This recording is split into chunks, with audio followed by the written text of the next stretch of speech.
9:31. We've got a lot of moving pieces today, so we'll get started and see how we do, I guess. So this is a special planning committee for Thursday, June 3rd, 2022. We acknowledge that Ottawa is located on unceded territory of the Algonquin Anishinaabe Nation, whose culture and presence have nurtured and continue to nurture this land. Il est important de souligner que la ville d'Ottawa se trouve sur un territoire non cédé de la nation algonquine Anishinaabe. Ottawa is situated on an unceded territory of the Algonquin Anishinaabe Nation. They continue to nurture this territory.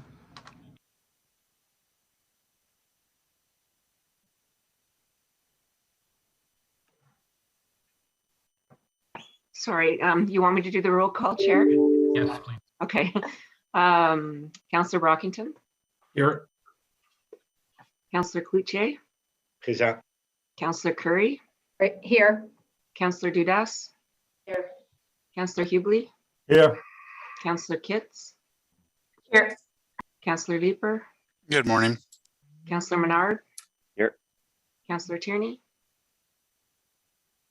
Councillor Tierney. Chair Moffat. Here. And Chair Gower. Here. All right. Are there any declarations of interest today? Seeing none. Okay, so for today, here's what it looks like today. We have staff here to make a presentation. We have the applicant to make a presentation, and this is all on the site plan control for 325, 327, and 333 Montreal Road, 334 Montfort Street, and 273 Saint Anne Avenue. We have 11 delegations, public delegations, who have registered today. And so far, we are aware of 8 motions that are being introduced by Councillor Fleury. Councillor Fleury is not a member of committee, but Councillor Moffat will move procedurally on his behalf. If there are any other motions that committee members wish to introduce, can you please send them to Kelly, the clerk's office, right away, so that we have those ready to go. Now, there were versions of the motions circulated this morning by staff to councillors, but I understand there have been some small revisions made since those were circulated. What I was hoping to do was to have the motions introduced right at the start here, but I want to check with Kelly to see if those revised motions are ready. Can we show them on the screen now, or do you need a few more minutes to get those ready to go? I think we've received 2 revised motions. I'm not sure how many more there might be. I see Caitlin on the call. Chair, if I might be helpful, staff are still trying to work through a revised version of motion 1 that's in progress. I believe Councillor Fleury can speak to the others, but I believe that if you're, with your indulgence, if you can hold back on motion 1, and subject to what Councillor Fleury may say, I believe the others can be introduced. Okay, thank you, Steve. So let's do that then. So we have numbered the motions 1 to 8, but if we could start by introducing motion number 2, and we'll go through 2 to 8, and then when motion number 1 is ready to introduce, we can do that. Councillor Fleury, can you introduce the motions, or did you have something to? No, Chair. I'm cognizant we're working remotely, so I'm not sure what's made it to Kelly's inbox.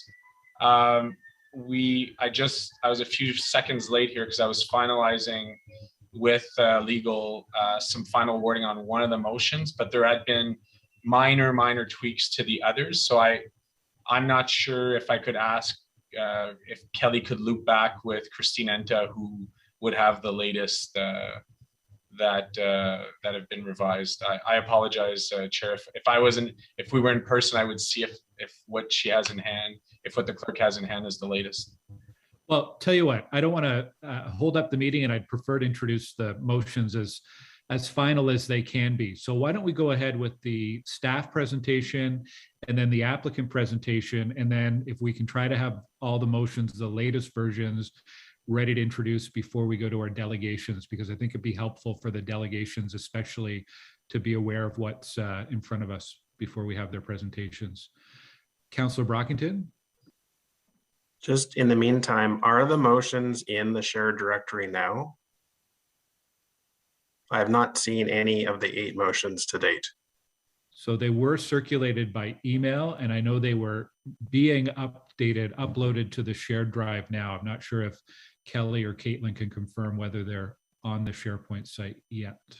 Mr. Chair, it is in process, and I believe of the revisions, we have received and finalized 3 of the revised motions. So if you bear with us, they will make it into the shared drive and SharePoint as we receive them from staff. Thank you. Okay, good. Then let's go ahead with the presentation from staff to lead us off. We have JC Renault, who's the lead planner, and he has an overview of what's in front of us today.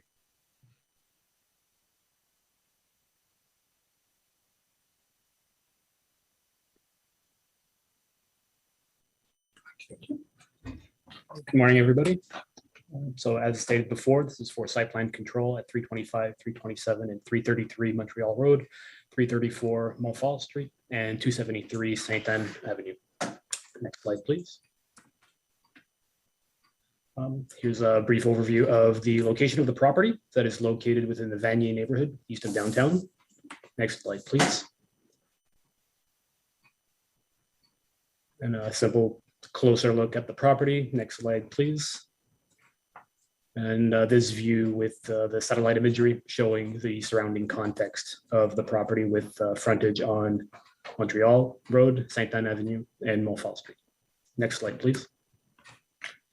Here are a few images showing the front access of the property looking east and west from Montreal Road.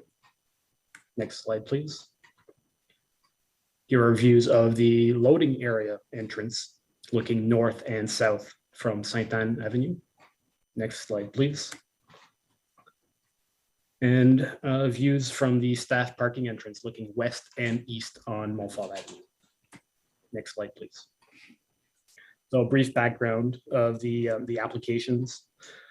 So applications for official plan amendment, zoning bylaw amendment, and site plan control were received in June of 2017 and approved by council in November of 2017. The official plan amendment and zoning bylaw amendment applications were subsequently appealed to the LPAT, and the site plan control, while it was started, was placed on hold at that time. In June of 2020, the LPAT rendered a decision and ruled in favor of dismissing the appeals and allowing the official plan amendment and zoning bylaw amendment as previously approved by council. Next slide, please. The official plan amendment introduced 2 amendments. OPA 199, which added policies to the official plan to permit shelter accommodations on the property in question, and OPA 200 added policies to the Montreal Road District Secondary Plan to permit a surface parking lot on the subject properties. Next slide, please. So a brief overview of the different zoning categories on the property. We have the main area in the middle, TM3 2515, has a maximum height of 42 meters, permits shelter use to a maximum gross floor area of 801 square meters, includes provisions related to number of parking spaces, parking location, loading space requirements, as well as some setbacks. There is also a holding symbol, which is to be lifted upon site plan control approval and the implementation of an ambassador program. Now, the portion of the property which is fronting on Sainte Anne has a zoning of TM3 2515, same exceptions as before, as above, but limits the height to 11 meters. And the third zoning category, which is the entrance on Montfort Street, has a zoning of R4 UA 2516, and what it does is it limits a driveway width to 4 meters in width. And just a general note, all of these zones, including the thrift store property, that is, the thrift store property is not intended to be part of this site plan application, but all of these zones are intended to be considered as one lot for zoning purposes. Next slide, please. So this is a snapshot of the proposed site plan. I will be brief here as the applicant will go into more details here. This is the H-shaped building with the existing thrift store property on the right of your screen. Next slide, please. And this is the proposed landscaping plan. Next slide, please. As part of the approved report, council had passed a motion which directed the city staff to establish a site plan review and programming advisory committee. The advisory committee met 5 times from 2018 to 2022. The mandate of the advisory committee was to have dialogue that would help shape the site plan review and discuss future programming opportunities. Next slide, please.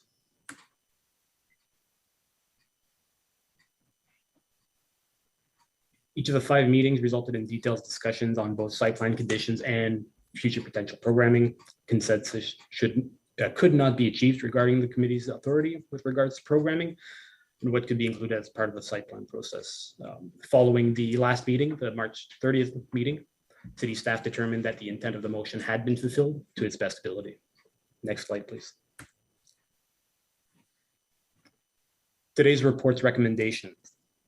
Number 1, that planning committee endorse a site plan control application for 325, 327, 333 Montreal Road, 334 Montfort Street, and 273 Sainte-Anne Avenue to permit the development of a low-rise building containing residential care facility uses and a shelter. And number 2, the planning committee return delegated authority to staff for further changes to the approved plans, conditions, reports, and for the site plan control agreement. Next slide, please. A quick overview of the evolution of the proposal. The applicant has made several initial changes before submitting the application. Staff have met with the advisory committee multiple times. Staff have met with the ward councillor on multiple occasions, and staff received many comments from the public. The ward councillor also hosted a community meeting on May 11th, 2022. Next slide, please.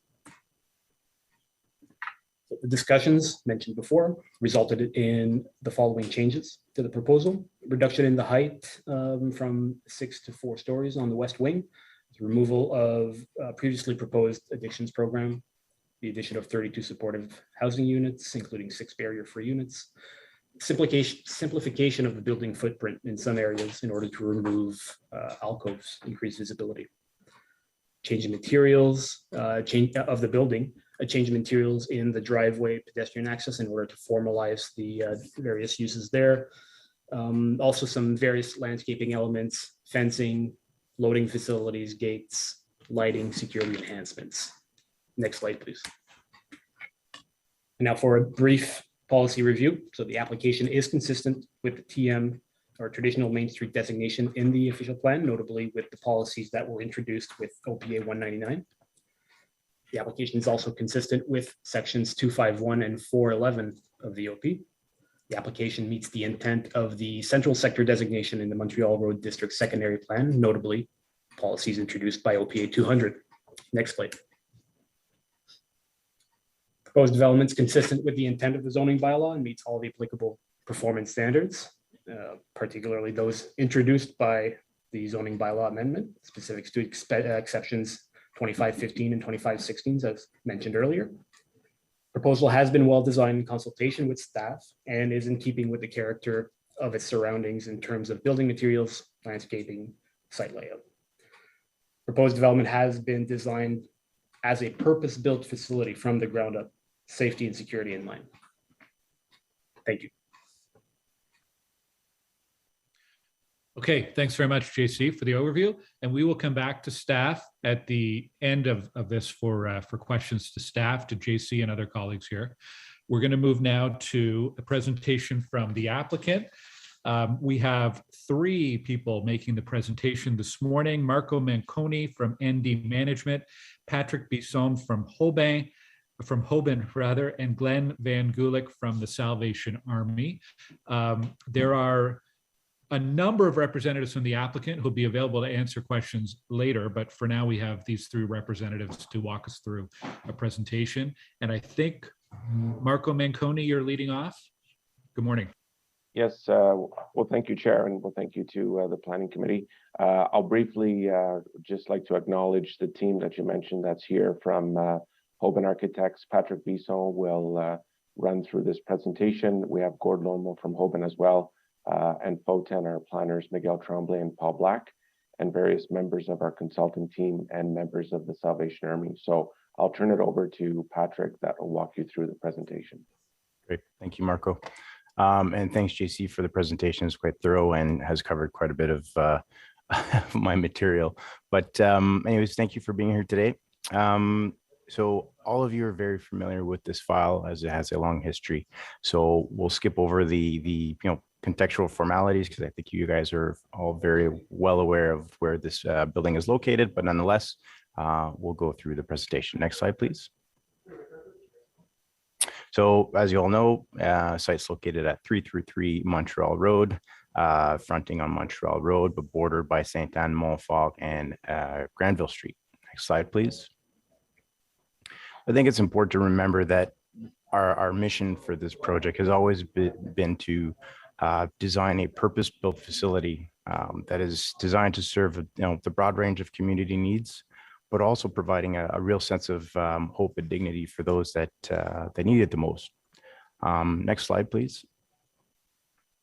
So as JC mentioned, this project has evolved a lot over the last couple of years. And what I was trying to do is separate, what has changed essentially after the LPAT leading up to the 222 UDRP, and what we consider those changes to be as essentially major alterations to the project. So as JC mentioned, the west wing of the project went down from 6 stories to 4 stories.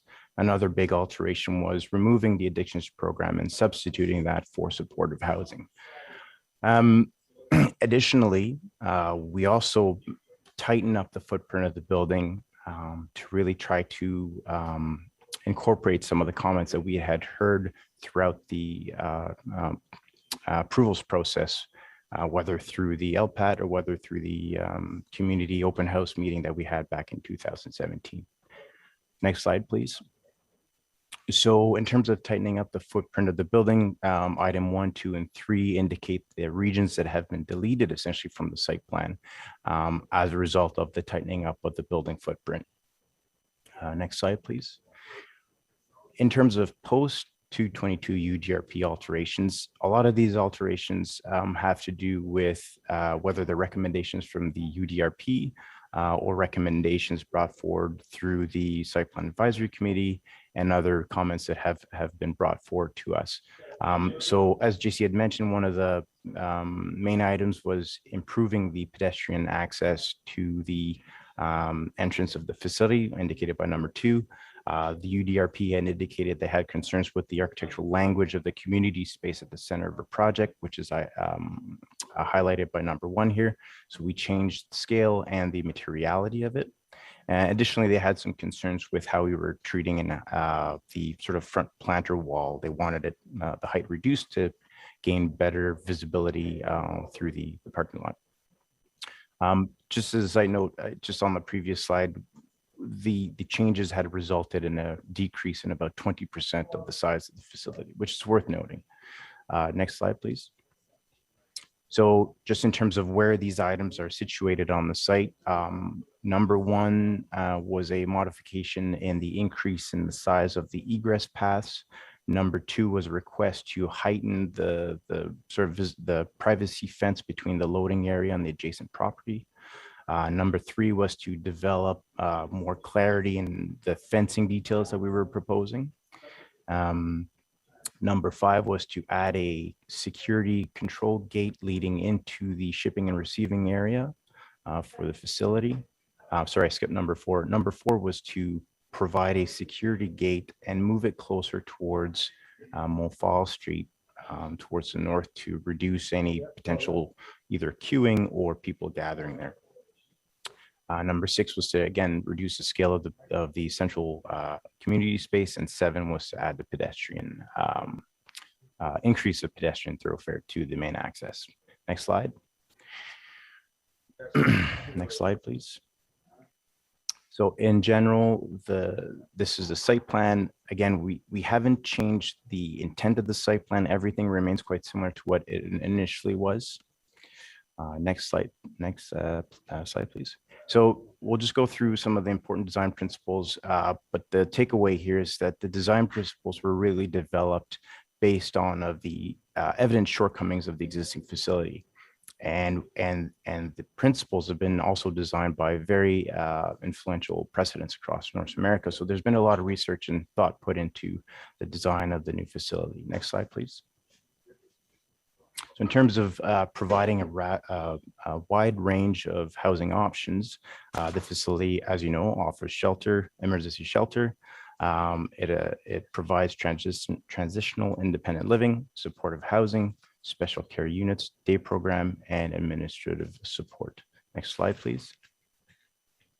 So this is just some visual illustrations of where we're at today in terms of trying to develop the interior and the common look and feel of the place. It is important to note that the levels 3 and 4 of the West Wing have been developed with flexibility in mind. And if the future need is to transform those into additional supportive housing, we have that flexibility. In addition, I think it's important to note that the emergency housing has been designed to accommodate the new design guidelines for emergency housing. Next slide. These two slides just depict the various types of studio units we have for the supportive housing. Next slide, please. This is the special care unit on level 2. Next slide, please. Another important note is the amount of amenity space we have at this facility, both interior and exterior.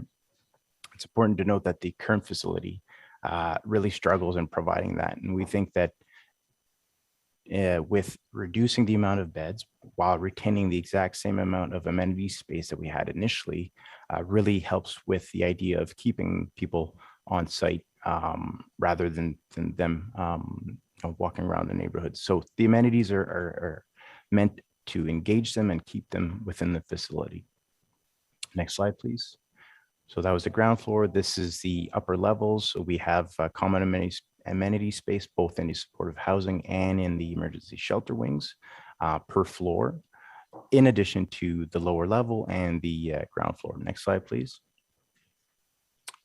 This depicts the ground floor on the left-hand side, where we have a generous dining space, exterior amenity space, and interior flexible amenity space to provide a wide range of activities. Next slide, please.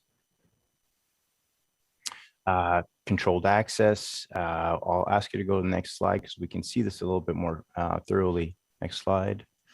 And the overall site plan. I'll go to the next slide as well.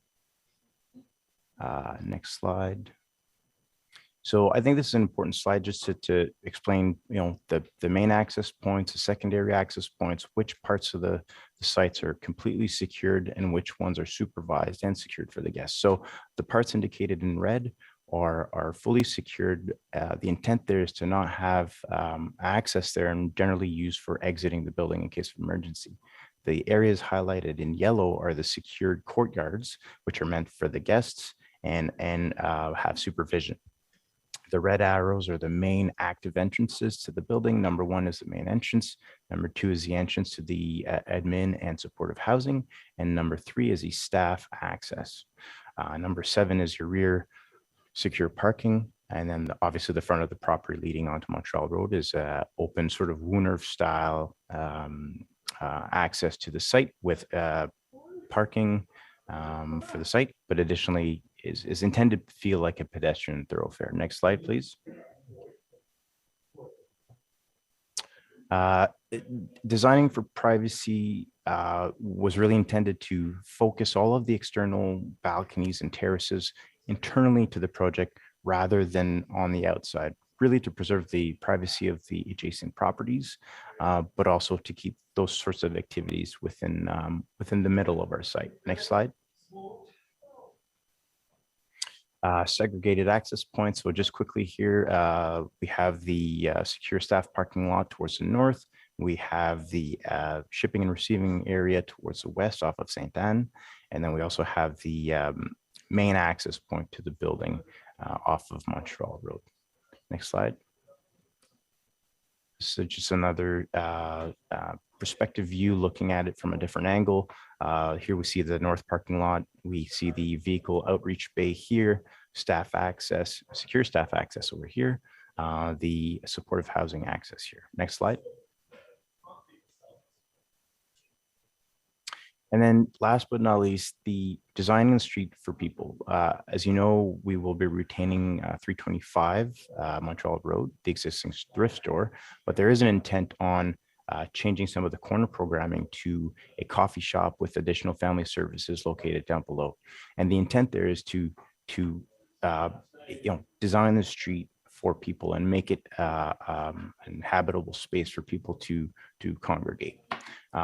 Just a quick note, it is our intent to keep the existing artwork that is in front of the thrift store, but additionally, the east wall of the existing motel will be rebuilt and will be a canvas for a variety of different visual arts. And so, it's a large wall, so we can have a variety of different art installations there. Next slide. So I think that concludes my presentation. We have supporting documents at the end of this presentation if we need to refer to it after the presentation. So thank you very much. Okay, thank you. So do we have the motions, Kelly, ready to bring up on screen, and we can get Councillor Fleury to introduce those motions before we go to delegations? I believe we have, we've been receiving revised versions. Staff can confirm whether all of the motions that need to be revised have been.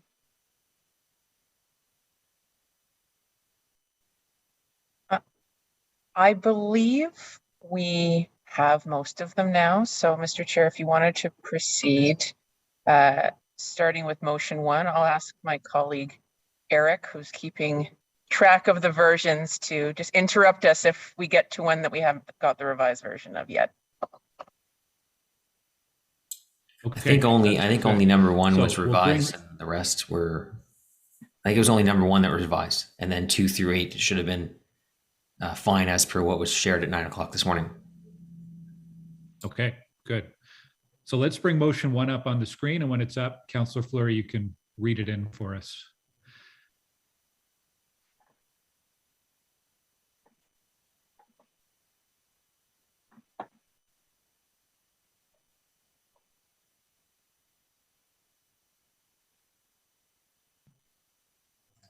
Okay, yeah, I just wanted to make sure it was the updated motion. Thank you. I believe this is staff supported. Maybe we can confirm afterwards here. Whereas staff have the authority to issue site plan approval on submitted site plan applications when there is either councillor concurrence or approval by planning committee. Whereas given the significant community interest with respect to site plan application, you have the number in front of us, finishing in 0077. Staff have returned the matter before planning committee as report ending in 0064, whereas minor changes to site plans are often necessary and council is not advised of these changes. Therefore, be it resolved that with respect to the report in front of you, finishing in 0064, planning committee approved the following. 1, deletion of the word endorse and replace with the words approve, subject to minor revision to the Director of Planning Services will have authority to approve in recommendation 1, and 2, direct the Director of Planning Services to communicate with the ward councillor on any changes to the site plan after staff approval and until a building permit is issued. Okay, thanks, Councillor. So we'll come back later on for questions, any questions to staff or any discussion and debate on these, but we'll introduce them each one by one here. So motion number 2, we'll get that up on the screen.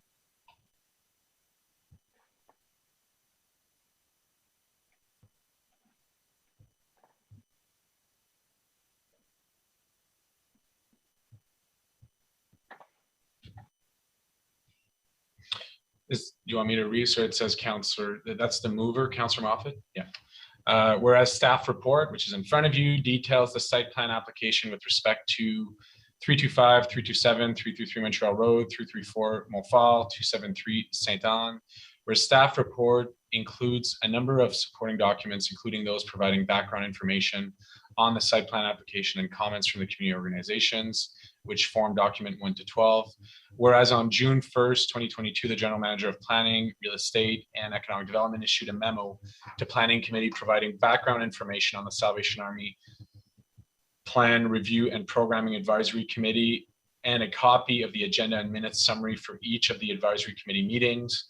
And whereas it should be appropriate that this information to be on public record, therefore be it resolved that with respect to the report in front of you, that the general manager memo dated June 1st, 2022, and associated appendices be added to the staff report as document 13.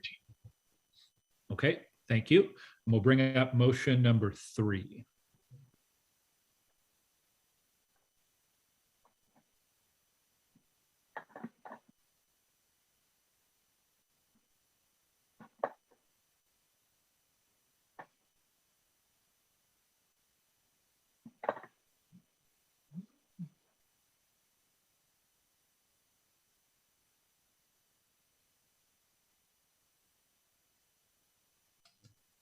So this one here, I believe, is the updated conditions. Can I just get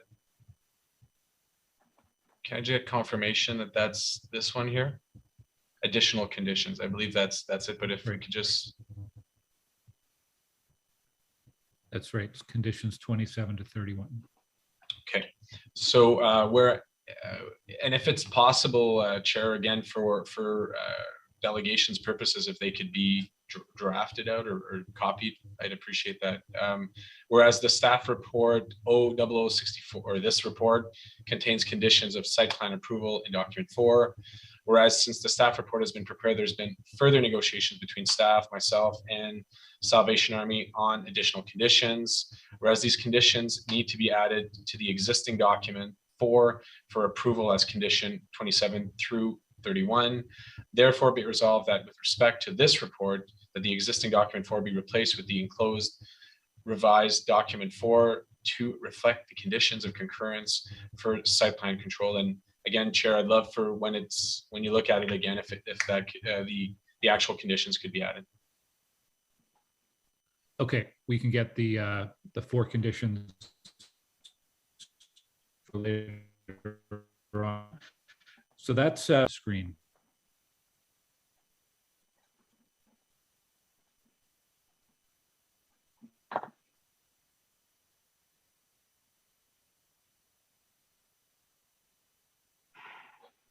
Okay, whereas staff report, the one that's in front of you, contains background information regarding the changes to the site plan application made by the Salvation Army on page 13 of the staff report, whereas the Salvation Army is, through this document supporting the site plan application, submitted a letter from FOTEN dated November 23rd, 2021, which provides a breakdown of the number of beds through the facility, whereas the staff report only reflects the number of beds within the shelter as 99 beds and does not include the full numbers of beds in the facility, being 211.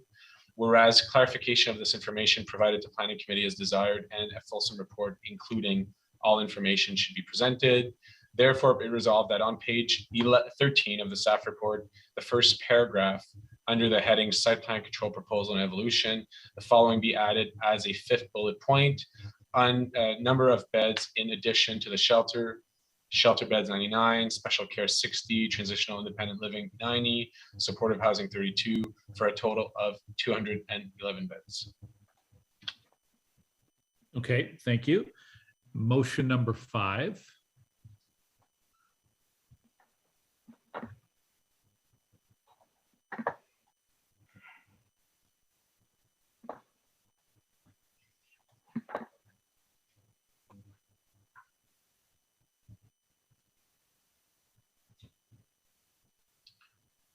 Okay, just want to make sure it's the, yes, okay.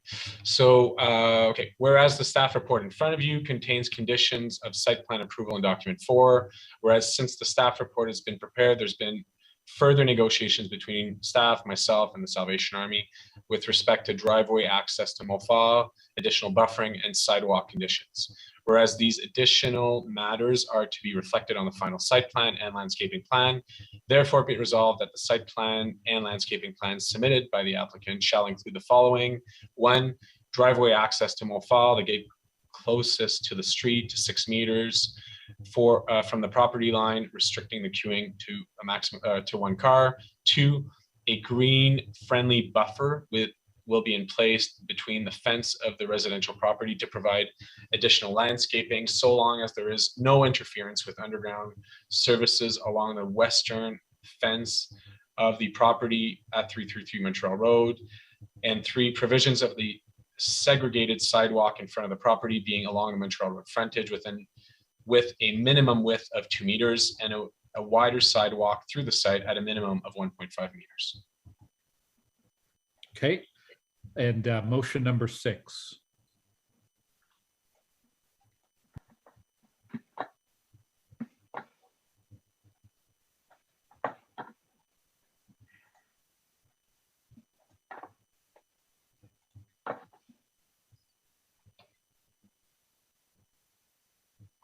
Okay, let me just, yes. Yes. Whereas the staff report in front of us contains conditions of site plan approval in document 4, whereas it is desirable to have the parking lot at the rear of the property, which is close proximity to the Montfort Street residential community, to be restricted to employees and service providers only. Therefore, be it resolved that the condition of concurrence to the site plan approval contain the following condition. 1, that the rear parking lot in closest proximity to Montfort Street, shown as having 27 spaces on the site plan, is restricted to use by employees and service providers only, with the owner providing signage noting the same. Sorry. Okay, thank you, Matt. Motion number 7.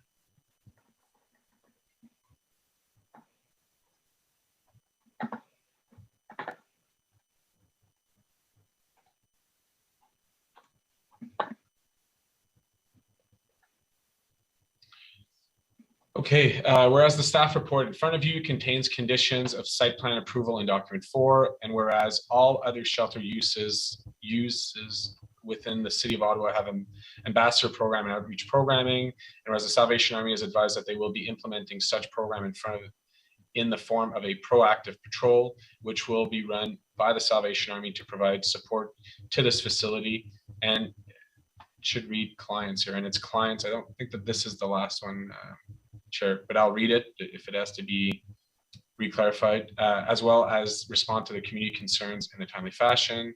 Therefore, be it resolved that the condition of concurrence, the site plan approval, contain the following conditions. The owner shall implement a proactive patrol. And then I won't read the rest because that's the section that's amended, but it reflects the intent here, which is the proactive patrol. Okay, I'll so take we'll note of check that. on this one and make sure we have your latest version towards when we get back to it at the end. And then motion number 8. Motion number 8, whereas the Salvation Army has expressed its intent to myself to ensure that there is no loss of levy as a result of the change in use at this location, whereas the Salvation Army has expressed its intent to myself to create a fund for a capital account to support the Vanier BI improvement area with its members for the management of beautification, remediation, maintenance of Montreal Road and neighbors streets. Therefore, be resolved that if the Salvation Army chooses to proceed with their project at 333 Montreal Road, an agreement between the Salvation Army and the Vanier BIA be advanced to reflect the intent mentioned above. Okay, thank you. So those are the 8 motions from Councillor Fleury that are being moved on his behalf by Councillor Moffat. Are there any other motions from committee members? All right, I'm seeing none. So we will come back to the motions after delegations and applicant questions and staff questions.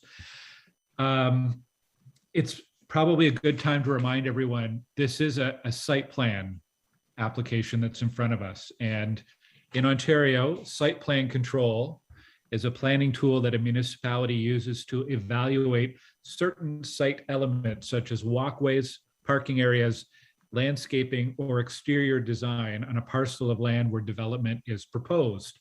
So we're not dealing with zoning today. We are not dealing with programming today.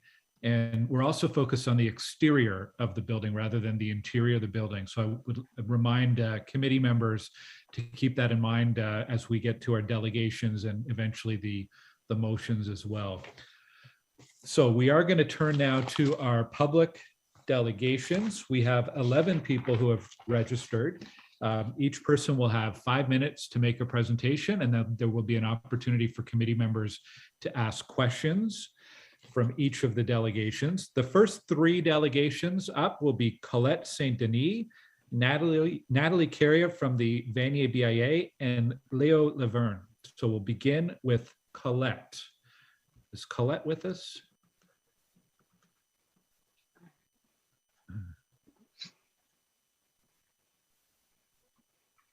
Sorry, Sherry. Yes, she is. She might need to unmute herself.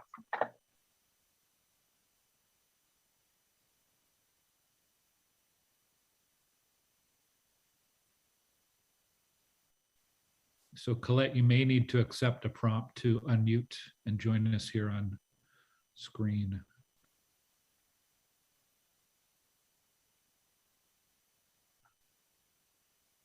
Est-ce que vous m'entendez? Oui. Oui. Can you hear me? Yes, we can. Hello, I'm here. I can't open my camera, but if you can hear me, I'll start. Yes, we can hear you.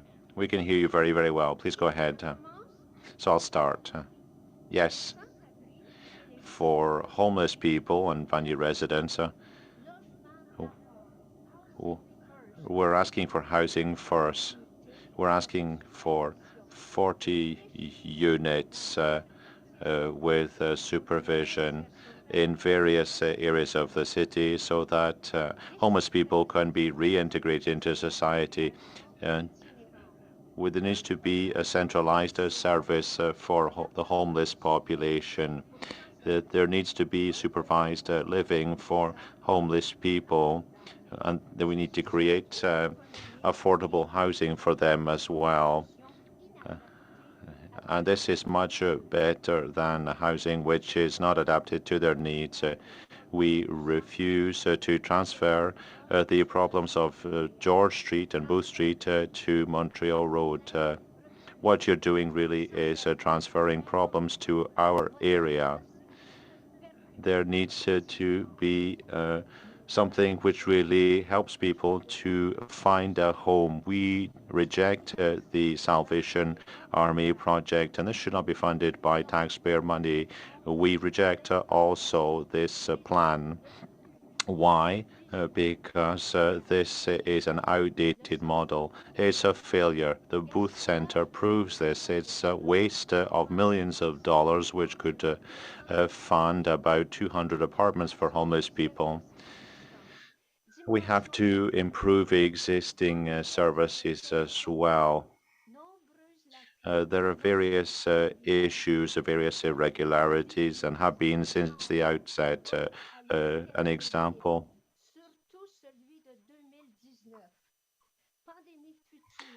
the contamination, impossible to actually lock them down. Problems with zoning, too many changes to the detriment of residents, inadequate planning, ambiguous planning, too much improvisation.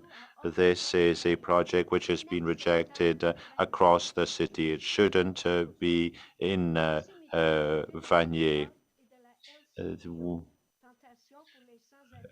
This new center will be close to the LCBO. That's going to be a temptation for homeless people. Other obstacles as well. The Salvation Army representatives present their project and their opinion, and they refuse to listen to us.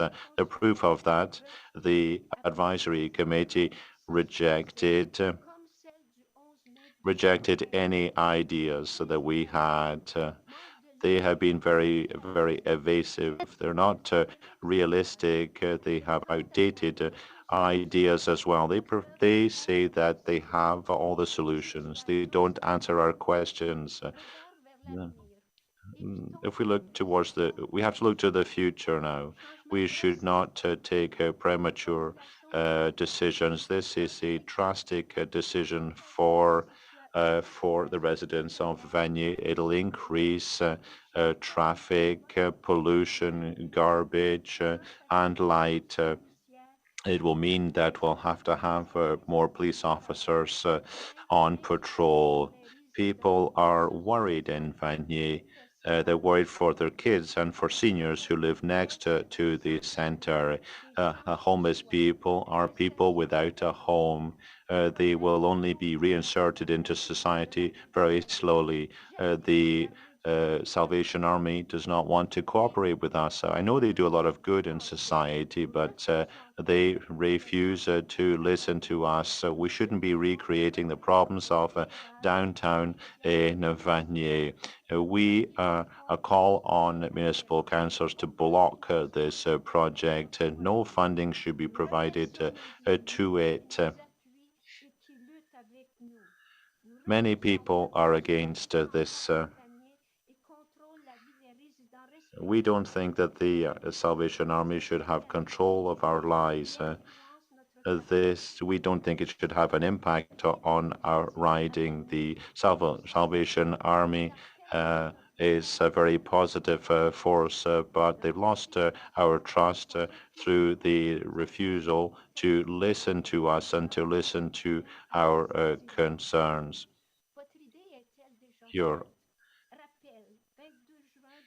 On the 22nd of June 2017, the Salvation Army set up in Vanier without consultation, and they imposed their project. Thank you very much. That's the end of your 5 minutes, Colette. You'll have to stop there. Do the members of the committee have any questions for Colette?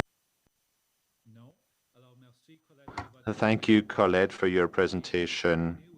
We'll now continue. Good morning, committee members. How are you? I find myself yet again before you to speak about a planning project, and this time I urge you to consider that this project has far more reach than just planning. I ask you to consider and really listen to what will be shared with you today. As leaders, many of you will still be here in November, and you will inherit yet again this city. And your constituents will look to you to create the greatest possible version of Ottawa that we can muster. We will elect you again to help us prosper and also to support those amongst us who struggle. It is your job to ensure and consider the best possible outcome on projects like this. So let's discuss planning. Without notice or consultation, and in the middle of a pandemic where personal and social space was at an all-time prime, the Salvation Army shaved without question or explanation 2 floors off their building. This was neither suggested nor requested by the stakeholders. There was no explanation as to why, and despite being asked by several members of the advisory committee, no answer was given. What a missed opportunity this was for these floors to become to offer additional space to create permanent housing or solutions for the social distancing and crisis that we were experiencing. 2, it's very challenging to comment on a site needs as it was terribly unclear and still is today about what will actually be occurring within the walls of these buildings. You would agree that the impact to site and Main Street is quite different from an apartment building to a hospital or a building that operates solely during office hours as opposed to a building where there's a 24-hour restaurant. Despite best efforts, there's still no clear definition of what types of programming and services will be offered here. And of concerns are the 3 possible outdoor gathering areas at each extremities of the building and in the central courtyard. Will they be accessible 24 hours? How many people will generally be using them? At what times? None of these were given to us as answers. 3, an important concern we have is the loss of revenue. Councillor Fleury has before you a motion, and we encourage you to support it. As custodians of the Main Street, the BIA offers maintenance, beautification, and programming. And there is a very high potential that there could be increased stress on those areas, and yet no funding coming from what will be deemed a $50 million building. And I assure you that what we would get from a $50 million building is much higher than what's being requested. And finally, the advisory committee created by council following your previous approval of this process and upheld at LPAT was never given the opportunity to accomplish what it should have. Despite all of us in Vanier trying, none of us, and I maintain not one stakeholder on this committee ever felt or experienced any form of genuine collaboration on the part of the Salvation Army. From the beginning, the Salvation Army treated this as a box-checking exercise, and the proof is in the minutes. We urge you to read those minutes and ask yourself if this was happening to your constituents. If all of the stakeholders in one committee agreed on the failure of such of a committee, would you still support it? I draw your particular attention to their response to our colleagues and neighbors from the Ottawa Aboriginal Coalition. There are important concerns about the safety of the vulnerable Indigenous women and children in our community and the sheer disgrace with which the Salvation Army representatives essentially dismissed and downplayed their very real concerns. Reconciliation is a lot more than a land acknowledgement at the beginning of a building, at the beginning of a meeting, and you are responsible for that. The very nature of this project is archaic, discriminatory, and built on policies that have failed the most vulnerable in our community for decades. Whilst there will always be a need for emergency shelters, a system predicated on the notion that this is the norm and not the exception is quite simply a system destined to fail the people it serves. Vanier is caring and compassionate, and we already welcome 17 shelters, transitional homes, residences for women and families escaping violence, most of which are Indigenous. Vanier already has a wide variety of services, of community and social services to serve our constituents. And we have asked on several occasions why the Salvation Army was proposing competitive or similar services to those that already exist, and we never got answers. In Vanier, we want nothing more than to seize the opportunity of a generation to bring real, meaningful, modern, impactful, and long-term benefits to the most vulnerable people in our society. We all work together here. We share resources, we collaborate, we look out for each other. At no point in the last 5 years since the beginning of the story has the Salvation Army tried to genuinely collaborate and participate with us. What you have before us is a project that aims to repeat the failures of a generation past while turning a blind eye to the concerns and preoccupations of a community engaged in bringing forth meaningful support to the most vulnerable amongst us. That's not a planning question. We understand that. Though you will likely approve this building today, I urge you to consider the future of Ottawa, the future of what this building can be, the future you will be re-elected to guide and help Vanier community and all future communities like this do the right thing with this building. The inside of this building is still up for grabs, and we urge you to think about that. Help us provide housing and meaningful, not duplicated services to the people we serve. Thank you, as always, for listening. Thank you, Natalie. There are a couple questions for you. Co-Chair Moffat is up first. Good day, Councillor. Good morning. Good morning. So we have a motion that was presented that speaks to a desired collaboration between the Salvation Army and the BIA. From your presentation, I honestly don't know how collaboration is even possible based on all the comments you just said about the Salvation Army. It seems like you'd be negotiating. We are eternally hopeful. No, I'm just saying it seems as though you'd be negotiating in bad faith, considering you completely oppose the Salvation Army. So I don't know how, if first of all, council doesn't even have the authority to tell a applicant to negotiate with the BIA just legally, and we just don't. How do you expect to negotiate? Because BIAs have an ability to set a levy, and they have an ability to set a special levy for businesses either in the area or outside of their area. You can actually have a member of your BIA outside of your zone, and you can set a special levy if the board so wishes. So there's a lot that you can do without council. I'm just unsure as to why. Well, one, do we even need a motion at committee to direct the Salvation Army to work with you? And two, are you even prepared to work with Salvation Army on what you're asking for? Thank you for your question, Councillor. I would admit into evidence, as the case may be, the fact that we have done nothing but want to collaborate with the Salvation Army. We have posed, we have shown up, we have asked important questions, and those questions continue to be dismissed, disregarded, or simply answered in terms that are just not acceptable to the community. Will we work with the Salvation Army? Of course we will. We want to work with the Salvation Army. We want them to bring change. Our community needs services, but the services they're suggesting and what is actually needed is different, and they refuse to hear that. So that is where the animosity comes from. To answer your question about levy, but to answer your question about the levy, Councillor, there is a trend happening on main streets, and I can speak to Montreal Road specifically, where commercial buildings that traditionally bring income to the city and income to the BIA are being converted into quote unquote churches charities, and those kinds of things, which will have a very long-term impact, not only on the revenues of the city, but on the revenues of a BIA and its ability to be able to do what we do on the main street, which is be the custodians of that main street, to put up flowers and benches and banners and make it look pretty and help the city clean it and offer, needle hunting services and graffiti removal and all of those other things. When you take the potential of a $50 million business and you turn that revenue that we could have gotten to zero, I advance to you that that's a mistake. That's a mistake. This is a big building that will have a big impact on our main street, and yet no contribution will be made on the part of the Salvation Army to the BIA. That's problematic.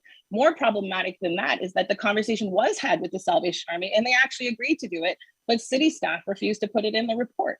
So there's already an agreement between the Salvation Army and the BIA that this should be something that happens. It's okay, well, not in the report. that's completely within the BIA's purview to create that relationship, and it's not City Council's authority to tell a BIA how to work or to tell a BIA how to negotiate with an applicant. It's not the City Council's authority to tell an applicant that they have to negotiate with the BIA. So the reason why city staff would oppose it is because it doesn't fit. But we're still a board of the City of Ottawa. We are an arm's length organization of yours. And No, so to a certain extent, it's not actually accurate. we actually are a board of the City of Ottawa.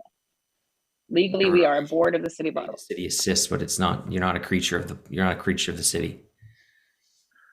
But we are legally a board of the City of Ottawa. So whilst I agree with you, council can't complain or can't compel, I do think the council does have a role or responsibility to look at the long-term effects of a main street that is changing in many other aspects. We know retail is struggling in those. So what will the main streets look like in the future?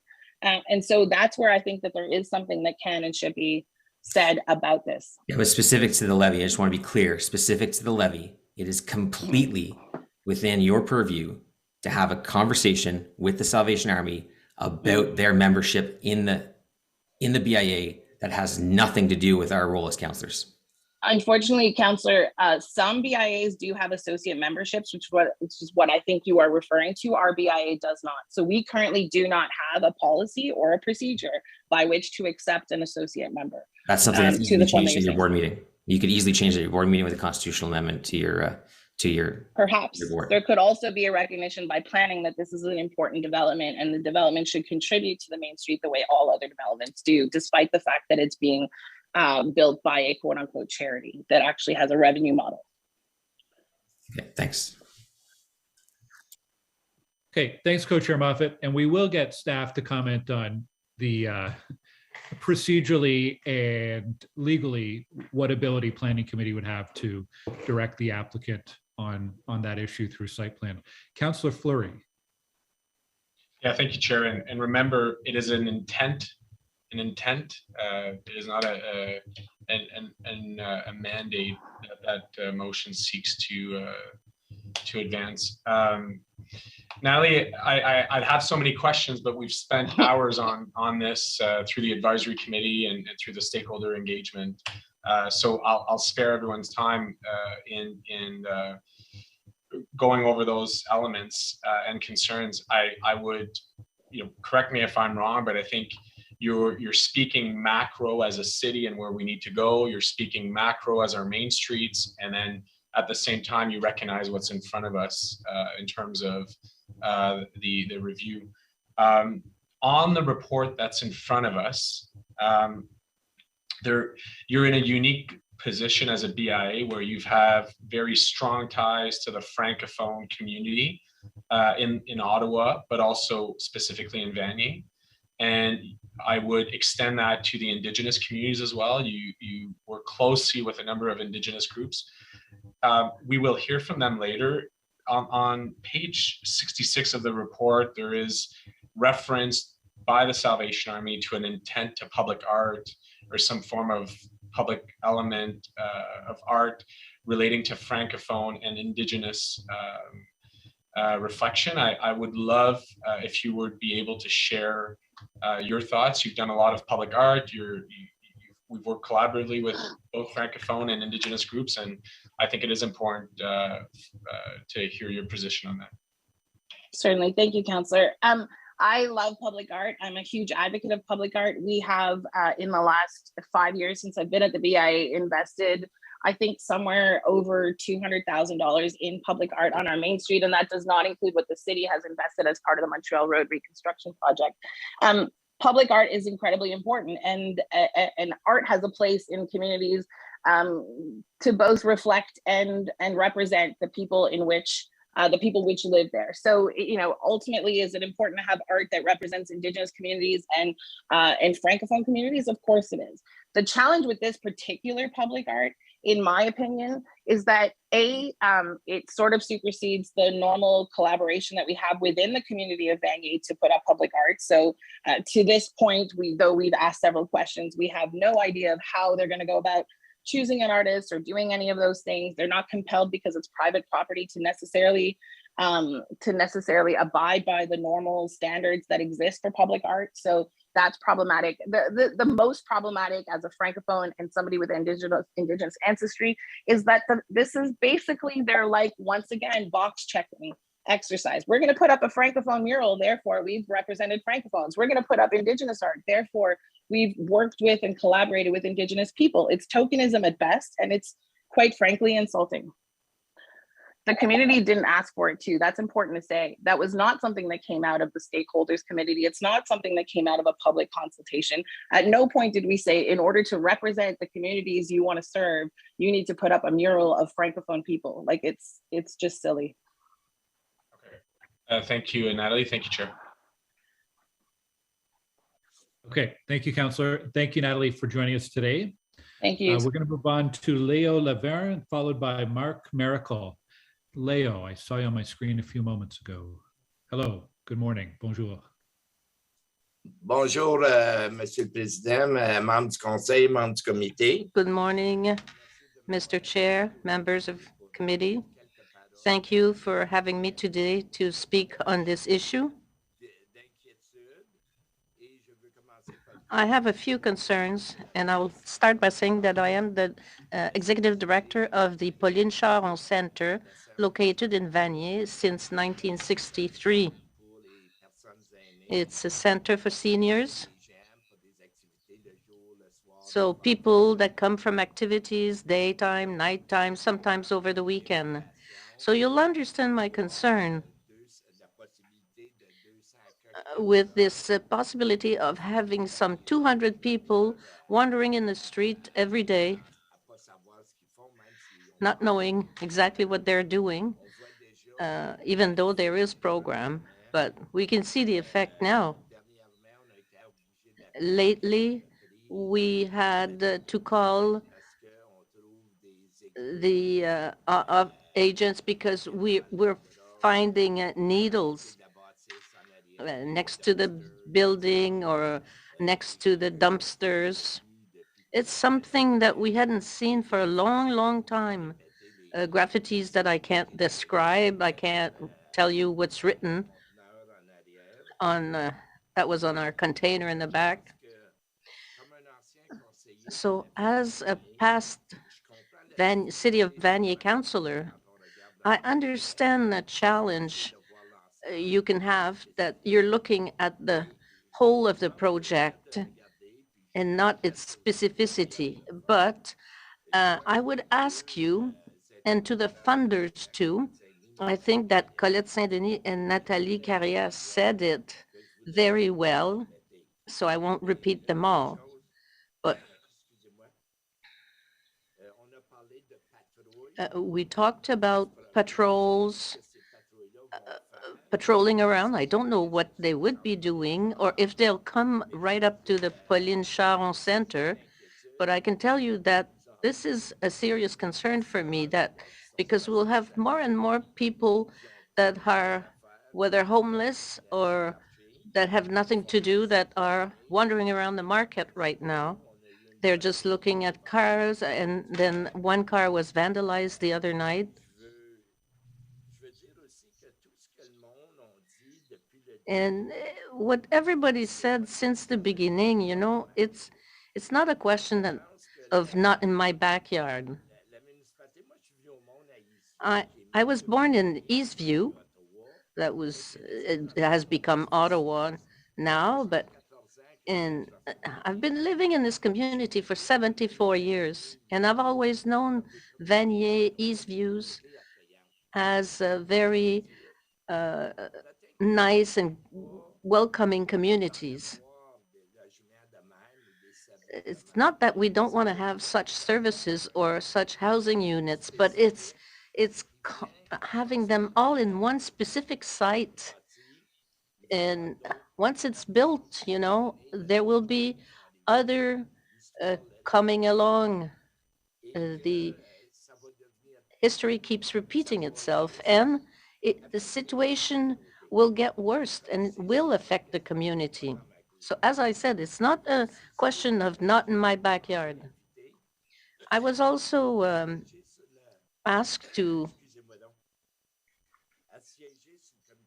sit on the advisory committee, which I thought was a real joke, unfortunately.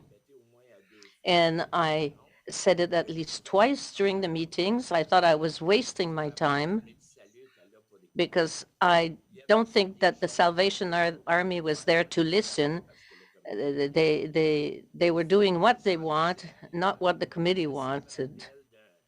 And that reminds me of an old cartoon I saw when I was young, that two mothers were looking at the army passing in front of them, and one was not in line with the others. And the mother was there. She said, she says, look, there's only my son walking properly. The whole community said no to this project, and please listen to the community and do what you can to prevent this project to take place. Fine. Any questions? Conseiller Fleury? Thank you, Mr. Chair. Thank you, Leo. As a past City of Vanier councillor, could you talk about the social cohesion and the attention of the past Vanier Council paid to dependencies and drug consumption? Maybe it would be useful for people that don't understand too well the old City of Vanier and what it did at the time. Well, the old City of Vanier, as I said earlier, was always welcoming. It was always there to help. It implemented some programs I remember Gisèle Lalonde had found some services from the region to have them settle in Vanier so that it'd be easier for people to get financial assistance.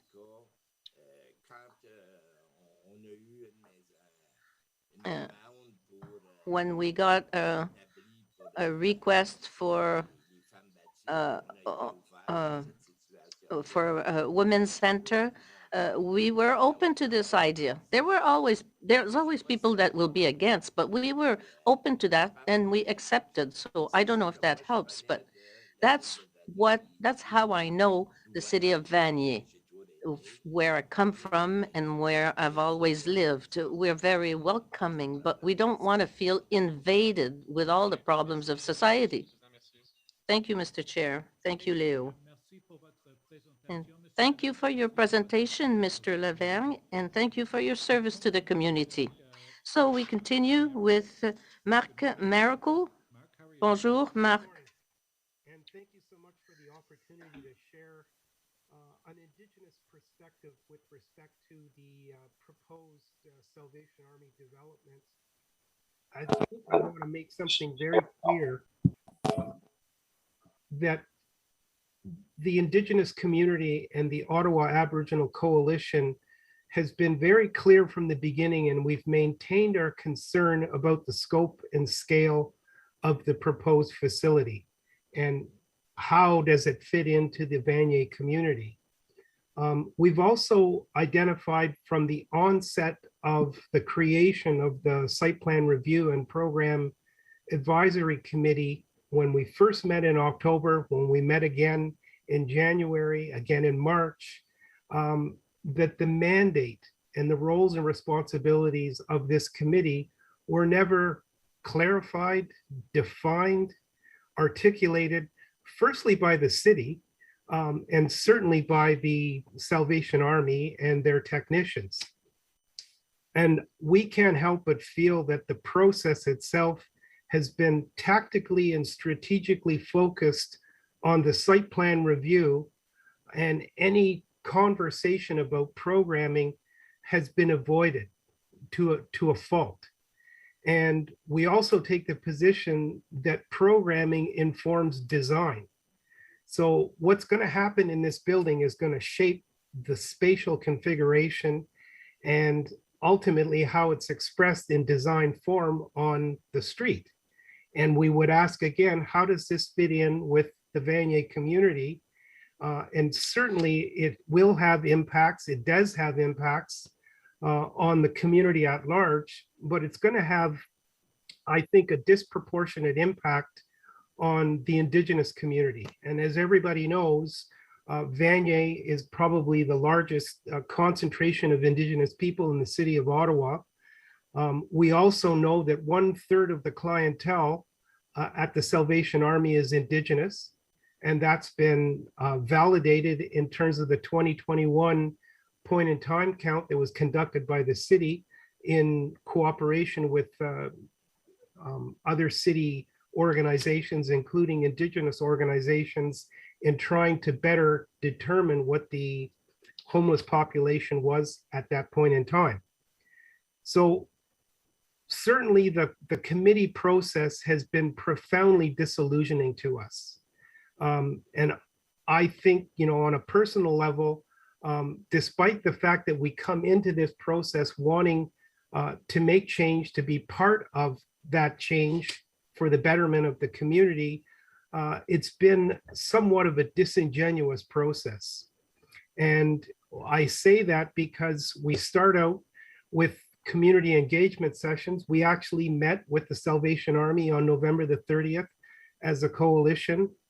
We've also been very clear in terms of the Indigenous position. We provided correspondence to the committee, to the mayor and council, as well as to planning people with the city about the safety audit. But certainly the community engagement session that we had with the Salvation Army, we asked clearly and repeatedly for the Salvation Army to share who did they meet with, what issues were identified, and some indication as to how that might shape their design considerations.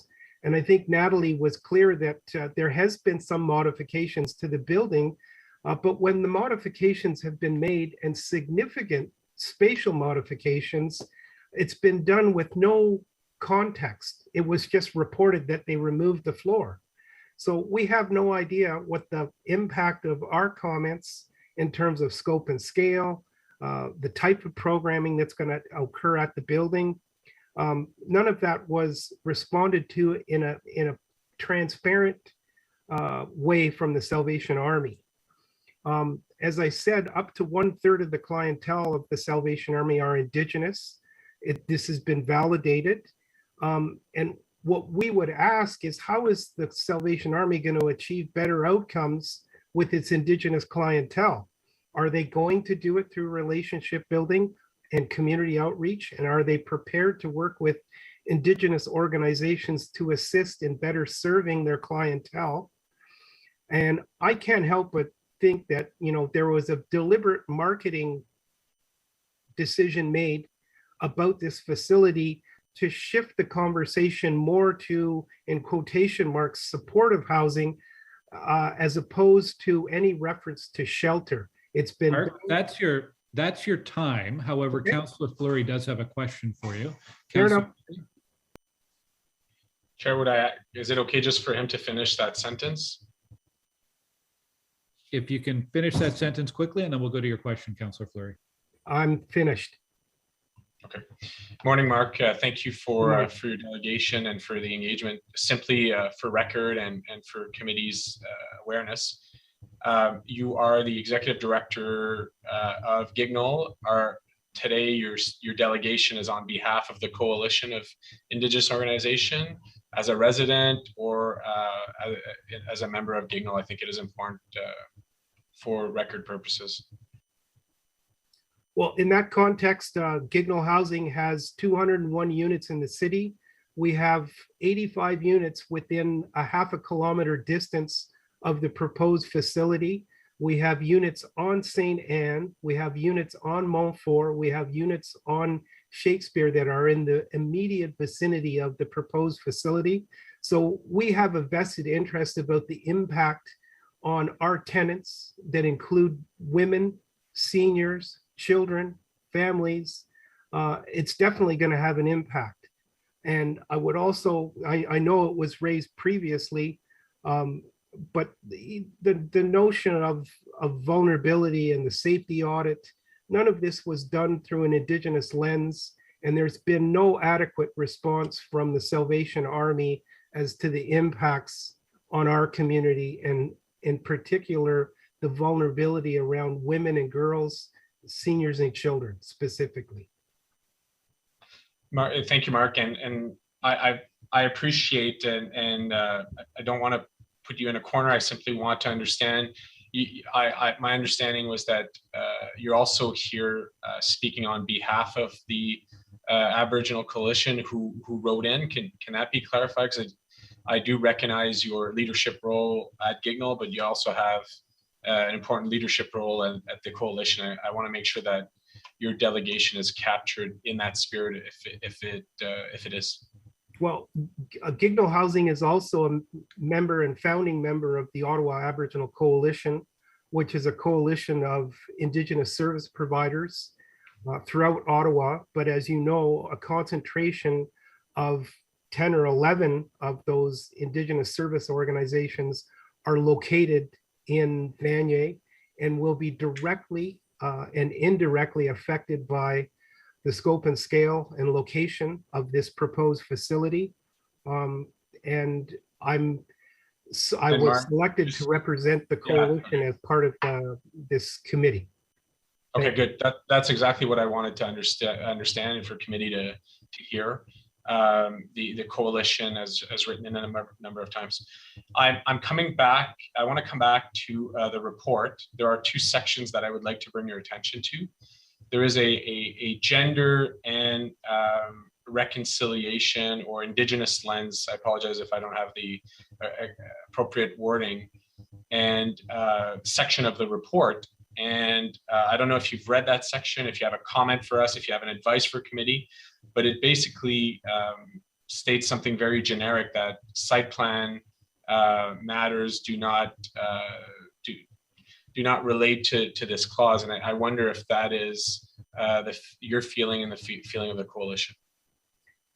Well, with respect to the community safety audit that was conducted in the report, clearly that there was no Indigenous lens applied to the analysis of community safety with respect to the individual components of our community. And I just find the response in the report to be dismissive to Indigenous people.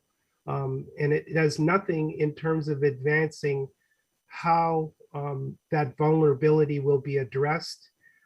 We know it's an issue now. I think given, again, the amount of programming and the clientele that will be at this facility, it's definitely going to have an impact. We just don't know to what extent, but I can honestly say that it's not going to be making a positive contribution to the safety of Indigenous seniors, Indigenous women, Indigenous girls, and Indigenous children specifically. Thank you, Mark. So just to clarify, so we have a staff report where there is a number of clauses in relation to the Indigenous community. What would you like to see? Would you like for committee to consider the removal of those sections? Would you like for the Aboriginal Coalition last letter to be reflected in those sections? What could are you asking for committee to direct staff to conduct its review of a safety audit with the Indigenous lands? I think that's a reasonable ask, and the coalition is more than willing to work with city staff to apply that lens on a safety audit. Okay, I'm taking notes here. Okay, and then just in terms of the wording, would you like the report amended, those sections that are relating to gender and Indigenous considerations? Yes. Are you asked? Okay. Okay. And then the last point or last question, there is a reference on page 66 relating to art. I will read it because I know that it's a long report and there's a number of sections. Let me just pull it up here. The response from the Salvation Army is the following. The Salvation Army will be working with members of the Indigenous community to commission artwork for both interior and exterior spaces. And we'll be working with members of the Francophone community to commission artwork for interior and exterior as well as restore the existing artwork. The remainder is not relevant. What is the Indigenous community's position? Would you like us to give direction to staff that not be included in the report based on your letters and comments today? Well, in fairness to the Salvation Army, I do appreciate that they've identified it as their way of considering, Indigenous inclusion. But I think Natalie was very clear from her comments around artwork. We didn't ask for it. And I think it is on the part of the Salvation Army, a response that's a check mark in a box. And at best, it's tokenism. I would actually go further and say it's very paternalistic in terms of that type of response that's provided. And the sense that is somehow accommodating the Indigenous community. The bigger overriding issues in all of this is, how does this fit in our community? And really, at the end of the day, how are Indigenous clientele at the Salvation Army being best served by this organization in this facility with the programming and the spatial accommodations that they're making? What does that mean to our community and to their Indigenous clientele? Thank you, Mark. I appreciate it, and I know how based on the number of letters that were provided throughout the process, how it would have been easier for a member of the coalition not to be in attendance and speak, and I appreciate your delegation today. Well, I thank the committee for your consideration and for listening to us. And we are always open to looking at better ways and collaboration to build a better city for all of us. And that includes Indigenous people. So thank you. Yeah. Okay, thank you, Councillor. Probably worth pointing out, there are no site plan conditions that relate directly to art. There is a reference to it in the report in a Q&A section that summarizes public comments, but there's no specific site plan conditions that relate to art. Councillor McKenney has a question. Thank you, Chair. Thanks, Mark, for presenting to us today. It's always important that we receive the opinion from the coalition, from yourself as a housing provider, and your understanding around, I know we're talking about site plan today, but the programming that fits into these sites is a concern to me. It seems to be a treatment first rather than a housing first, which is what the city is meant to provide to people who are homeless. Mark, in terms of the supportive housing that is planned for this location, do you know of any other shelter anywhere that actually considers housing people permanently? I do not. I would say that all of the shelters would ascribe to the notion that they would like to be facilitating and helping their clientele achieve more permanent housing. And I think the Salvation Army has tried to pitch what they're doing at this proposed facility as somewhere further along the continuum from just providing shelter. But they're doing it outside of true community collaboration, and that's the bigger concern. Okay, no, I appreciate that. I just think I do understand that other shelters are looking at a continuum within their own operations, but this is different in that this is supportive housing, and I use quotes, within a shelter, like on site. It's not looking for other housing opportunities to house people, but within the site itself, which is highly concerning to me. And I can't think of another example where that's been attempted and certainly where it's been successful. So I'm assuming you don't have an example either. No. Okay. That's Okay. correct. Yeah. Mark, thank you very much for coming out today. It's always good to see you and hear from you. Thanks, Chair. Thank you. Okay, thank you very much, Mark. Our next speaker is Michelle Gervais.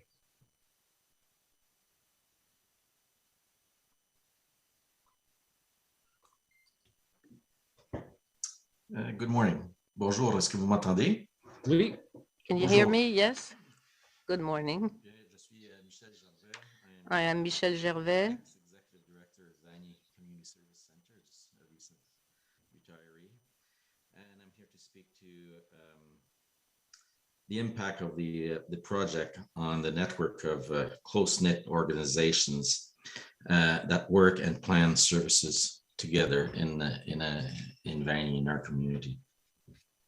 What about Vanier Community Service Center is a multi-service center that offers 24 different programs that address many needs of the community, from prenatal health, early years services, youth programming, a social pediatric hub, the only one in Ontario, counseling services, settlement services for new Canadians, community legal services, and the suite of Employment Ontario services. All sectors of our agency has developed and is involved in collaborations and partnerships with local organizations and external organizations from across the city. We meet, we plan, coordinate, and deliver services to residents together or in partnership. I can assure you at this time that Vanier and its community is not in need of a shelter. This is not what is required right now. Instead, you know what's required. It's a healthy, clean, permanent, affordable housing that are urgently required for this community and all throughout Ottawa. I must say that the Vanier Community Service Center is not taking the approach of not in my backyard, but rather an approach of looking for opportunities to improve the quality of life of residents. I have met with the Salvation Army Executive Director to be informed of the project. I have shared concerns about the size of the structure, the approach to services, and the number of individuals that will be housed in this facility. The needs of residents of Vanier, or the existing residents of Vanier, are not being addressed in this project. In fact, it addresses some of the needs of individuals that would follow the Salvation Army or are being displaced from other areas of the city. I must say it's not sufficient to throw in ideas and suggestions of a social enterprise, a cafe, family services, a food bank, and summer camp for children to justify the creation of this shelter. This messaging is causing confusion around duplication of services in the community for both residents and community partners. The Vanier area already has family services program at the Vanier Community Service Center, at Wabano Services Center, at Wabano Community Health Services Center, the CAP, which is the previously was Centre Psychosocial.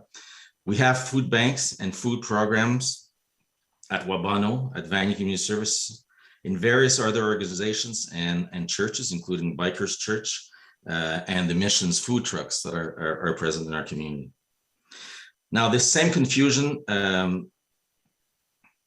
risks to be raised by some of our provincial and federal funders. I've brought them up in the past with our municipal partners, and they're saying there's no risk, but provincial and federal partners and funders may not see the situation in the same light. The fear of duplication of services, which in terms may have an impact on the funding of community organization, is real. So far, this planning process has focused on the site of 33 Montreal Road. So, and I understand I don't understand all the planning process, but I understand that has to be done. But it's time for the planning committee to also include the impact on surrounding areas. Current partners are concerned about security issues. Planning committee members, please be aware that Vanier is home to several residential programs already, and I believe Nathalie earlier on mentioned there was about 17. Michelle, for example, that's your time. I'll just give you, if you can finish your sentence, and then we'll go to questions. Well, there's security issues for many of the residents, including seniors that are living in OCH building, all within two blocks of this complex. We're dealing with isolation issues. Our outreach teams are going in there, and they're afraid of the fact that they may be prisoners in their apartments in the two housing complex because of fear of going out and being accosted on the street. Same with Montfort Renaissance, where they have women recovering from mental health challenges that are within one block of this property. And again, there's concern for their security there. Okay, thank you, Michelle. We have a question from Councillor Fleury for you. Premièrement, merci Michel de ta délégation. Puis j'aimerais aussi. Thank you, Michel, for being here today. I'd like to recognize you for your career in Ottawa in social services, working with the most vulnerable communities in the city. Now, perhaps you could clarify what you said about service duplication. You identified the fact that there are several organizations which are already on site offering a whole range of services. You talked about employment, the food bank. You talked about several residential services. Given that you know the fabric of the community, could you tell us whether needs are already being met and whether we should further subsidize those organizations? What are you really saying? Well, what I was saying really is that that not all needs are met, of course, but most are. We need to expand. We need to develop new services. If there's a limited amount of money available for a specific area of the city, well, basically the tart or the cake gets smaller and smaller. So we need to increase our services for employment, for example. We've already been told that the Salvation Army will be providing these services. That'll have an impact on our services as well. OCH provides services for seniors if they want to expand their service offering. well, there are seniors in residences, and if some of them are in fact sheltered by the Salvation Army, well, that means there's competition for the money. That's an issue. Drug addiction as well. Maison Fraternité already offers programs to men and women to treat drug addiction. Montfort Renaissance, which is just opposite 333 Montreal Road, they provide support services during the day for people who are addicted. They'll be in direct competition for the same public money, I think. One final question for you now. You briefly broached safety issues. You identified some organizations working in the community that are concerned by security issues. So what type of conditions would be appropriate, rather, to avoid safety risks?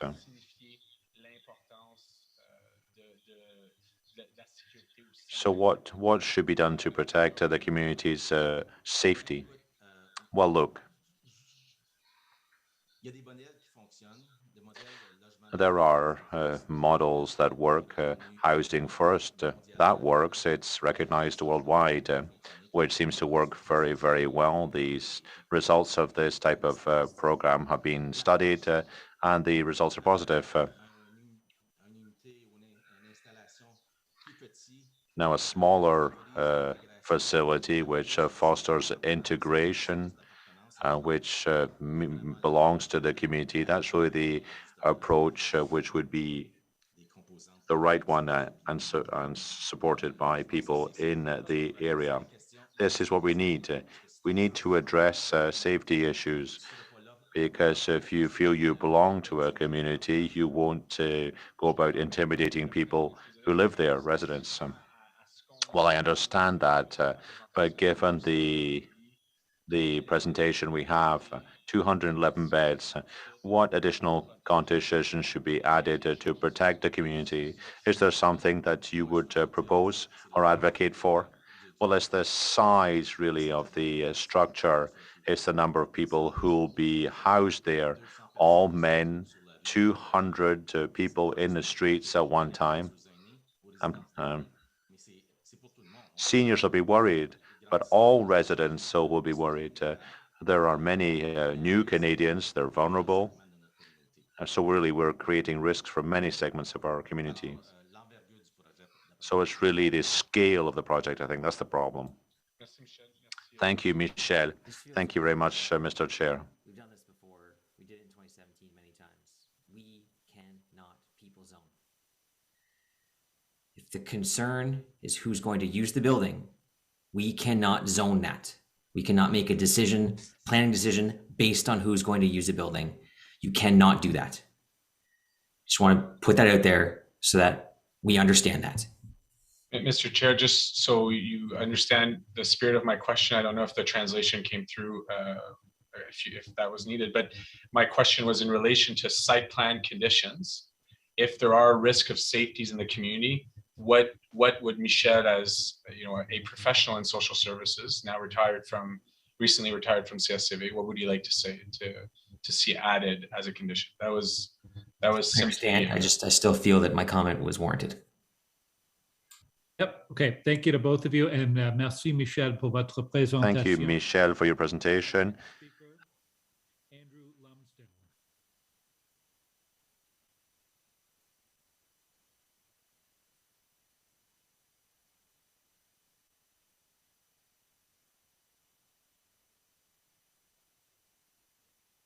Andrew, I know you're in our panelist room here. You may have to accept the prompt to unmute so that we can hear you.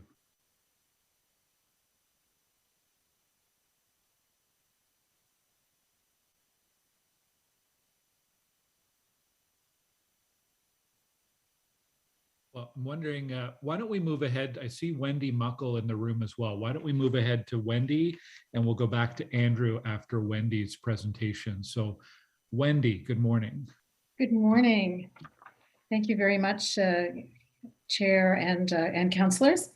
I'm here today to speak in support of the site plan, and just to be transparent, Ottawa Intercity Health intends to be one of the partners providing services at this location, specifically the area of the special care unit. And so the site plan and the design of the facility are obviously very important to us.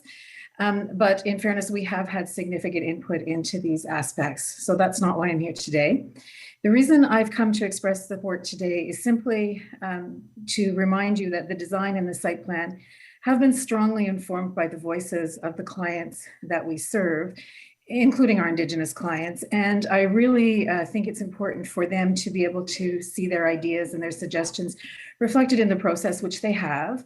And I would also suggest to you that of all the voices that you're going to listen to today, that perhaps the voices of the people who will actually need to access and use the facility should perhaps be the most important.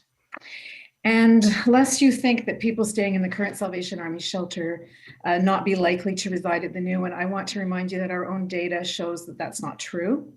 Many people experiencing homelessness who are currently living in shelters will, in fact, unfortunately, reside in this one, or perhaps in the supportive housing, or perhaps in the Vanier community. And so I do think that much as it's important to hear from the voices of residents and the voices of organizations, I think it's also really important, and it behooves us to listen to their voices. And historically, shelters tend to fail to incorporate anything in their design which meets basic human needs for spaces to sit, walk, or even to feel part of a community. There's always been a fear that if shelters are too nice, people won't leave them when housing becomes available. But we now understand, and COVID, if it's taught us nothing, has really reinforced the knowledge that living in an environment which is dehumanizing actually works against people's natural ability to retain hope of a better life and to have the capacity to make their hopes a reality. The design of this proposed facility is one which not only allows, for the practical operations of what needs to happen there, but it creates a respectful, welcoming space, which has room for the people it's intended to serve, to interact in very normal ways and to feel part of a community.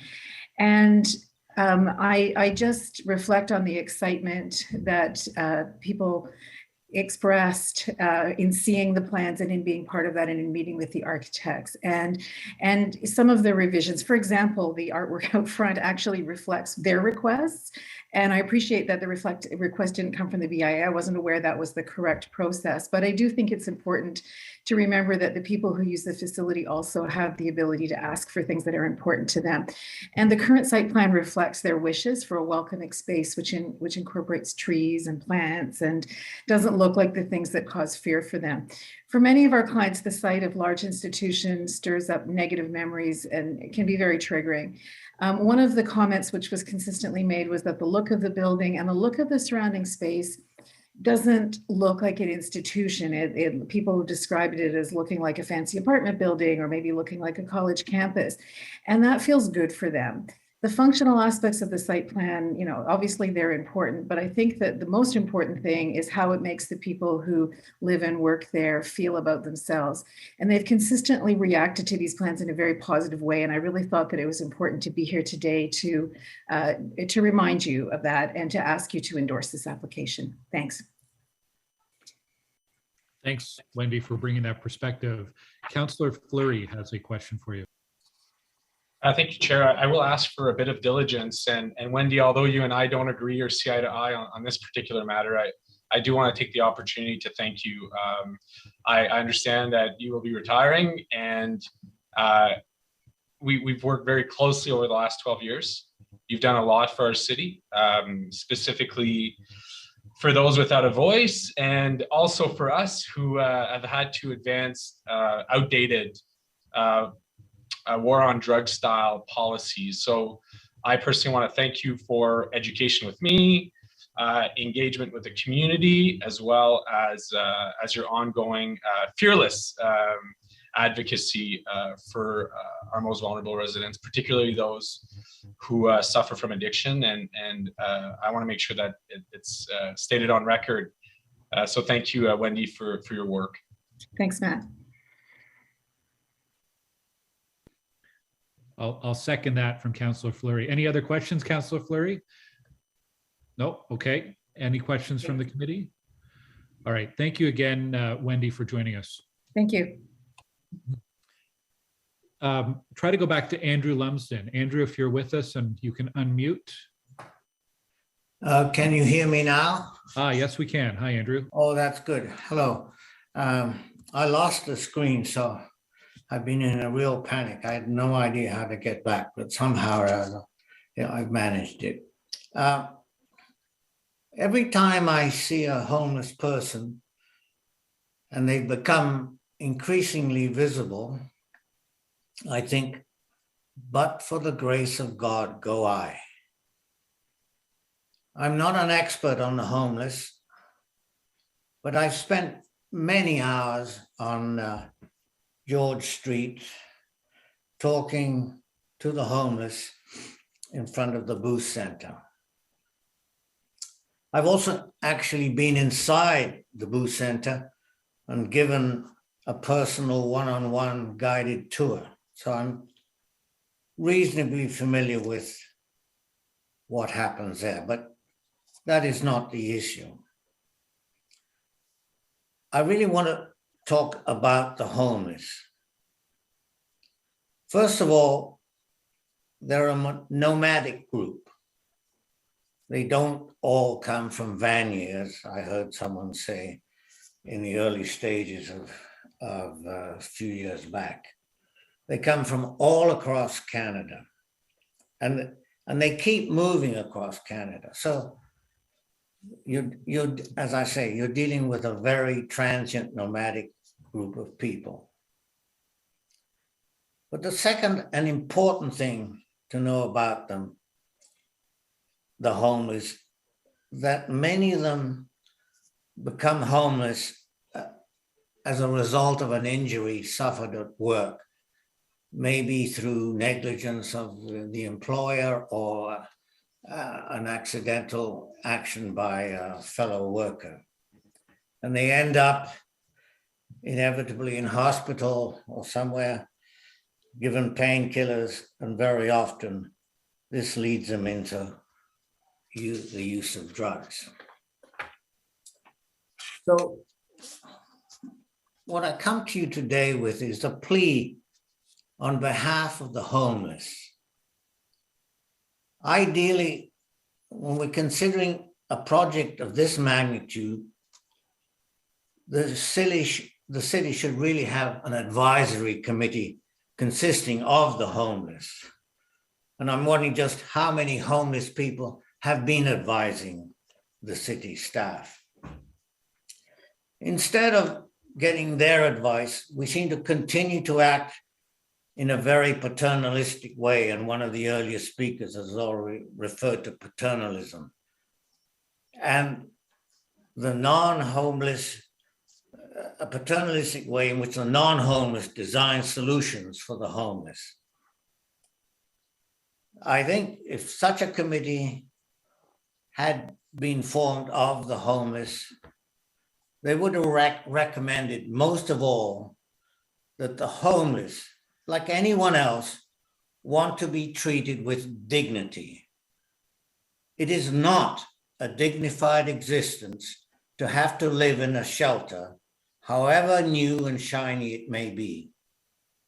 In a shelter, you are deprived of privacy. Imagine waking up one morning and finding who knows who sleeping and perhaps snoring in the bed beside you. So what the homeless need is their own front door, bedroom and bathroom, as a minimum. If you live in a shelter, you are still homeless. Let's not disguise that. So when we approve the building of a new shelter on Montreal Road, or anywhere else for that matter, we are merely perpetuating an antiquated model that does not work and is very expensive to build and operate. So what should be done instead? We should take a page out of Finland's book, a world leader regarding the treatment of the homeless. Their philosophy is that all citizens deserve their own front door. Finland has reduced the number of homeless by 85% in the last 10 years, and its goal is to eliminate the remaining 15% by 2025. By all accounts, this program philosophy is working very well. Instead of spending and money, it saves public funds. Andrew, that's your time. I'm just That's going my time. Thank you. Thank you. Thank you. I'm just going to look to see if any counselors have questions, and I'm seeing none. So thank you for your presentation today, Andrew. We're going to go now to speaker number 8, Lauren Touchon. Bonjour, Lauren. Bonjour, bonjour. Hello, hello, hello, members of the committee. To speak on behalf of the Vanier Community Association and Vanier residents, the VCA has worked in good faith for the advisory committee to achieve the best outcome for the community. We remain opposed to the development application, taking into consideration the application inadequacy, the scope and scale of the project, and the failure of the site plan control and programming advisory committee to genuinely engage and listen to community stakeholders, fulfilling its mandate and draft a recommendation report. Programming informed design, we cannot ignore it. Many questions remain unanswered. So it's misleading to argue in the report that the Salvation Army will contribute to creating a 15-minute neighborhood in Vanier. The project is not a community hub and it does not provide services we currently need in this community. The over-concentration of social services in Vanier clearly show that this is not those types of services we need. We don't want to see any duplication of services that could impact well-established community organization. During the community consultation, the applicant declared that the 32 units are a supportive housing apartment building with tenants. The applicant's architect, on the other hand, declared that it was not a residential building with tenants, but a residential care facility. Which one is it? The 32 units defined as transitive housing failed to comply with section 2.5.1 of the current official plan by providing adequate private spaces, a key, and unit amenities. In reality, there are 211 beds. The Salvation Army has not reduced the number of shelter beds by 25%. Please have a closer look at it. The removal of the 2 floors are actually just smoke and mirrors. In 2019, Councillor Lula voted in favor of the project with a promise from the Salvation Army to provide services and bed to homeless veterans. In the report and in the presentation earlier today, there was absolutely no mention of how space and services will be dedicated to homeless vets. When we asked the Salvation Army and the city how they could ensure that the design, space, services, and programming to Indigenous people do not further reproduce colonial practices, and programs are conducive to the culture protection of the Indigenous people served by the Salvation Army, the Salvation Army answered that they will continue to engage in consultation with Indigenous stakeholders and community organizations as they seek to better understand and support the Indigenous community. The Salvation Army has never committed to not engage in any religious indoctrination of Indigenous homeless, and clearly does not have the expertise to not perpetuate colonial biases, structures, and systems, including the design of the facility itself that does not include Indigenous design space and practices. This is a very Western design. The Salvation Army indicate that they will be working with members of the Francophone community to commission artwork inside and outside of the facility. Francophones do not want it. It is tokenism. We never asked for it. True respect of our Francophone heritage should have started with maintaining and respecting the full integrity of the French Quarter. The submitted SEPTED fails to address the potential safety risk for the community outside of the facility. We welcome the WISE report, but we echo concerns raised by OAC and the ignorance of the recommendations made by the Missing and Murdered Indigenous Women's Commission. Clients of the facility will not be able to consume drugs and alcohol on the premises, including the courtyards.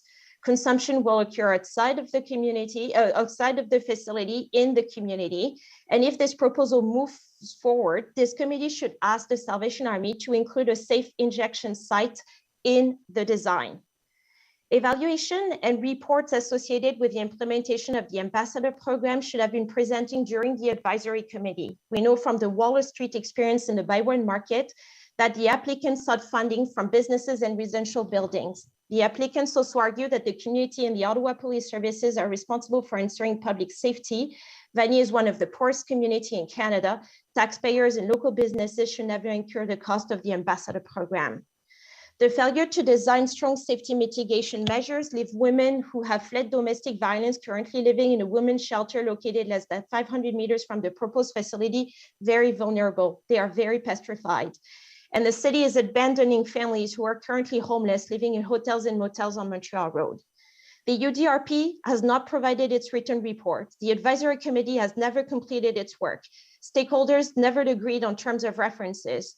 We know the major inconsistency among staff, city staff, including the housing department, and between the applicant and its own architect regarding the transitive housing proposal. The Salvation Army did not respect its commitment to include vets, did not properly engage with the community. They are ignoring Indigenous people's needs and culture. These considerations and others surely suggest the need to defer approval of the site plan control process. Thank you. Thank you, Lauren. That's your time. Thank you very much. Are there any questions from committee members? Conseiller Fleury. Councillor Fleury, thank you very much, Mr. Chair. First of all, I'd like to thank Lauren personally. Since 2017, you've been very, very involved with the community. I know that you're moving on to new challenges now, and I wish you a lot of success in your endeavors. I'd like to thank you on behalf of the community. I know how difficult the last few years have been for you. I know how difficult it's been to see the lack of progress on the Salvation Army project. I'd like to pick up on some of the things you said in your presentation. Michel Gervais earlier was talking about issues for the community, especially in terms of a risk for the welfare and the safety of people living around the centre. Could you perhaps specify to us so that the media and people watching us today, we're all against the project, of course, so we will have to fight against it, but we have a report today, and I have to make sure that my motion really captures what the association is asking for. I'd like to understand the type of expectations that you have. If the project goes forward, what expectations do you have in terms of protecting the safety and well-being of surrounding residents, those living around the property? Answer. To clarify, you're asking for specific measures or specific recommendations from the community? Yes, that's exactly it. What would you like to see? Because we have an opportunity through our options to actually amend the site conditions and to require specific actions. I want to make sure I'm properly capturing what the community wants. Well, in the conversations we've had with the Salvation Army, when we asked for a safe injection site in the centre, rather, they refused and they said that they'd be working with partners outside the centre. It's important, I think, to integrate services and to have a unit within the development for a safe injection site, and even perhaps a space where the homeless could consume alcohol as well. That should be part of the treatment process of the support for alcoholism. The ambassador program is not a solution. It might just be seen as a band-aid. And the cost has been placed on residents. This isn't something we want. So in terms of steps that need to be taken, while the WISE report has to be implemented, first of all, there has to be a follow-up system which will report on how the Salvation Army has implemented the WISE report's recommendations. We should perhaps look at all the recommendations and we should be able to see exactly what the Salvation Army has done. We have to look at things like light. We shouldn't be creating courtyards and gardens if you're pushing clientele outside into the community. So I think that there has to be accountability, but there are tools in terms of design which could facilitate the creation of new initiatives and improve security. I'm not an expert in security or in safety. I know that. I'd like to thank you for your comments. And we'll send, you should be sending a letter to the housing department about the safe injection site. There's nothing we can do in the site plan about that, but we could send a directive to the housing department, however. I'd just like to raise another question that you raised in your presentation as well. Very often, the declaration of space, of outside space, does not necessarily actually deal with the issues.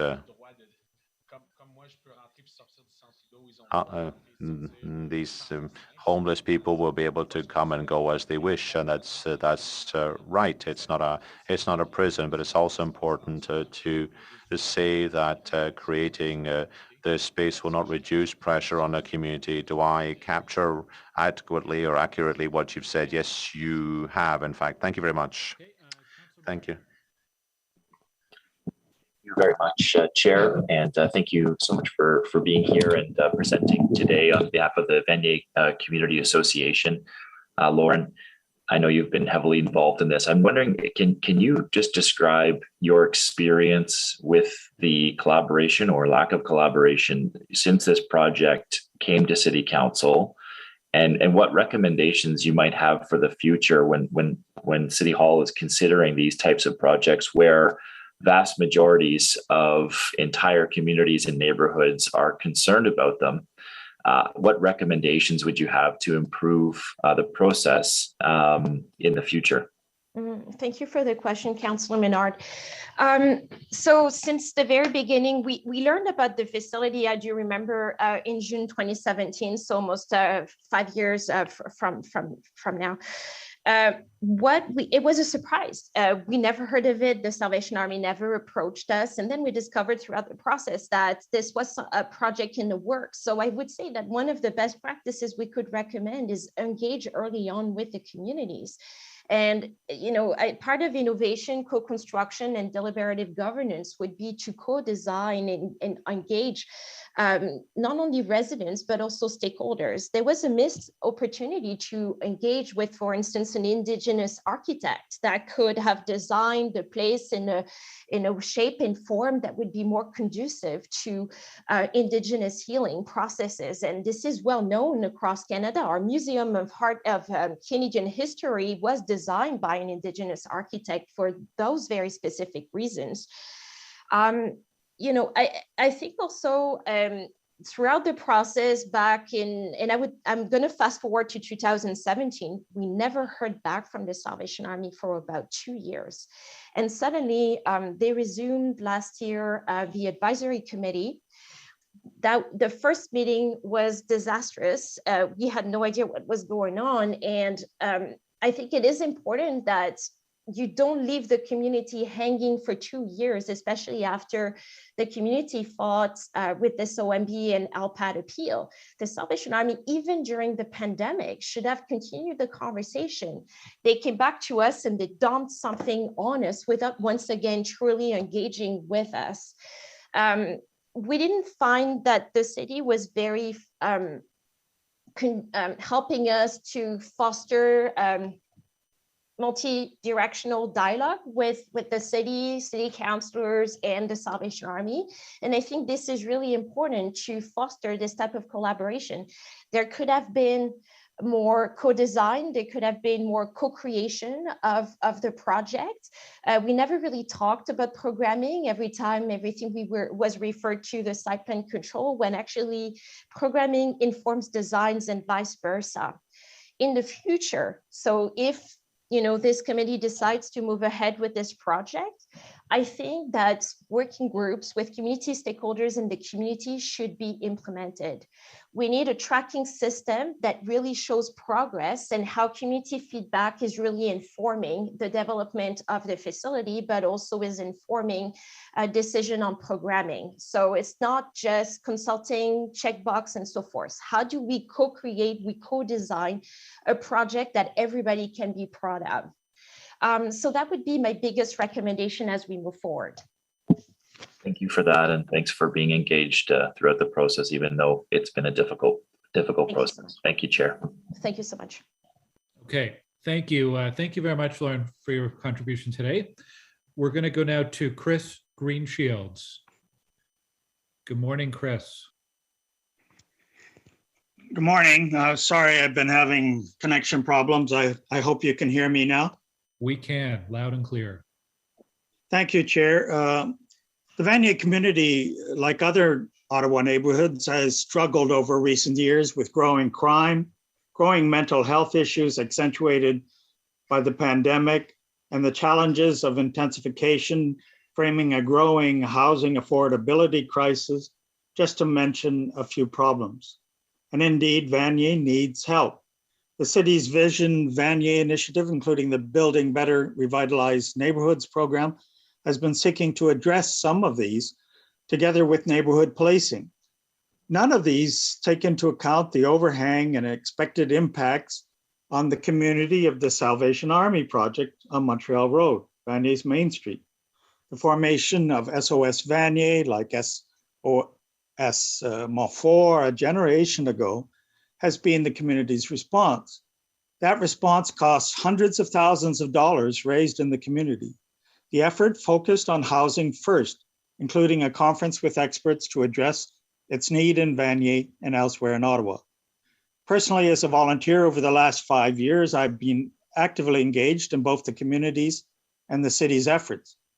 Judging from the staff report and the failure of the council-directed advisory committee process, as been discussed earlier, to review the project in all its aspects, the city is seeking now to close its eyes on the issues of this project and move on, leaving the community to deal with the consequences, as indeed the Salvation Army itself has told us during community consultations that we must do with the police service.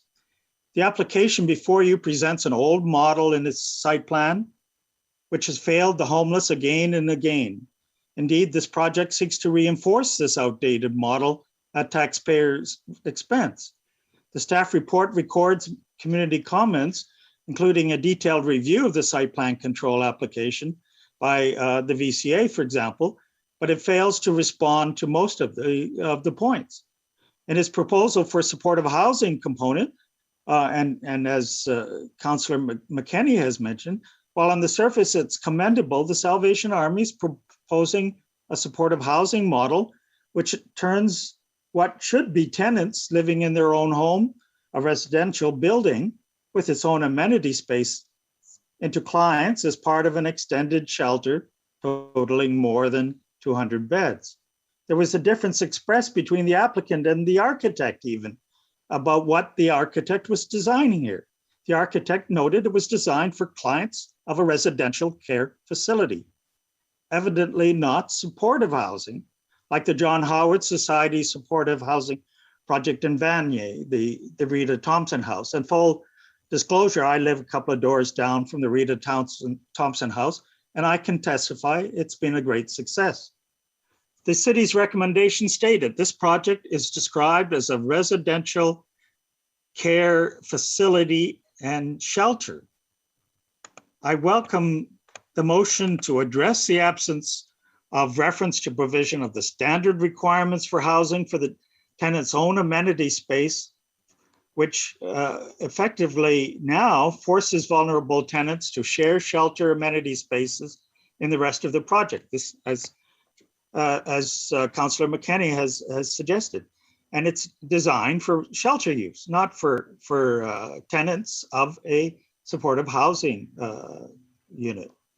It is evidently part of the Salvation Army recourse to a never-ending revolving door represented by an outdated model where few seem to get a home well described by Housing First expert Professor Tim Albury.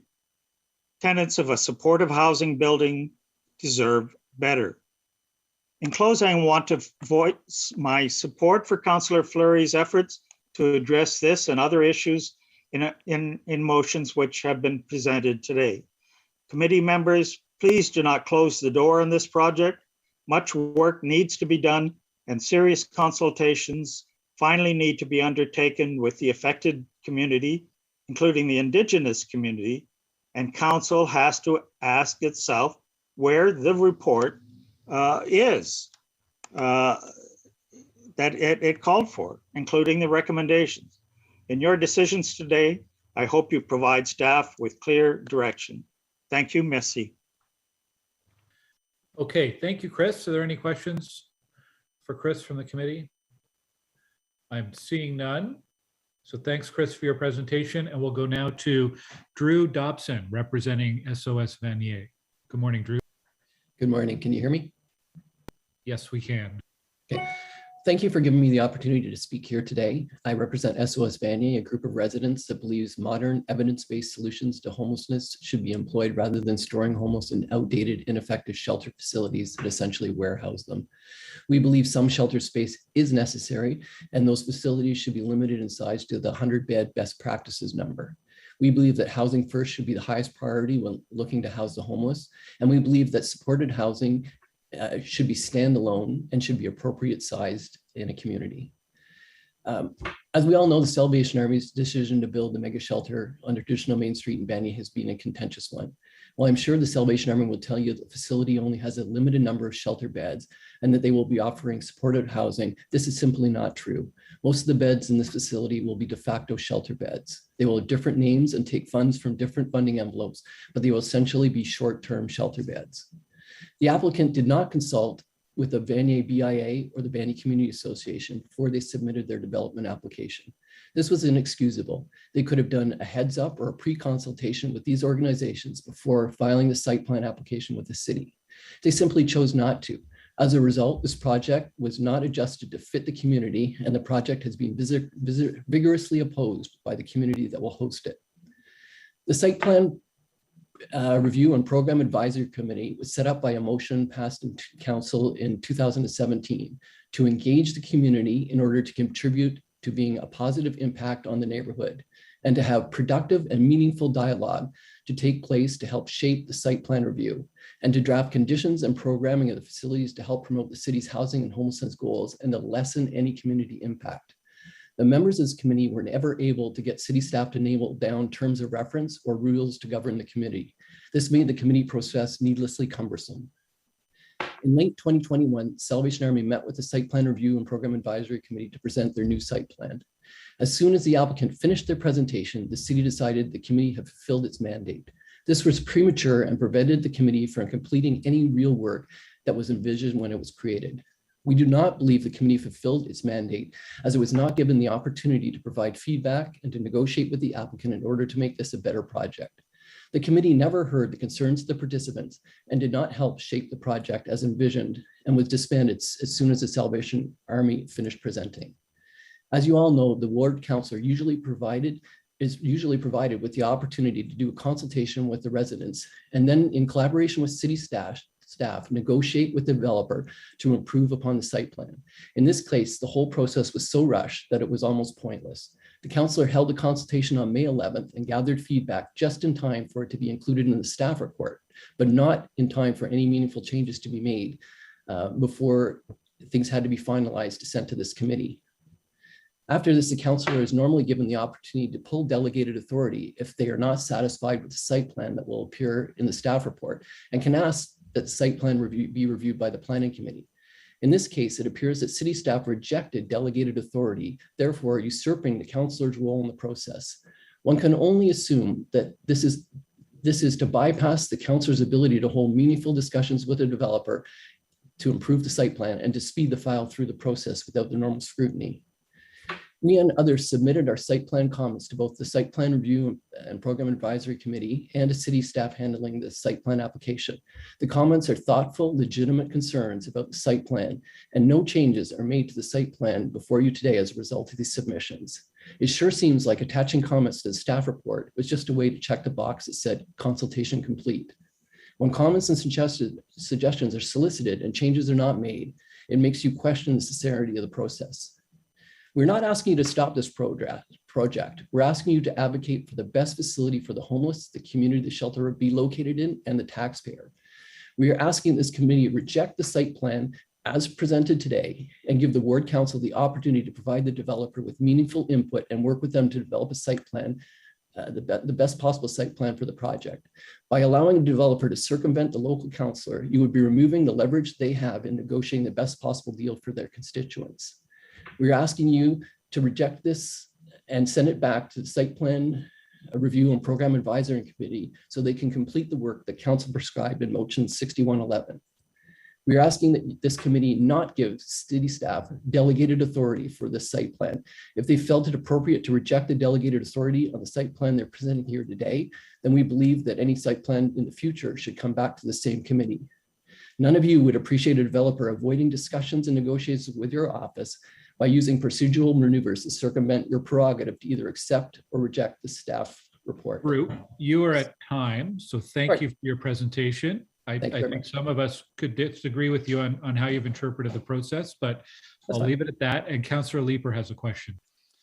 Thank you very much, Chair. And I would just point out, Bill 109 has now taken away site plan from city councillors, precisely because oftentimes we get into non-site plan considerations, and it creates a significant burden on people who are trying to develop things. The abuse of process has led to our losing control over a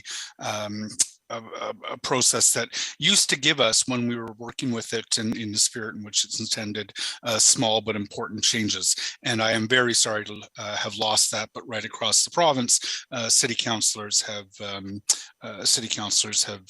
abused the site plan process. There it is. So in the spirit of that, what are those site plan design changes that you would have liked to have seen the applicant made? I would like to have seen either a more thorough explanation or consideration of the direct impact on their neighbors. Sorry, so yeah, like what are those sort of concrete design changes that you had proposed that staff have not incorporated? We were looking at noise mitigation through materials from the exterior courtyards, berms. We were looking at things like landscaping and types of landscaping to avoid, light pollution, noise pollution to the adjacent properties. These were some of the things we asked to discuss, but were never discussed. Okay. Though obviously very legitimate.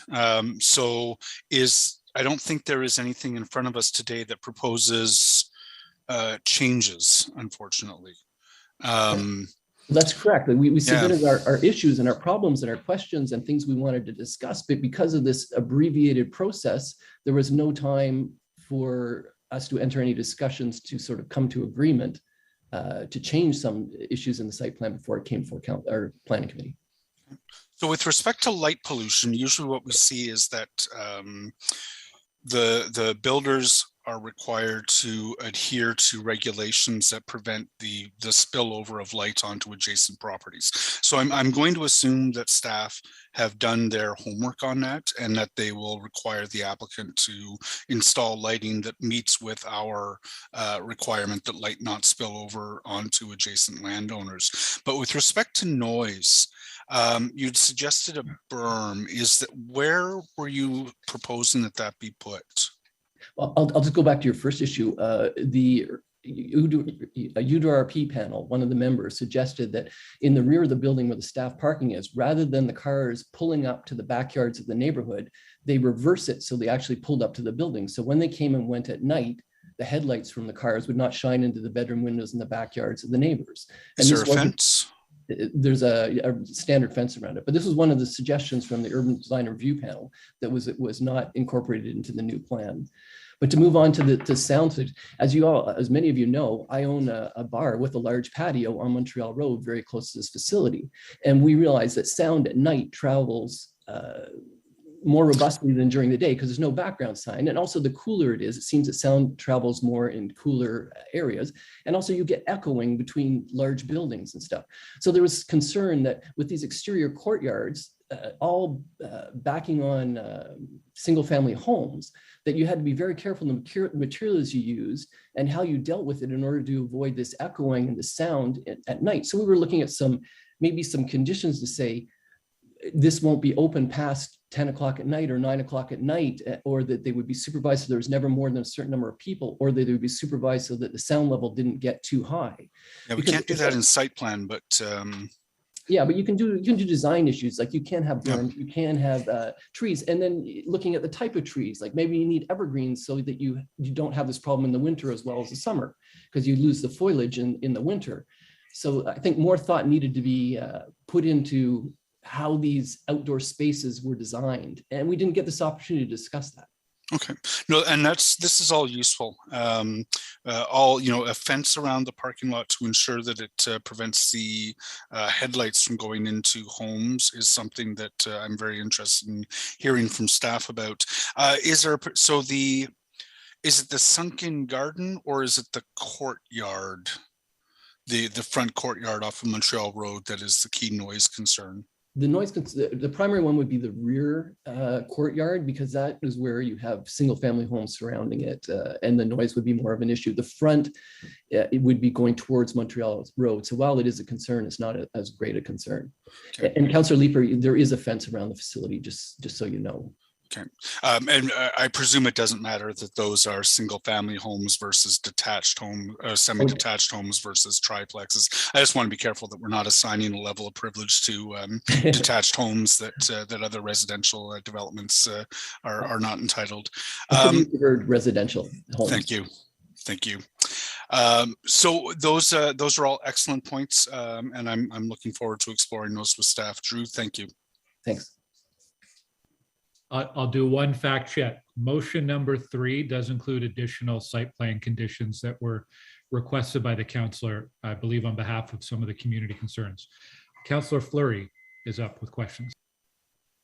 Yeah, thank you, Chair, for raising. There are a number of site plan elements that are also reflected in, I guess it's document 4, elements 27 to 31, which were agreed upon. So it's a series of things that have changed. I think Drew's point is much more around the type of engagement and the timing of that engagement relating to site plan, and obviously would appreciate more constants around that and more touch points. Drew, I want to come back to, so you are a number of things. You're a residential property owner in the area. You're a business owner on Montreal Road next to the site. You're on the BIA. I want to understand a few elements, and just looking again to validate, I do have a number of motions and directions. So what is the most, so I have to preface this because it is on record, it is on YouTube, it lives in time. I remain opposed to the site, but because there's a site plan in front of us, I'm commenting with you on ways to make this site plan better. So I think it's important that be framed in that regards. In the spirit, if the applicant chooses to continue to proceed and you're next door, what are the main concerns relating to impacts to businesses along the corridor? And how do you propose a site condition could be added to minimize that? This is where it gets challenging, because this is where sort of programming and site plan interact in a way that you can't separate them. Because if we were looking at a condo building going up next door, or some sort of shopping complex, I wouldn't be talking to you about sort of security issues. We wouldn't talk about, loitering and things like that. Whereas with this facility, a lot of their Salvation Army's design efforts have gone into recognizing that there's safety issues. So in the same way they recognize there are safety issues, we're concerned about safety issues on the street. We're concerned about noise. The BIA, I think, and other businesses on Montreal Road are concerned that it will change the dynamic of the traffic and the business patterns. But from a site plan perspective, it's tough to separate like what could be done at the site in order to mitigate some of these things. I'd say one of the most important thing would be to allow for safe consumption inside the facility. If people were allowed to consume supervised, say, alcohol or a safe injection kind of site, it would then allow these people to do in a safe manner, and they wouldn't have to go to city parks and benches and neighboring businesses. I think that would be very helpful. But once again, it's sort of outside of the realm of site plan.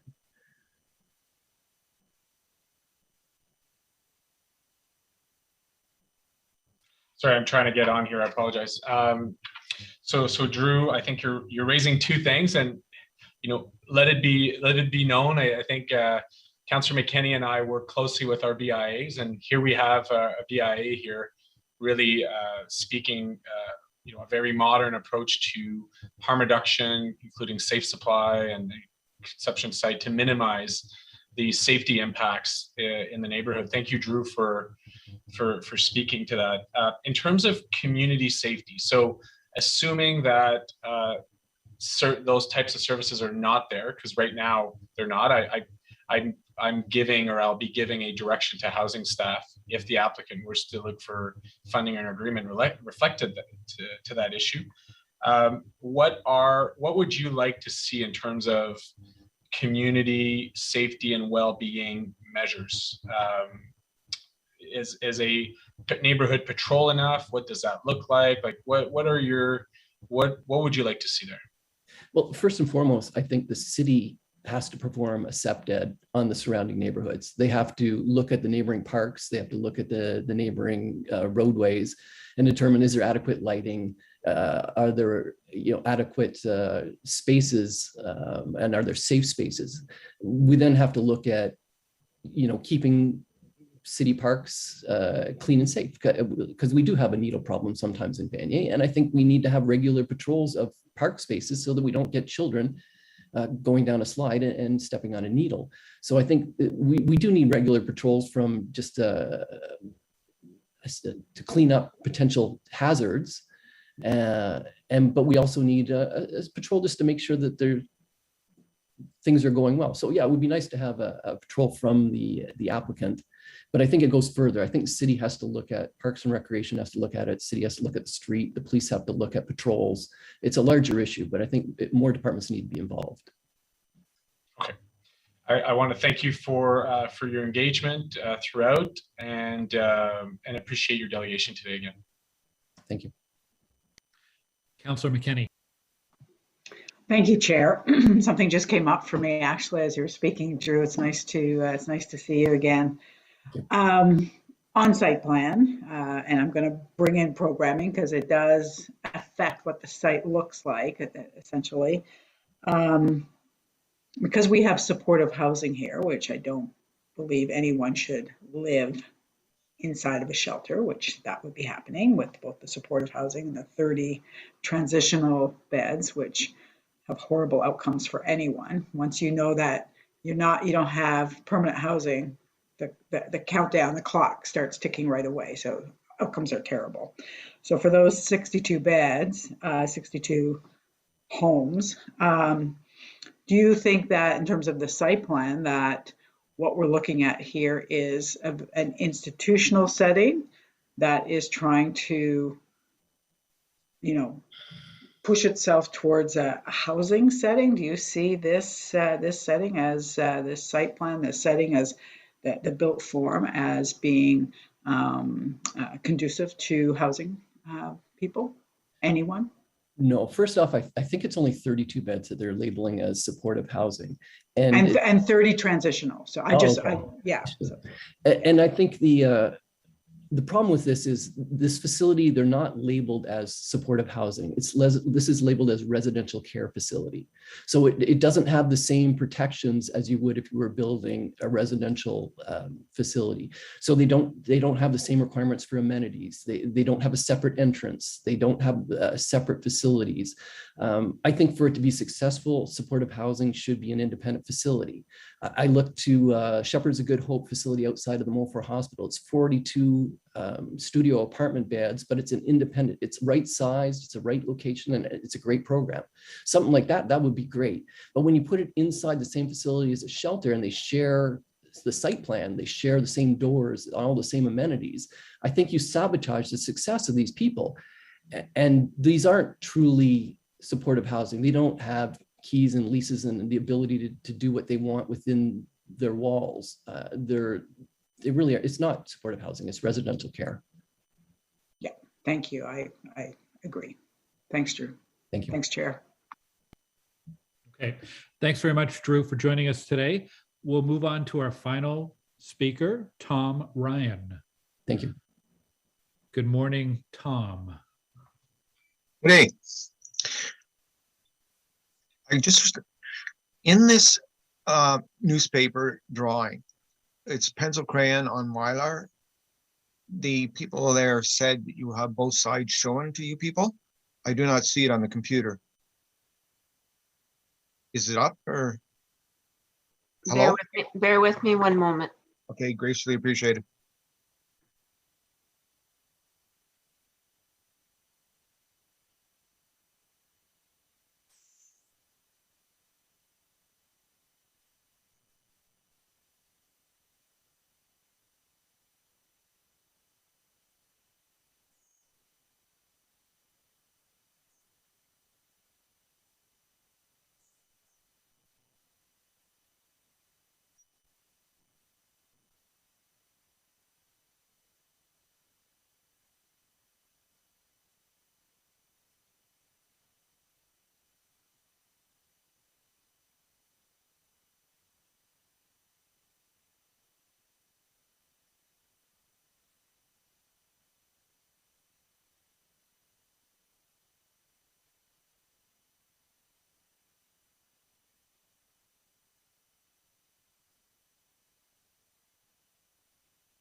Just bear with us, Mr. Chair, one moment. Okay, thank you.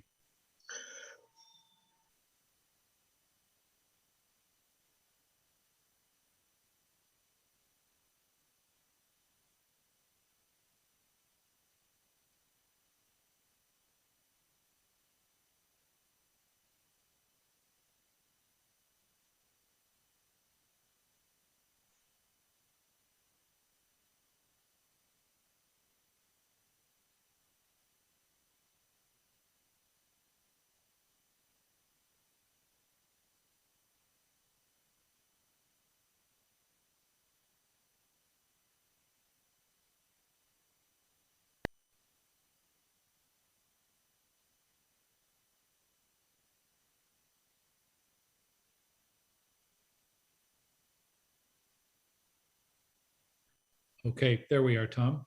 Okay. Just one moment, please.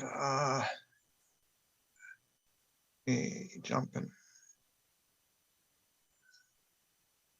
It's full screen. Okay, back down. Okay. Now, this newspaper drawing that I do it for the Vanier perspective, is a 31.5 by 21 inch pencil crayon on Mylar, and it's entitled Two Sides to the Same Story. It's a drawing still developing, just like the Vanier Salvation Army correlation.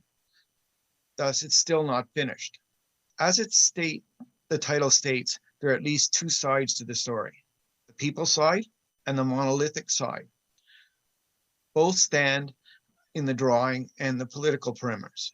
In the drawing, it has 29 people residing, blending in as babies, young, middle-aged, elders, male, female, tall, short, sitting, standing, walking, all face away from the concrete triangular post rectangular glass windowed boxes.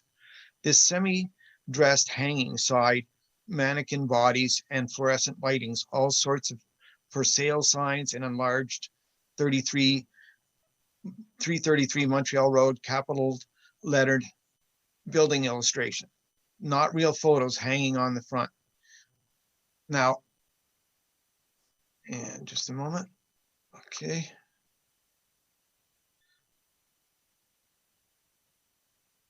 When the back side, when turned over to the back side, you see those concrete post beam, fluorescent light glass windows and rooftop air moving box come right out at you.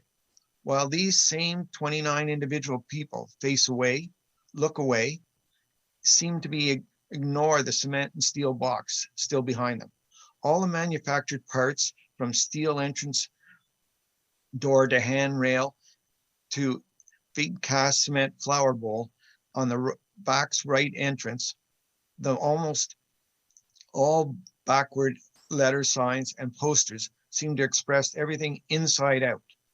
But still, Crown Tavern Sports Bar and great motel rates, daily, weekly, free internet are right-sided from the. So on one, the pencil sharpener with timeless wrist watches, it doesn't have front side drawn hand is reaching to fine tune the pencil to keep all the rules properly drawn, while the Mylar paper's backside drawn pencil holding hand looks like it could be either reaching to be sharpened to draw or stuck in another. Now, the whole ideology of this drawing is to show that there are two sides, and each, what the real priority that people, if you notice them all in it, they all are aiming for diversification into a more mini, non-monolithic shelters, while the whole city, we want them all in the whole city, and there'd be much more rational design for the desired ideal to help all people in Ottawa. So the whole thesis of this is to show that we need to diversify it, and not just Vanier. It should be in Vanier as well, but it should be all over. If we could do that, in my architectural studies, that's been known for since the 50s, that the conglomeration to one box is not good if you really want to bring the people back together and into the society. Otherwise, even with the fencing and everything, they're going to be boxed in, caged in, or they'll be fighting to get out. So why are we not moving towards that? That is my expression of thought. Thank you very much, Tom, for sharing that with us today. Are there any questions for Tom? I'm seeing none. Thank you, Tom, for joining us. Thank you. All right, so that concludes our delegations. We're now going to go back to the applicants and give our committee members an opportunity to ask questions to the applicant. And following that, we'll go to questions for staff. So actually, let's give the clerk's office just a moment to bring in all of the applicants. They have quite a few people here from different disciplines who are available to answer questions. So I'll just let's give them a minute here to get coordinated.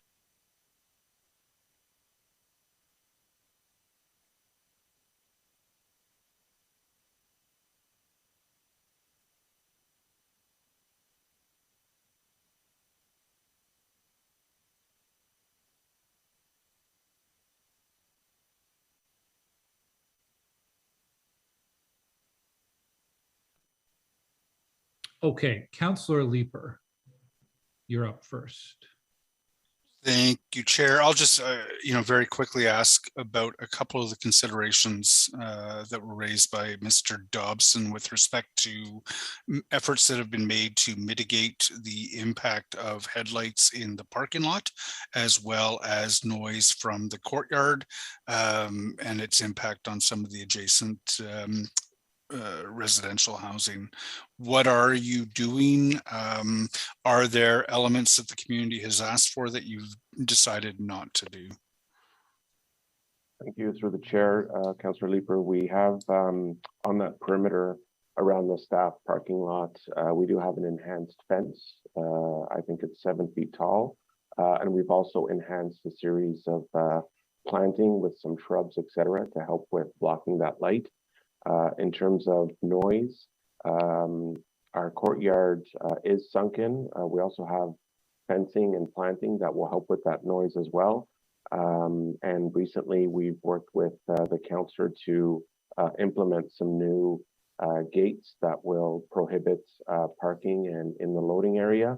And I would like to add that these are exactly the comments that we were hoping to get to in a series of those advisory committee meetings that we unfortunately have started to see trickle through in the last probably month or so. So our entire team is here to answer any of these questions, and I'll ask Patrick if there's anything else that we've heard that we either haven't implemented, or if there's anything else we have implemented in terms of noise and light mitigation. Just a quick clarification on the perimeter fence that is generally around the perimeter of the site. What we've done is we've created a offset wood slat fence so that no light can actually go through. And with the proposed heights, I think that will be sufficient to not have headlights shining in people's bedrooms or living rooms. In addition to some of the planting that is suggested along the back edges there. And we've also gone through, just in terms of planting, we've gone through the exercise of trying to retain as many perimeter trees as possible. In fact, I think we retain most of them that are in relatively good shape. So, or is there some good number of coniferous trees that will retain their foliage in the winter? I'll have to check the landscape plan. I think they're mostly deciduous trees at the back. Okay. I can check while we answer other questions. And those were my two questions. So with respect to that landscape plan, is there any further work to be done on that? Is there any further precision that can be brought to that? It provided there's enough space for coniferous to grow between the parking and the fence. I mean, we can see if we can accommodate more. I would just I'd be careful to plant a tree that just won't survive in the locations we're providing them in. So, how much of a verge are you providing between the asphalt and the fence? I think it's about 1.5 meters. Are you able to bring that down by another, 0.5 meter or so to provide a full 2 meters for trees? I will have to verify what our drive aisle width is, but because it's an exterior drive aisle, I don't think we can reduce it more than 6.7 meters. So it's 6. Okay. Can staff comment on that? Well, let's keep our staff questions for later. I did see Gord Lorimer from the applicant team put his hand up in the middle of that response. Perhaps he has some more information. Yeah, just on the notion of the exterior amenity spaces, when they were talking about courtyards or balconies at the various levels, those are all oriented to the center of the site. So if you remember on the site plan, the building is H-shaped. So all of those outdoor spaces are located within the cavities of the H, the interior part. So that's done deliberately to minimize sound transmission to abutting neighbors. Certainly on the east and west, they'd hear nothing. Yep. So that's that strategy. I think that's going to be quite effective. So I mean, just buffered by the buildings. Yes. Yeah. Okay. I'm going to take a closer look while I'm listening, but thank you very much. Okay, I'm looking for any other questions from committee members. I have a question I wanted to ask because it came up. Why did you remove the 2 floors? You shortened the height of the building. What was the reason for that? It came up during a delegation. Yeah, well, thanks, Chair Gower. Originally the facility was back in 2017 and 18. The original plan had it at 6-story. Then through comments that was heard from the community, the Salvation Army then decided to reduce that by a floor. And most recently, during that pause that was some of the members indicated during post 2018, once the LPAT decision came back, then the Salvation Army went back and looked at the shelter again. And then through the pandemic hit, and they looked at their level of services that they wanted to provide at this facility, and again reduced the facility by an additional floor. So you have the facility that you have now in front of you at 4 floors. Sorry. Okay, and could you clarify for the committee the role of the ambassador program and how that's tied into city approvals? Sure, I'll start, and I also have William Van Weiswick here from our security firm that could add a bit to that. So the ambassador program is a condition that we have on file that we will be implemented at the new facility. A pilot program was implemented at George Street, and I believe we consider that to be an effective pilot program. It will be implemented at the new facility. And just to address, I believe something I've seen in motion so far that I believe will be redundant, because the current ambassador program does have a patrol outside of the property.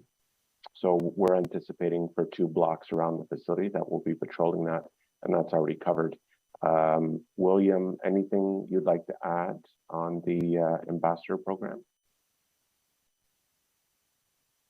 Yeah, thanks, Marco. So first of all, that program itself is no longer a pilot. It's fully functional. It's operational in the present location now. What we, as in Security Through Safe Design, has just been recently engaged to conduct a formal review of that project. I know last time when we had met with the councillor and the community, there were questions on, statistics, benefits, pros, cons. So we're going to conduct a formal review, engaging the service provider now, engaging the members of the public, the commercial entities, the community, and we're going to look at the various stats that they have. And apparently they have a wealth of stats that we're going to review and come back with a full report on, the project itself. That report will help us guide how it's going to be implemented in Vanier. There's 2 different communities. We want to ensure that we incorporate the comments from the stakeholders within the community of Vanier. We want to engage a specific police in that community. We want to ensure that we tailor the ambassador program to meet the needs of that community as opposed to where it is now. So although the program will transition to Vanier, it is going to be fully evaluated, and it will be modified to meet the requirements that we identify through our stakeholder engagement. And William, for the committee, can you clarify what your role is in this project? Yeah, so we are the security consultant for the project. We've worked with Hoban Architect, and we looked at the design of the facilities. We've looked at the CEPTED principles on the site. We've helped, we're going to be looking at all the security systems that are going to be incorporated into the site, the camera use, that type of thing. And on the side of that, we've been asked to look at the ambassador program and to evaluate that formally outside of the Salvation Army, so we can have an independent evaluation to bring forward to the city when the program transitions. Okay, thank you. And I see Councillor Fleury's hand is up. I'll go to him, but I have one last question for the Salvation Army, which is, I believe a copy of each of the motions has been shared with you. There's 8 motions. You've just flagged number 7 around proactive control may be redundant based on the ambassador program. Do you have any other concerns or anything you wish to share with the committee about any of the other motions that are in front of us right now?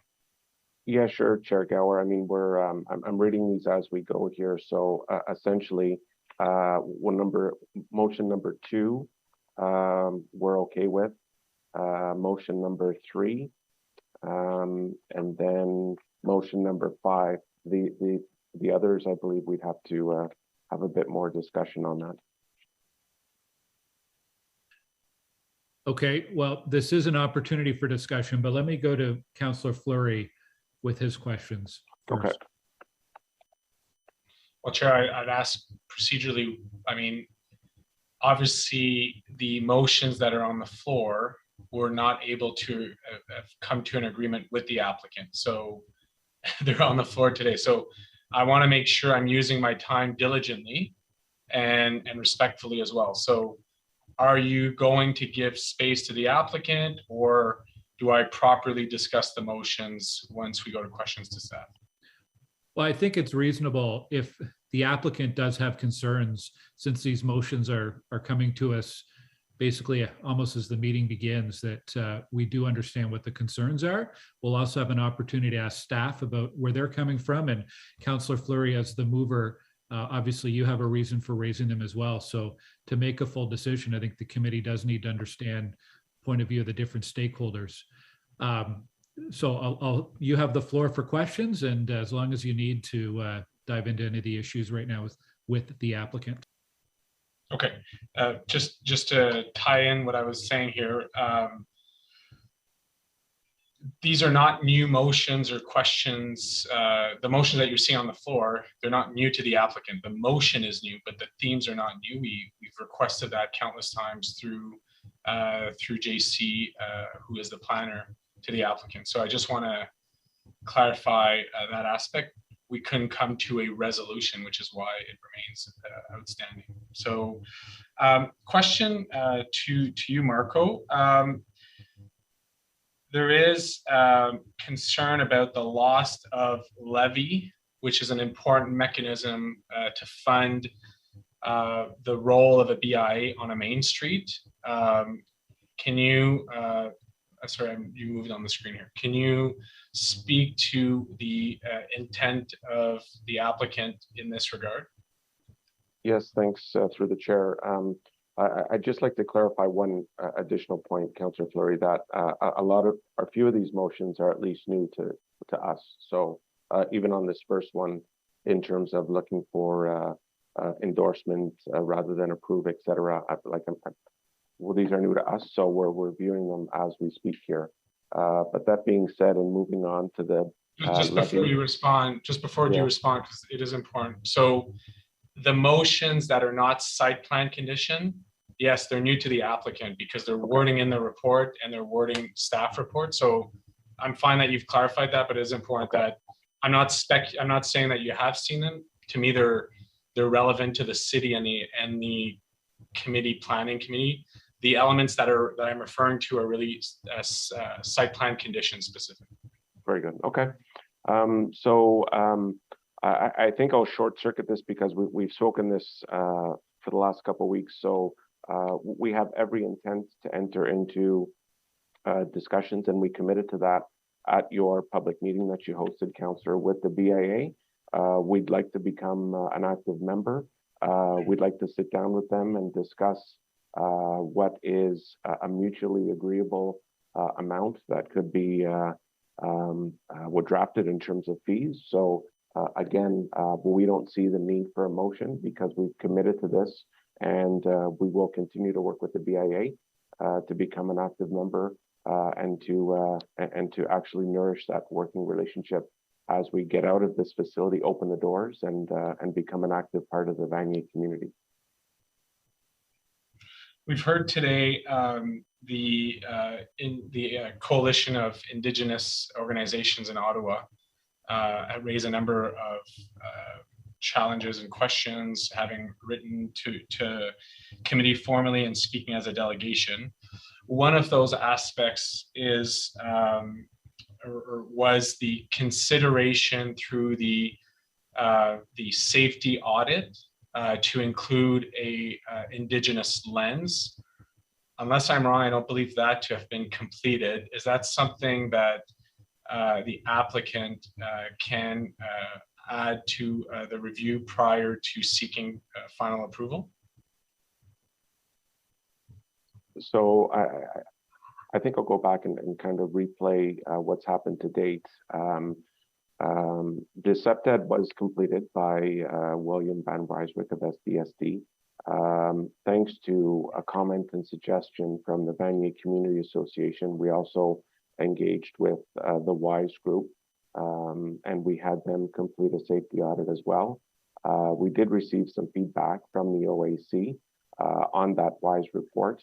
And as a response back to the OAC, we did discuss this with both William and the representative from the WISE group, and they mentioned that their audit was unfortunately more of a tabletop exercise because we were still in the throes of coming out of a pandemic. So I'm not using that as an excuse, but as a reality of if this were to continue or be done in the near future, and we do have a commitment to continue as we proceed through the design to make sure the facility is designed as best as possible to fit within the community. We have every intent on doing these more face-to-face community engagements where we can actually have sit-downs, walk sites, walk communities, and try and continuously improve these audits. So again, with a commitment from the Salvation Army is to continue to do this, and we really don't see the need for motions or whatnot because it's part of our good project practice that we're going to be implementing.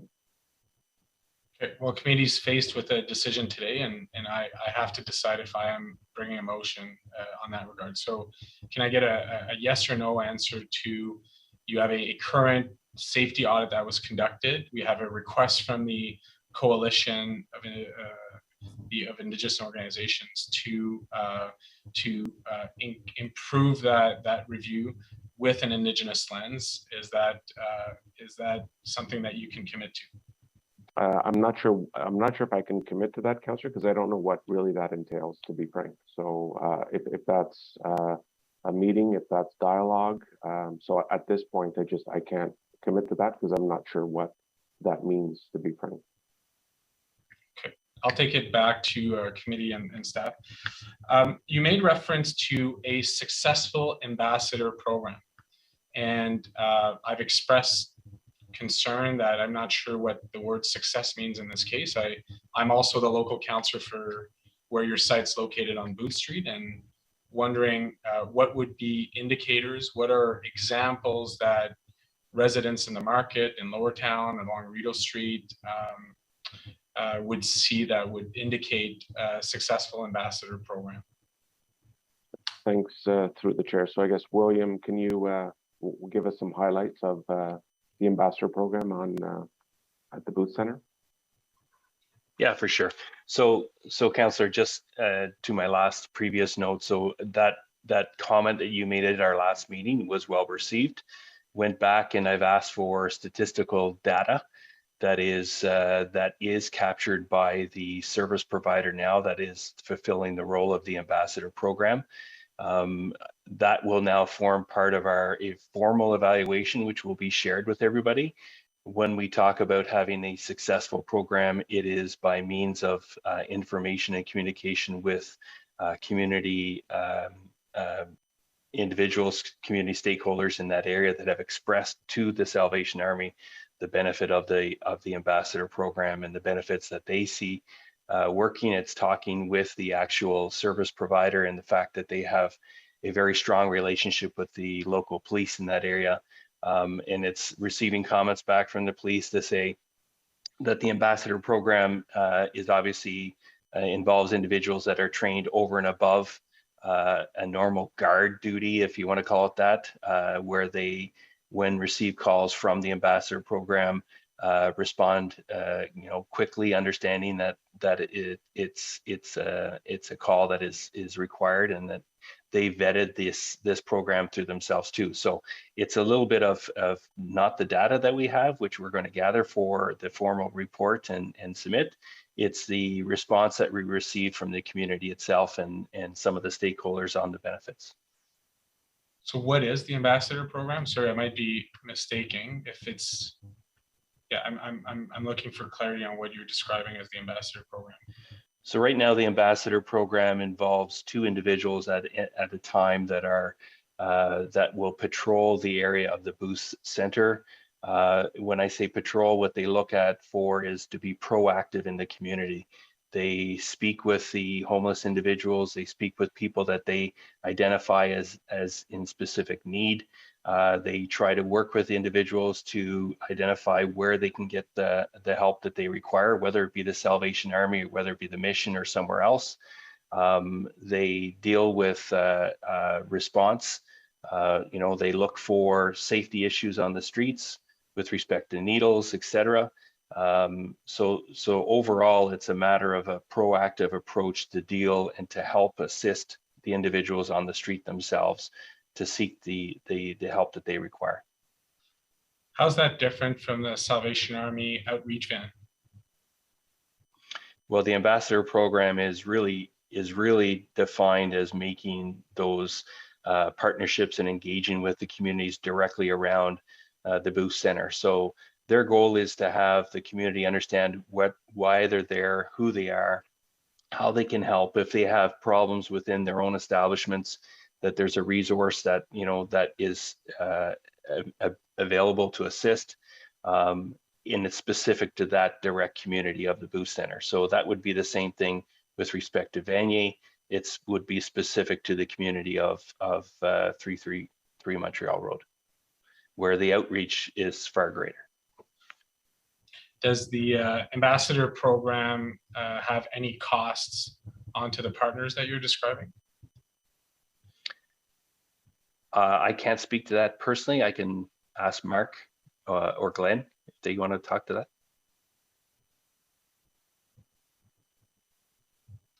Yeah, Councillor, through the chair. Yeah, the Salvation Army does pay for the cost of the ambassador program. The Salvation Army contracts those services and pays for those. There are some members of the community, some businesses that have chosen of their own free will, their own decision to support that same program broadly, but the Salvation Army does absorb those costs within its organization.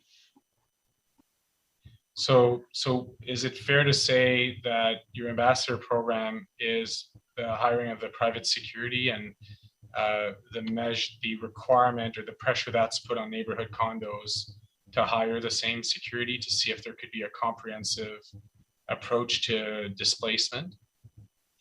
Is that what you're describing as the ambassador program?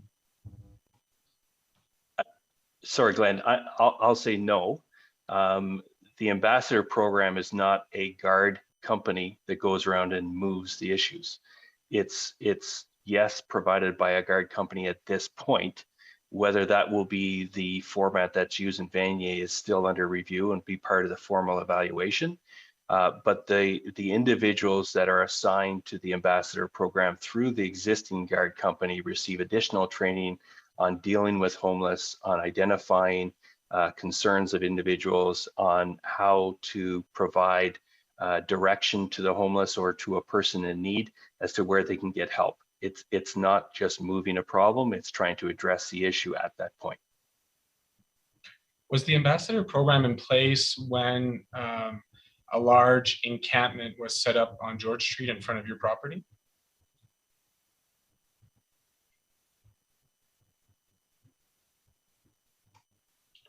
I'm sorry, Councillor, you'd have to give me some dates as it relates to that. Sure. I thought you were quite aware. I did engage with Mark and Mr. White at the time. Just curious, I can pull it up on my search here.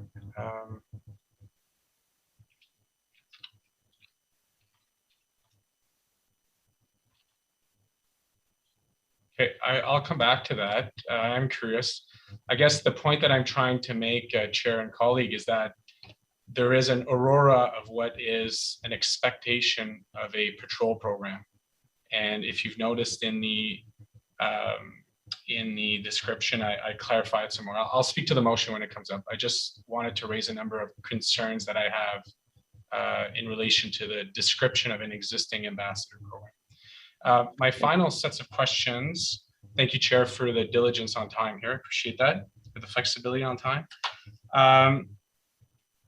In your submission to the city and in your presentation today, you refer to the fulsome package of services that you're providing at or planning to provide at 333 Montreal Road, which include 211 beds.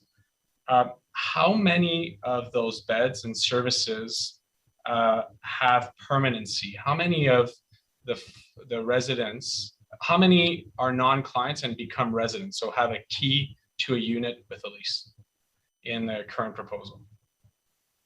So I think I'll just start that off, Councillor, that there's 32 supportive housing units, each with a key, a door, its own unit, leases, etc.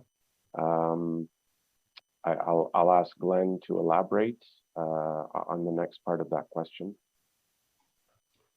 You're absolutely right, Marco and Councillor, through the chair. Yes, 32 supportive housing units using best practices, separate entrance to that building, amenity spaces specific to the supportive housing residents that are there. The rest of the facility, as we look at the programs and services that we provide, currently as presented, we have the emergency shelter, the transitional independent living, and of course you heard from Wendy Muckle earlier around the special care unit.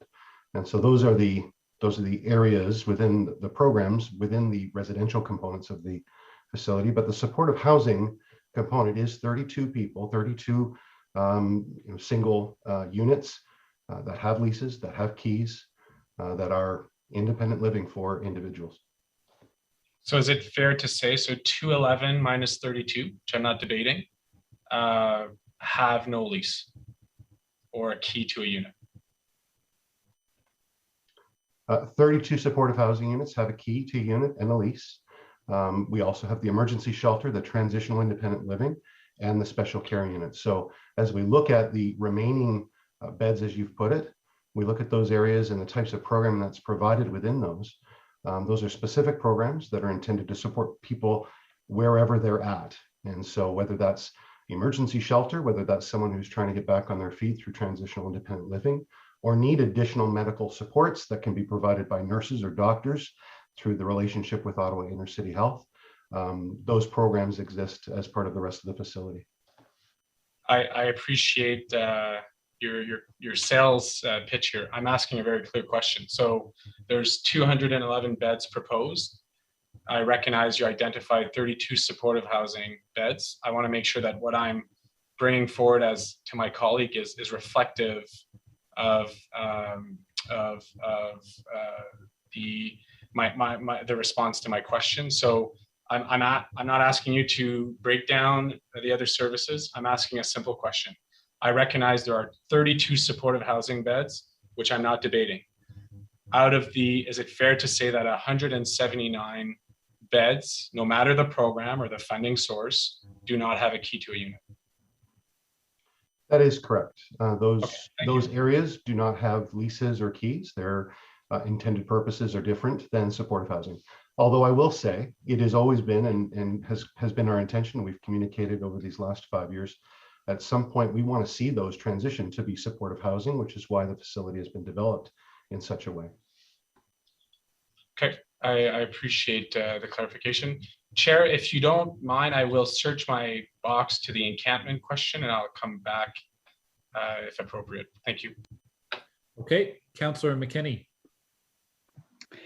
Thank you, Chair. I just want to go back to the supportive housing that is being proposed here, kind of a residential continuum, if you will. And as you suggested, the supportive housing is the piece that has a key to a unit. However, you mentioned that it subscribes to best practices. I'm unsure of how that is the case. Can you give me examples of other supportive housing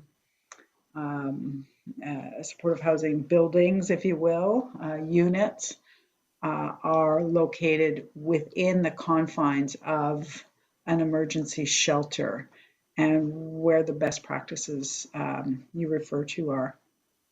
Well, thanks, Chair.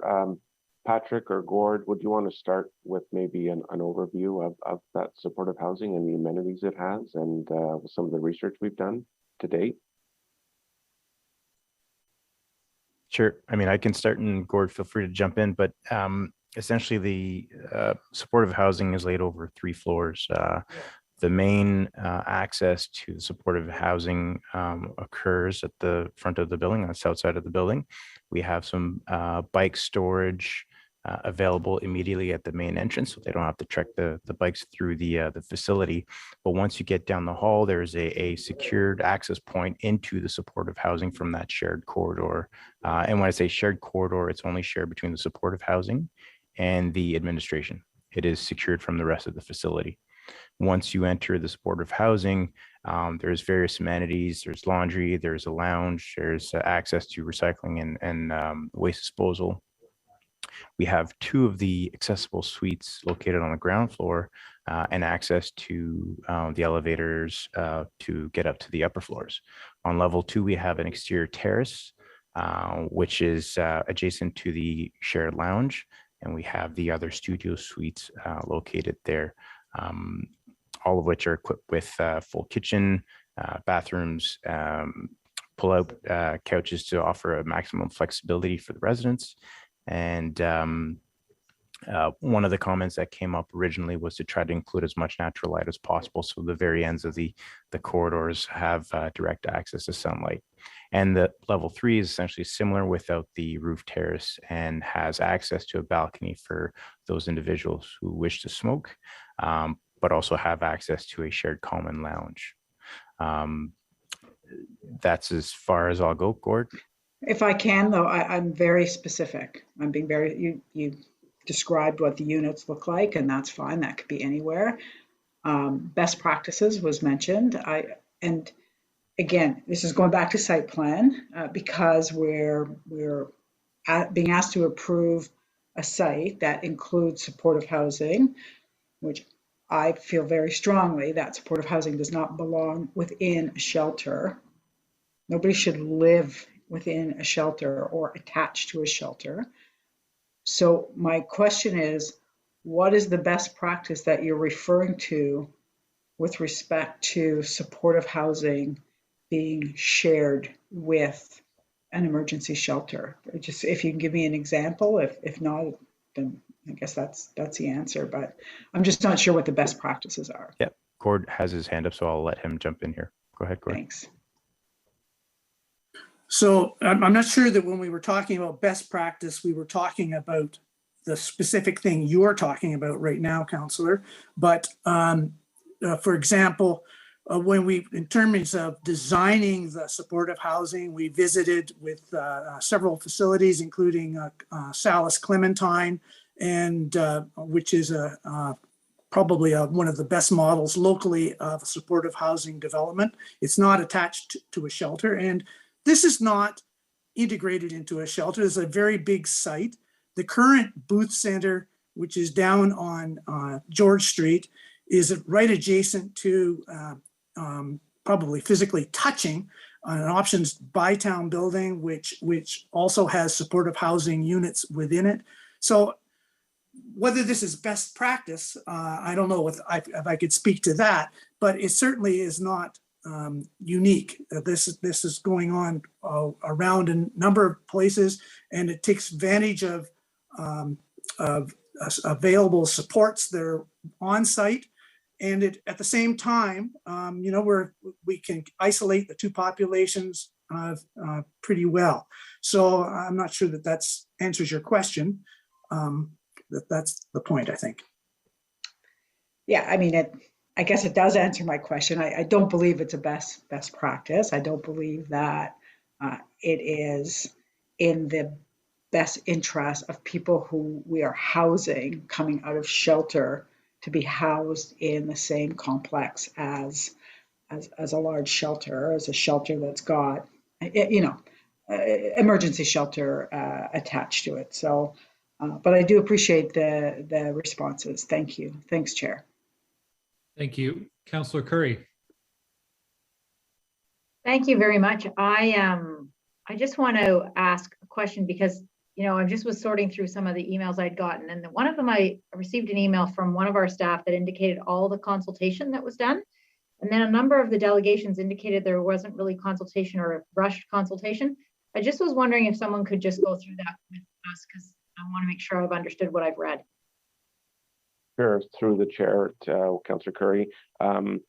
Over the past year or so, we've reached out to, and I'll just try and list a few of them. So there was a number of advisory committee meetings, 5 of them in total, 1 in 2018 and the other 4 since we've reapplied back in November. We've had individual calls or meetings with some of the key stakeholders, such as the Ward Councillor, the Vanier Community Association, the Ottawa Aboriginal Coalition, etc. We've reached out about 2 months ago, maybe 3 months ago. I reached out to some of those same key stakeholders to let them know that once we get through site plan approval, that we're looking forward to establishing stakeholder-specific continued dialogue throughout the life of the project, right through until doors are open, because different stakeholders will have different needs and wants and requests in terms of how we're communicating with them throughout various stages, such as site plan, design, construction, and once doors are open. We've recently launched our updated website with some information. We've recently announced at the councillors' open house that we have a dedicated email address where we can address specific concerns. So we absolutely haven't been perfect by no stretch, but we've been making attempts based on getting to this site plan approval process, and we continue to want to actively engage with all of these stakeholders, not just up until today, but throughout the rest of the project.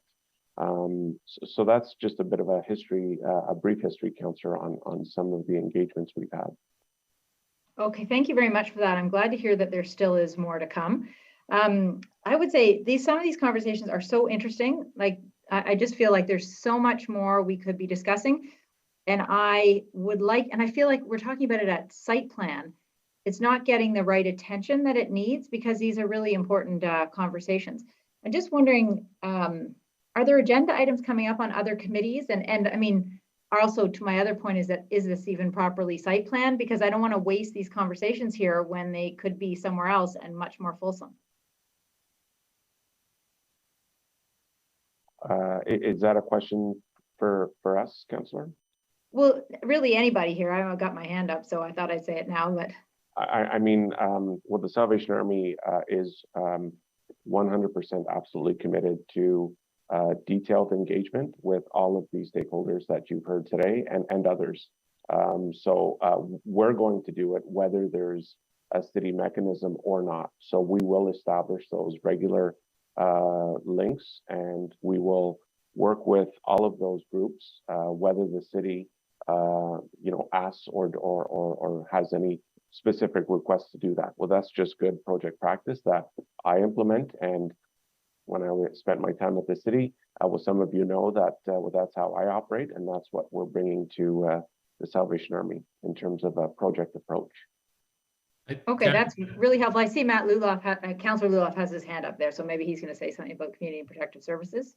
Well, Councillor Curry, I think it's a great question, because there's probably no single committee within our city committee structure that's really in a position to have this conversation. Even our council alone isn't in a position, right? It's so many levels of government and organizations about how we evolve our approach to issues of housing and homelessness.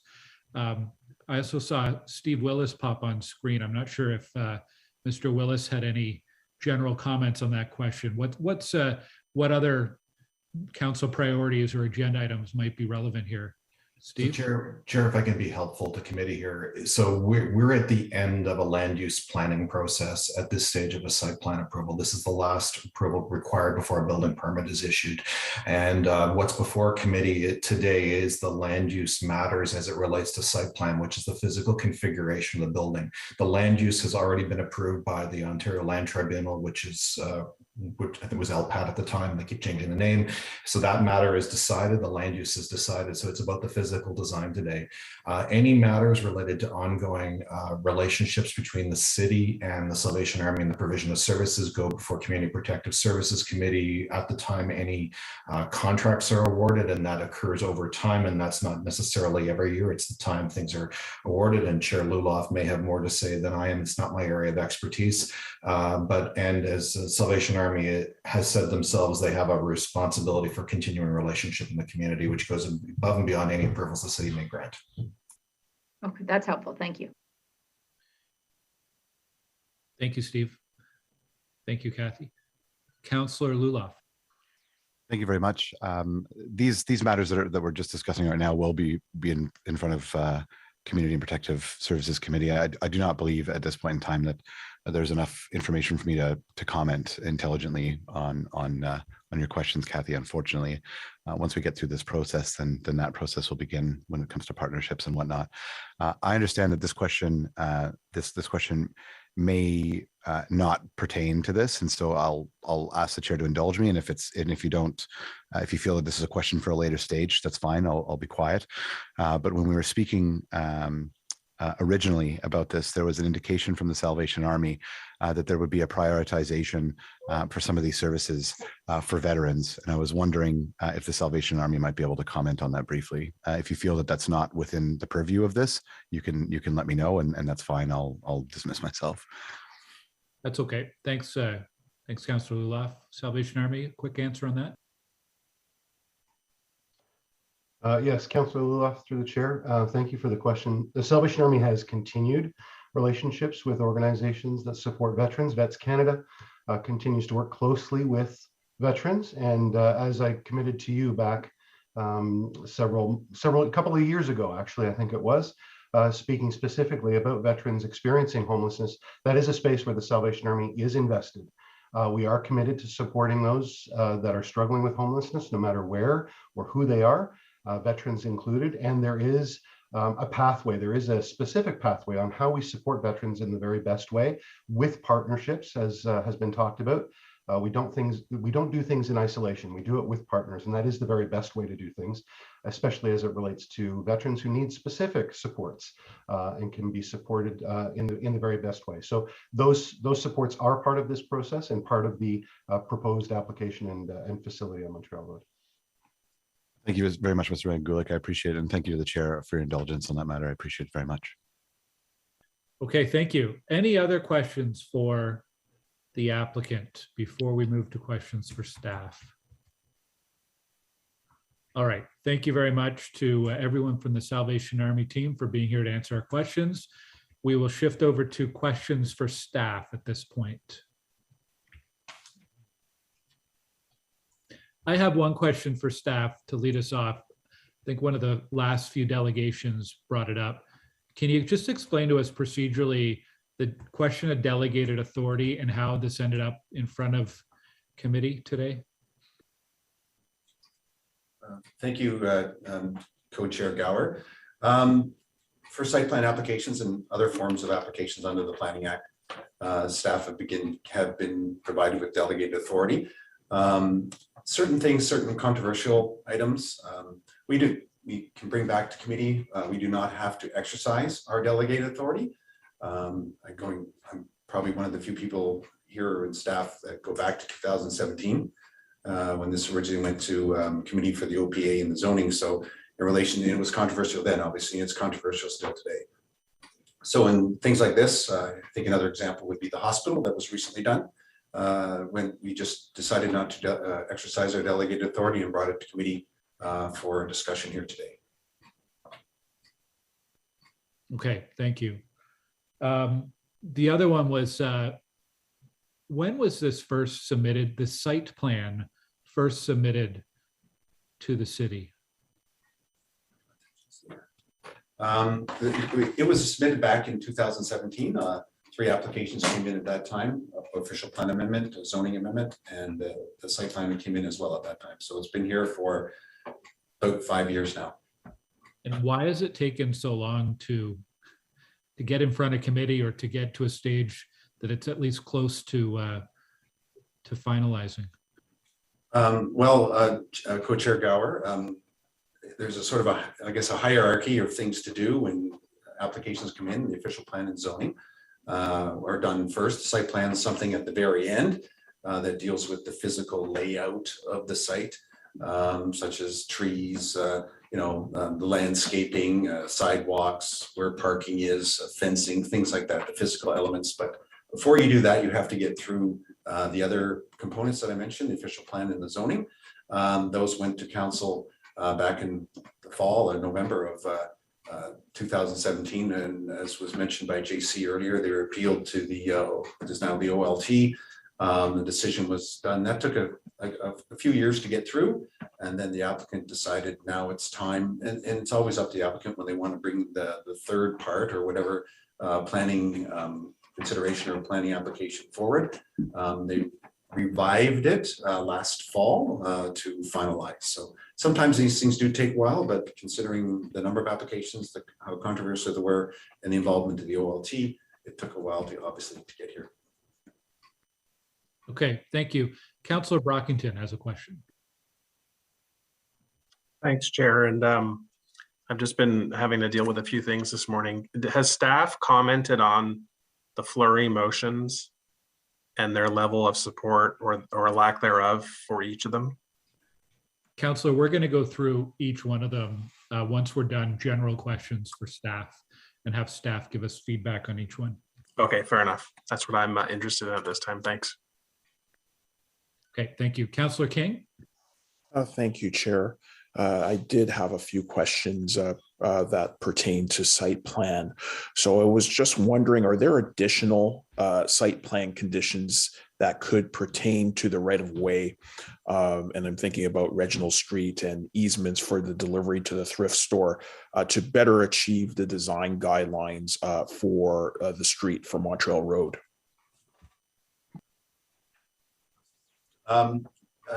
Co-Chair Gower, in terms of Reginald Street, that's the I think the right of way that's off of Montcalm. That is an entrance for staff parking. It's only 4 meters wide. It's not very wide, but it's now part of the subject property. In relation to deliveries, there's as one of the considerations and as part of the site plan, deliveries will be from Montreal Road, and there's the way the trucks will circulate around. It's sort of a, it's a result of the configuration of the site. They've done truck turning movements to see how it will function and how the trucks will come here. They will come around and down St. Anne and then back into the loading area over there. I said the turning movements allow this to happen. The loading space along St. Anne will be designed to be functional that way. But smaller trucks, of course, you could come in off of Montreal Road. They have some overhead doors there that will allow for the loading. Some loading will be done, of course, inside the building. So there is opportunity for smaller trucks to do that. But the larger trucks, the 18-wheelers, it is also possible to come to this site and they follow around the block and back into St. Anne in a safe and functional manner. Thank you for that. Considering that, are there adequate setbacks for the adjacent residential side yards and landscaping to buffer noise impacts and other impacts to residential neighbors of Reginald Street? Along the back end, yes. The zoning bylaw actually sets up your setbacks. So the zoning bylaw has already decided how far you have to be away from property lines. And so they are constructing their building within the property lines, within the zoning that's allowed on the property. We do noise study for stationary noise, such as HVAC, so they have to follow that.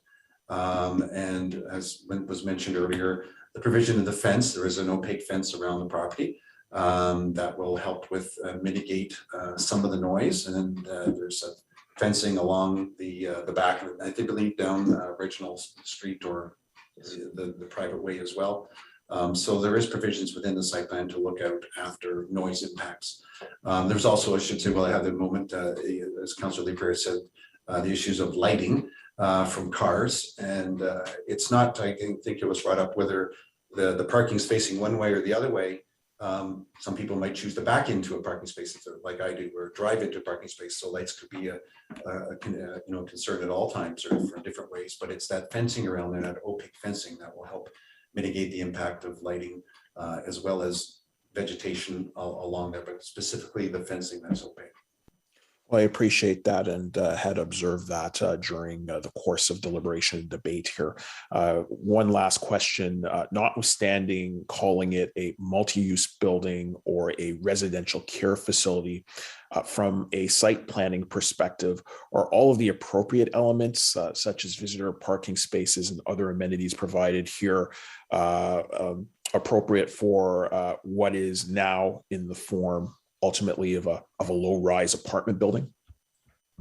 The bylaw establishes the requirement for something like, say, amenity area for residential care facility. This is primarily a residential care facility. They are providing that, the percentage on there. They would not get a building permit unless they were. So they would be providing everything that's required by the bylaw with respect to those issues that you just mentioned, Councillor King. Thank you for that. Thank you, Chair. Okay, are there any additional questions for staff? Councillor Fleury. Sure, just in terms of procedure, you might recall I do have a direction to housing branch. I wonder if this is the appropriate time to introduce it, or if you prefer after questions. Why don't we do it? Why don't we do it after the motions? Because we'll go through each of the motions one by one, and then you could introduce the direction at that time as well. Okay, sure. Thank you. So one of the delegations, Mr. Markle spoke about the two things. One was the incomplete wording in the report, specifically to the Indigenous community and organizations requests and attempt to engagement. And then the second one was in relations to the request for an additional safety audit with an Indigenous lens. And I wonder if I could get staff comment on our ability to require that additional element to the safety audit prior to their final review. Co-Chair Gower, the safety audits that are done, they're for site plan, they're done from a land use perspective for all people. It's for the safety of everyone who comes there. For example, we're looking at minimizing dark areas, shadowing, lights, places where people can't hide. So when safety audits are done, they're done specifically in a site plan perspective from that safety for everyone in that land use perspective, and not through specific, certain type of lens, I guess, other than for everyone in that land use perspective. So I don't know if anything else I can add to that. No, I recognize what you're saying, Doug. Is there an ability to request that based on the delegation's request to us? Well, ultimately, I think that might be up to committee to decide, but I don't, based on what from in a site plan application, based on what it's done and to accomplish, I would not say that it would be necessary. Chair, I'm looking for your guidance. We have a very fulsome a member that came as a delegation on behalf of the coalition and made a request to us. It's a surprise. The specifics of that request is a surprise to me, but I'm looking for your guidance on how you'd like to proceed with their request. Well, Sure, I if I may. understand. I think my concern is whether or not it's something that we can legally put into a site plan agreement as a condition. Mr. Willis? Yeah, Chair, if I can make a recommendation, it'd be helpful to committee. I share the chair's concern that we don't have legal authority to do that under the scope of site plan approvals, but I do think it's reasonable for committee to make a request through motion or direction to the Salvation Army, because the Salvation Army's representatives did indicate there's further follow-up work on a lot of their safety work and security work in further stages. And I think it's reasonable for committee to make a request to Salvation Army to undertake an Indigenous lens in that further follow-up work, but I don't believe it can be attached as a condition of approval today. Could I ask just a clarification, Mr. Willis? That direction, how if recommendations do come forward that would have zoning or planning or site plan incidents, how would that be pertinent, or like how would your team capture that? If not, it's sort of a review that I question the purpose of the review, or question where the review would go, if not ahead of your team's final approval.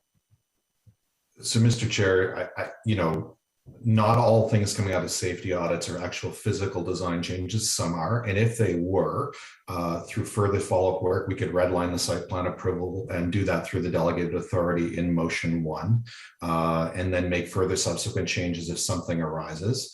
A lot of the times it comes down to operational practices, which are outside of the scope of the site plan approval to begin with, and that's something the Salvation Army has to take into their own consideration, their own operations. But if there were further physical changes that were identified as a result of that subsequent work, we can redline and revise that through the delegated authority. Okay, Mr. Chair, I'm in your hands, but I am comfortable with what Mr. Willis is saying. So, Mr. Willis, is that something? Could you help us with the wording of what that looks like, or can your team? Chair, if it's the will of committee, we can just you can issue a direction. Committee can issue a direction to me to issue a letter to them to request that they do it, if that's what the will of committee. I think that would work as a direction to satisfy Councillor Fleury's concerns, and if staff will take that direction, that's acceptable to the committee. Chair, based on that delegation and the feedback, I would like to give a further direction in relations to a response by the Salvation Army. I recognize the planner received a series of questions and context to what would appear to be much more programming elements to Francophone and Indigenous community. And the response was much more site plan building related, particularly public art. So based on the feedback we've received, I'd like to present a direction, an additional direction relating to the reference to public art by the applicant. Is that, well, I believe that was sent to the clerk. You've already sent it to the clerk, a new direction? I believe so. Yeah, I believe my team included that in the package. If not, I apologize, and we'll send that right away. Can clerk confirm? Unless Kelly can tell me otherwise, I do not believe we have this one, Councillor Fleury. I sincerely apologize. I'm sending it right away. I apologize for that. I thought it had been sent with the housing direction. Okay, we can go back to that later on, Councillor.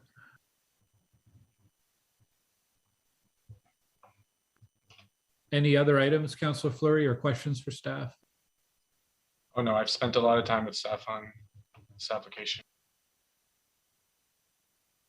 So I don't think the clerk's office has that particular direction. So if you could send that to them. Are there any other questions for staff? So what we're going to do now then is we're going to go through each of the 8 motions and possibly additional directions from Councillor Fleury, and we'll give an opportunity to staff to provide any of their comments or feedback for the committee. After we go through each of the motions, we will then go to opportunity for a wrap up. Any committee members who want to wrap up, and then we will vote on the final report recommendations as amended by any motions. Councillor Fleury, I see your hand up. Yeah, thank you, Chair. Just looking for a procedural question here. So staff will comment on my motion, and then as I simply read them in, can I explain the context of that afterwards? Absolutely, absolutely. Thank you. Yeah. Okay, well, so let's go to the first motion that was introduced. This was on wording of the planning committee decision. It's on the screen now. I want to give a quick opportunity to staff, if any city staff have comments on or concerns about this one. Staff, Chair, staff work closely with the Councillor Legal Services, and we support this motion. Okay, are there any questions or comments on this motion from committee members? All right, and then on this motion, is this motion carried by committee? Carried. Carried. Carried. Okay, motion number 2 is adding a memo with the task force terms of reference. Therefore, be it resolved that with respect to the report, the GM's memo dated June 1st and associated appendices be added to the staff report as document 13. This seems to be a fairly procedural one. I'm assuming staff have no objections to adding this. No concerns there. Councillor Fleury. Sorry, Chair, I'm sorry to, again, on procedure, all these motions are obviously moved by a committee member. As I am not on committee, it's referred to as Councillor Moffat. Is it possible to get the clerks to do 2 things, just to add that it is on my behalf in the official and reflect the full motion in the minutes? It's just these types of documents live in time, and I've seen the minutes issues in the past. Okay, so request the clerk's office to include a note in the minutes that Councillor Moffat is moving on behalf of Councillor Fleury. I don't think anyone's going to accuse me of doing more work on this than you there, Matt, so it'll be okay. No, it's not about that, Scott. It's for record keeping. We will take that direction, Mr. Chair. Thank you, Caitlin. Okay, so on motion number 2, is this motion carried? Carried. Carried. Okay, motion number 3 is the revision to document 4, which adds conditions 27 through 31. Councillor Fleury had asked earlier if we can show those conditions on screen. Do we have that available, Kelly? Or should we come back to this one?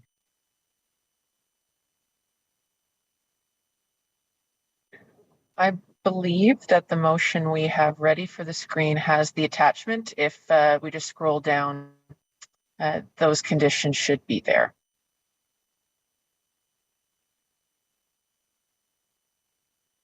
There they are. Yeah, so scroll right down to 27 to 31. And this has been circulated to committee members as well.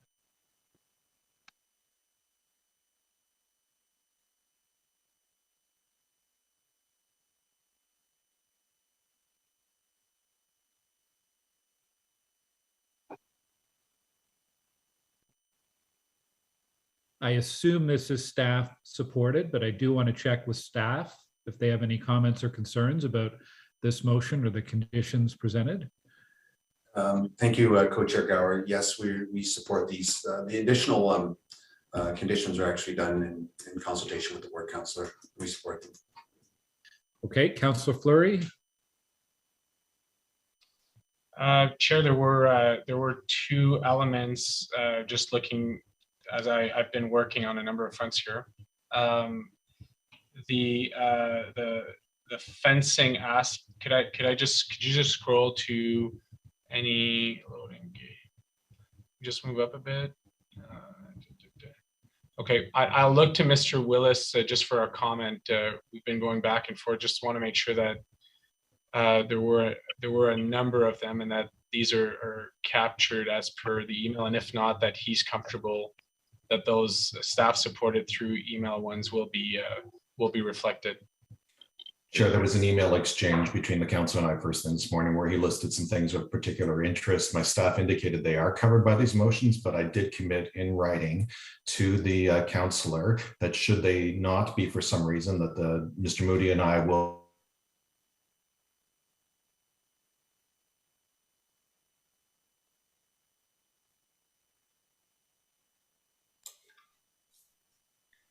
I assume will ensure they happen was probably the next things out of his mouth, but I don't want to speak for him. Sorry, Chair, lost signal. Don't know where I cut off. We committed to the councillor that if there's anything that's not on this list that's on the other list, that Mr. Moody can, and through his delegated authority, add them through conditions of approval. Thank you, Steve. I wasn't sure if that was on your end or my end. Okay, so on this motion number 3 to revise document 4, can we go back up to the motion to the therefore be it resolved text? Do we have that in front of us? Any other questions or comments on this? All right, so on this motion, is it carried? Carried. Carried. Okay, motion number 4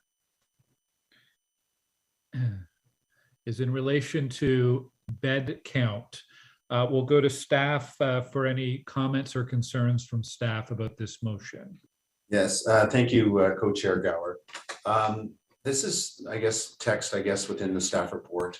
It's not related to any condition specifically. I see Christine Enta might also want to add in here, but this is just information, and that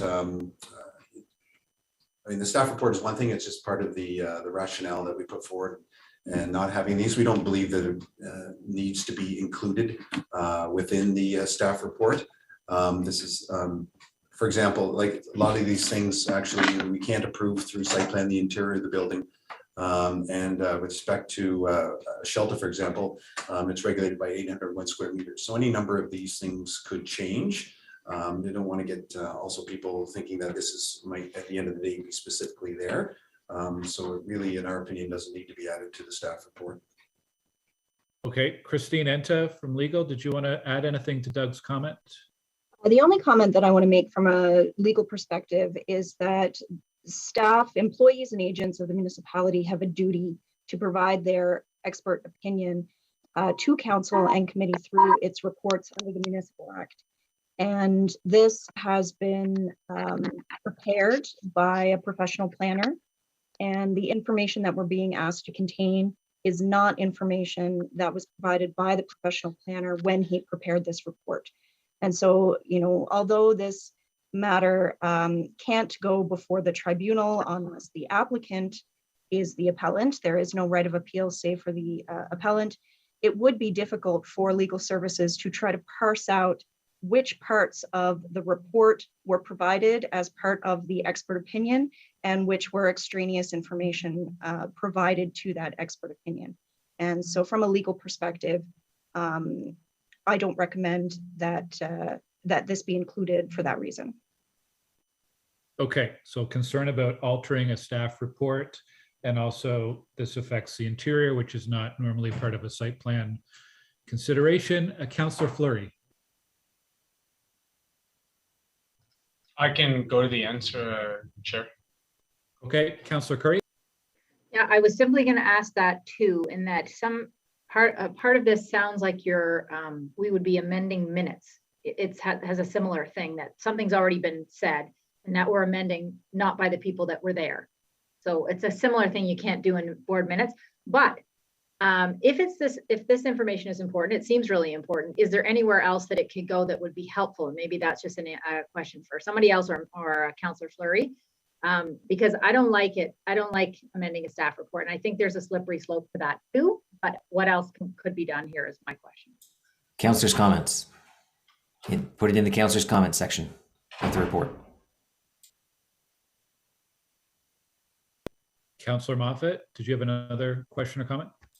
No, that was going to be my comment. Why don't we just put this in the councillors' comment section of the report so that it's in the report as Councillor Fleury wants, but it's attributed to where it belongs, which is to the councillor. Do you want to introduce that as a friendly amendment to Councillor Fleury to do? If he feels it's friendly, I will absolutely put that forward as a friendly amendment to my own motion. Could I ask questions to staff prior to responding to Yeah, that? absolutely. Thank you for that, and Christine, thank you for helping draft this. Committee members, the Salvation Army, as you can see, has submitted an official documents and dev apps for their site plan this information. As you can see by the presentation today on page 15 that they presented to you, it did include this breakdown. Christine, you've made reference to this information not being pristine to site plan. Could you speak to the staff section which highlights a number of beds, and if that is appropriate, or if that would be your recommendation as legal in this report?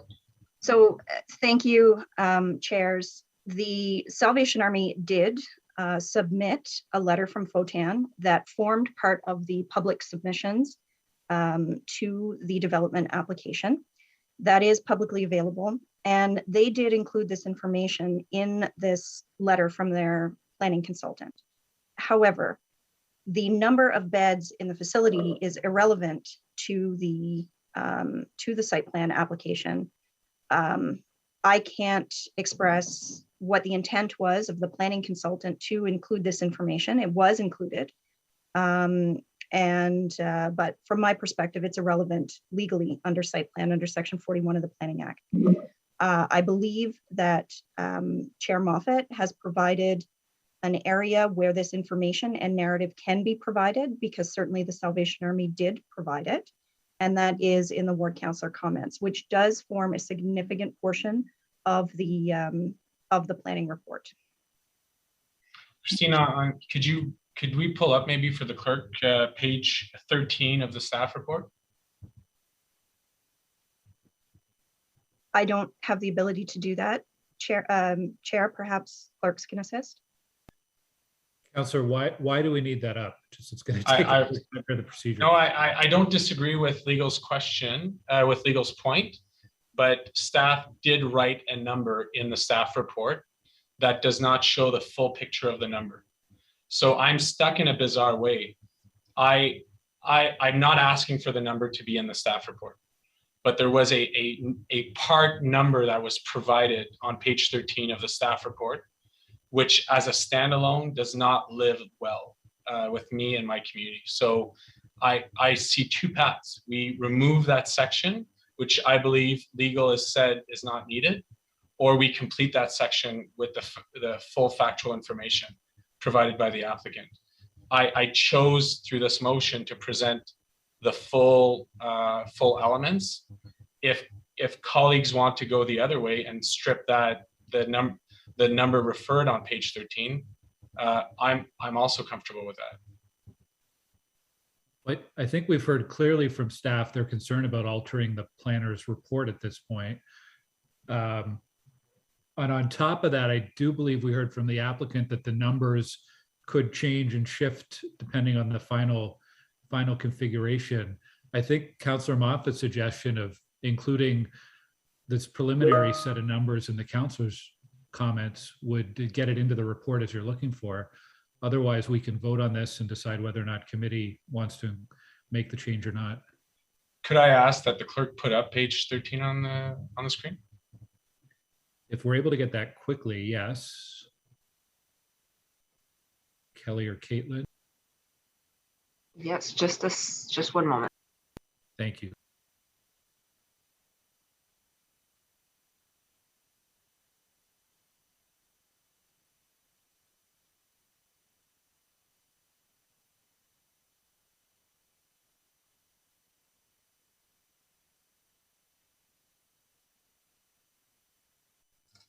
So question to legal.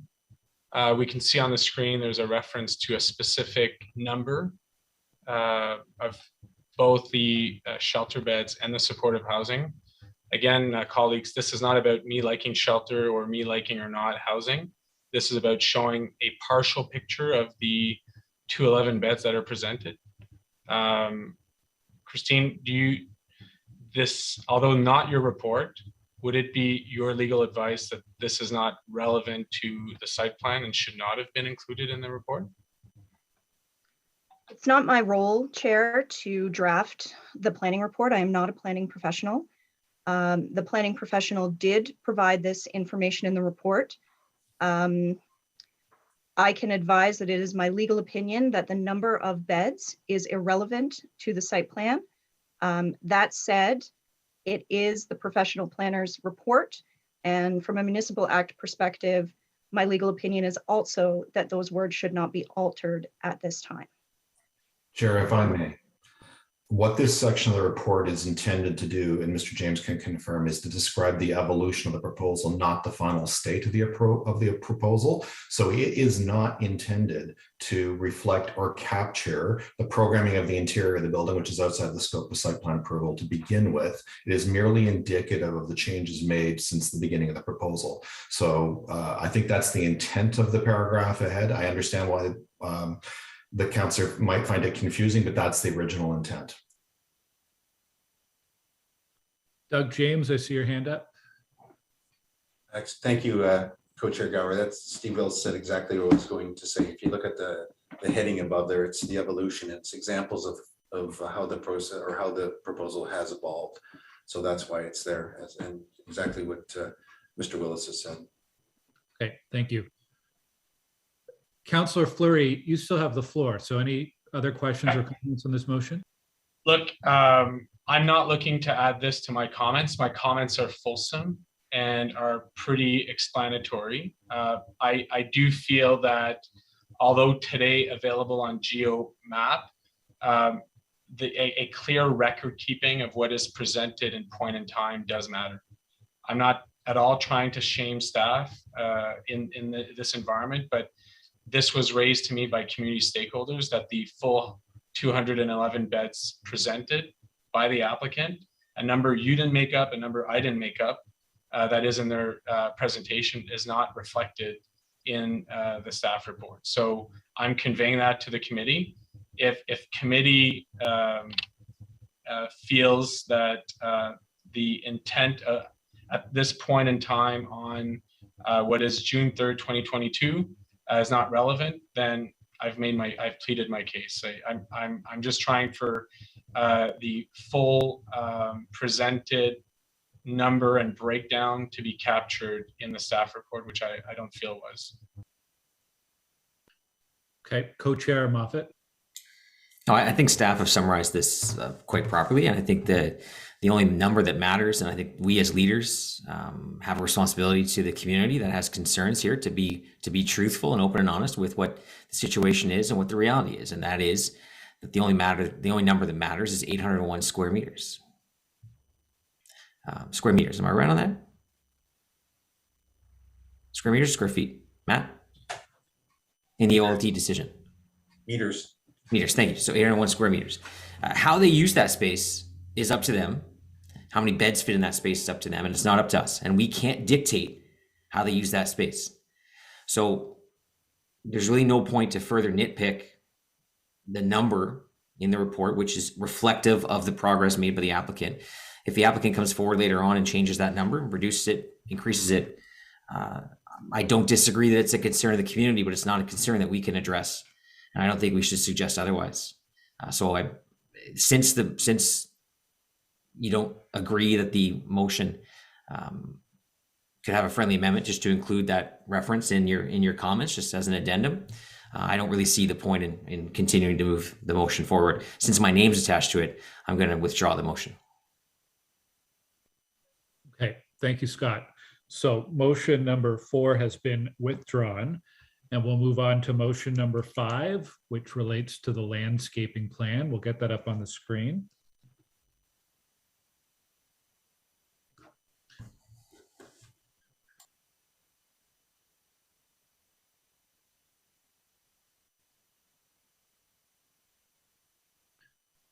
Would staff like to comment on this motion? Doug? Yes, thank you, Co-Chair Gower. Yes, we are in support of this motion number 5 with those 3 items there relating to the driveway, the green friendly buffer, and the sidewalks. Okay, thank you. Are there any questions or comments from committee members? Okay, then on this motion, motion number 5, is this carried? Carried. Carried. Okay, motion number 6 relates to the rear parking area. Can staff comment on this motion, please? Doug? Yes, thank you again, Co-Chair Gower. Parking is dictated by the zoning bylaw. It has to be a certain size, located on the site, and sometimes there's buffers around it, like in this case. But saying whether or not what parking will be employee parking is it's not in the purview of the city to decide. It's up to the applicant and their daily needs and where it will be. So we do not support this proposal to have just the employees restricted to the back. It might end up being that way, but it's certainly not something we can support as being a requirement. I don't, and since it's dictated by the zoning bylaw, I don't know really if we have the ability to do so anyway. Councillor Fleury? Yeah, I'm not sure if the applicant is in or if their planner is in, but I believe they've made, again, the public commitment that this space was going to be for staff and clients. I'm trying to make sure that that is captured in the conditions. It is not a problem for me. It is a future problem to the community and the local councillor at the time. This really states out the intent of those spaces. As Montfort is very residential, you're not off of the main street. So there is an intent by the applicant. I'm looking for that intent to be drafted as this facility, if built and proceeds, does live in time, and that's the reason for this type of condition to be presented. Okay, Councillor Leeper. Thank you very much. I have some sympathy here with Councillor Fleury. We know what happens when builders make commitments to the community and it's not in the site plan, and that commitment is later walked back. I'm thinking, for example, of the commitment that was made to glaze I think it was non-glazed windows at the Superstore on Richmond, where that didn't become a site plan condition. And when they eventually glazed the windows, rather than having them look active and see-through, the city was in the position of having to say there's nothing we can do about that. We don't have anything that is enforceable. And I guess my question is, this may not be properly within the purview of the site plan process, but if the applicant and the city agree that it can be a condition, can it not be added in? If we have explicit agreement from the applicant that they don't mind that this is written as a site plan condition? Or does that just lead to a point later on where they say, we agreed to it at the time, we don't anymore, and it's not something that was legal to be put in the site plan anyways? Cheers, just to be helpful. I mean, if this is the will of committee and if the applicant agrees, we can embed it in the notes to the approval rather than the conditions, as that the applicant acknowledges that the intent of the 27 spaces is for this purpose. But that's if the applicant agrees. As Mr. James indicated, we have no legal authority to require this, and we would have likely no ability to enforce this. That's my wondering, is it enforceable if it becomes part of the notes to the site plan? Because if it's not enforceable, then Chair, there's no point putting it in. I do not believe Mr. Bylaw and Regulatory Services could action this motion if it was passed. I suspect you're right. Okay, thank you. So that's an interesting compromise, I guess, that Mr. Willis has suggested, that this be included in the notes as part of the site plan, but not as a condition. Councillor Fleury, would you be willing to accept that as a way to address this concern? Yeah, you'll see, Mr. Chair, all of my motions relate to capturing intent. So as long as the intent goes beyond words on a YouTube link that might not live 50 years from now, I can live with that. Okay, Mr. Willis, just for clarity for the clerk's office, what would be the best way to reword? I think we would just need to reword the therefore be it resolved that. So Chair, while I ponder that, I recommend you ask the applicant if they agree. And then I will have an answer to your question while I read it on screen. Okay, now we've taken the applicants out of the room, I believe, but if Mr. Manconi is still here, and just let us know if there's any concerns about that as a note rather than a condition. There he is. Hi, well, thanks through the chair. So if we look at the actual design, chair and committee, it's gated, it's designed, it has dedicated staff entrances. I really don't see the need to have this. So we're going to say that it's really overkill and not needed because it's fully intended to be staff parking. So well, that's our position. So if we included it though as a note that that's the intention rather than a condition, you would have no objections to it since that's what you intend to use it for. Correct.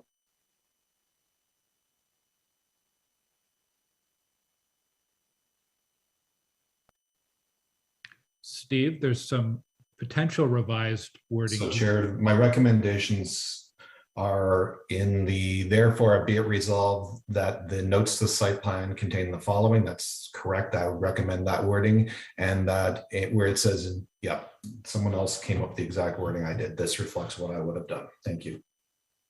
Okay, then on this motion, this is motion number 6. As reworded, is it approved or carried? Carried. Carried, thank you. Okay, motion number 7 is on the proactive patrol. We'll get that up on the screen. Seems like a similar approach would be warranted for this one, no? We know they've agreed to it. We've already heard that. Can staff comment on this one? Thank you again, Co-Chair Gower. Oh, it's on Mr. Willis there, but this is actually, it's not something that in our opinion should be part of a site plan control application or any condition within there. Again, as brought up earlier, it's not enforceable, and it's really outside the purview of Section 41 of the Planning Act. So we recommend that it not become a condition within the site plan control agreement at the end of the day. I believe it's also tackled under a direction that we'll see very shortly. Chair, if I may add, the difference between this and the previous one is the previous one had a physical element to it. So it was very remotely tangentially related to the site plan approval. This is not physical in nature. So it is too far in my mind from what is intended under the Planning Act. I'm tempted to either ask Councillor Moffat and Fleury to withdraw this or call this one out of order because it's not related to site plan. Councillor Fleury? Chair, I hope that you bring some flexibility and understanding that we have an intent by an applicant. I'm trying to reflect that intent beyond words spoken on a YouTube link and bring this to official record. If it is to fulfill in the same way that is described in the previous motion, I'm fine with that. If not, obviously, would like for it to form record, written record. Okay, well, I'm going to call this one out of order based on what I've heard from staff, that it's not relevant to site plan and does not need to be included. And we've also heard from the applicant that this is something that they're planning to implement outside of the site plan process.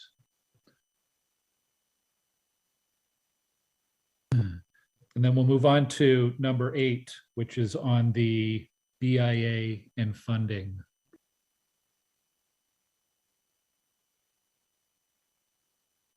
Can staff give their comments on this one? Yes, Co-Chair Gower. Again, I don't think this is obviously not a site plan issue. And the way it's read, it seems to be outside anything really to do with staff.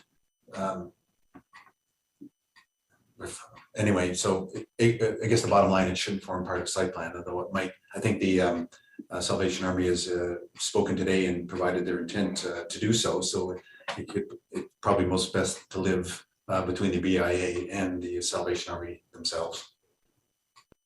Okay, Councillor Brockington. Chair, I just want to say I have some sympathy for what Councillor Fleury is trying to do. Even though this is a site plan decision today, this is the last time anything relating to the Salvation Army will be before us. And he's trying to ensure that commitments that have been made not directly related to site plan get enshrined. And so I would be doing exactly the same thing. So I understand where he's coming from. On this motion here, I'm just trying to understand, are we talking about a hotel that exists now that contributes its own levy to the BIA fund? When the hotel disappears, I'm assuming there's no obligation then for the Salvation Army facility to contribute to the BIA, and there's a worry about what the loss of that funding, how that will be covered off. Is that in essence what we're talking about? Chair, Councillor Barkington is correct, and I have a suggestion for committee. If this is committee's will, I would reframe this change this to a direction to me in my economic development portfolio hat to write a letter, as we are doing already related to one other condition, requesting that the Salvation Army enter into negotiations with the BIA to do this. I think that would reflect the commitment. It would keep it on paper, as Councillor Fleury would adds, but it would keep it separate from the site plan approval process. So that's my suggestion to committee. Yeah, I like that. So either I or Councillor Moffat or Fleury, I can move that direction, Chair. It doesn't. Sure. Direction from Councillor Brockington for the GM of planning to write a letter instructing or asking the Salvation Army and BIA to enter into an agreement. Thank you. Okay, thank you. So those are the motions dealt with. We will move to directions. I know Councillor Fleury, you have. There's another motion, Chair. That's the one relating to public art. That was not, you wanted to see at the end? Okay, well, we've done the 8 original motions, so I thought that was a direction on the public art, but it's a motion? I believe it's a motion. I look to Christine to advise.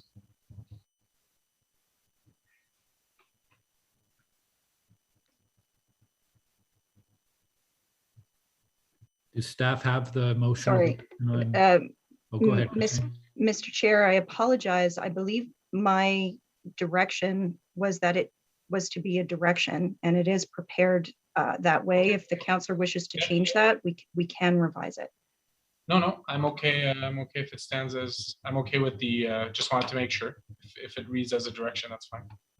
Okay, so if the clerk's office has that direction on public art, let's bring that up on the screen, and Councillor Fleury, you can introduce it.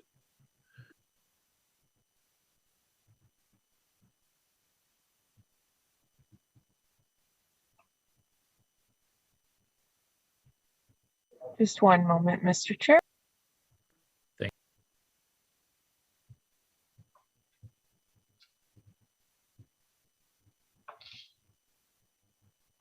you. Okay, so this one here, whereas staff report that's in front of you contains a document representing the public consultation comments, staff response to such comments, and whereas there is a comment included at page 66 of the staff report at bullet 6 as follow. Given the diversity of residents, it will be important for the site to feature native art. The area previously labeled as a chapel needs to be neutral and confessional in nature without solely Christian symbology. Francophone art must also be represented.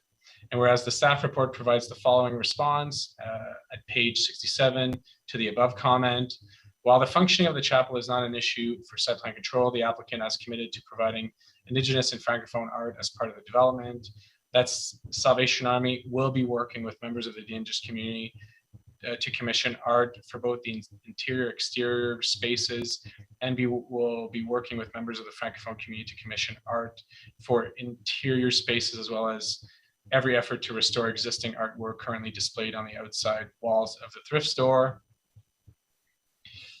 And whereas we have heard comments from members of the Francophone and Indigenous community today regarding such intent from the Salvation Army, and that such intent is offensive to these communities who do not wish to be associated with this development, I'd like to provide a direction to staff that the site plan condition not include any reference or requirement for public art representing or reflecting the Indigenous or Francophone community with respect to this development.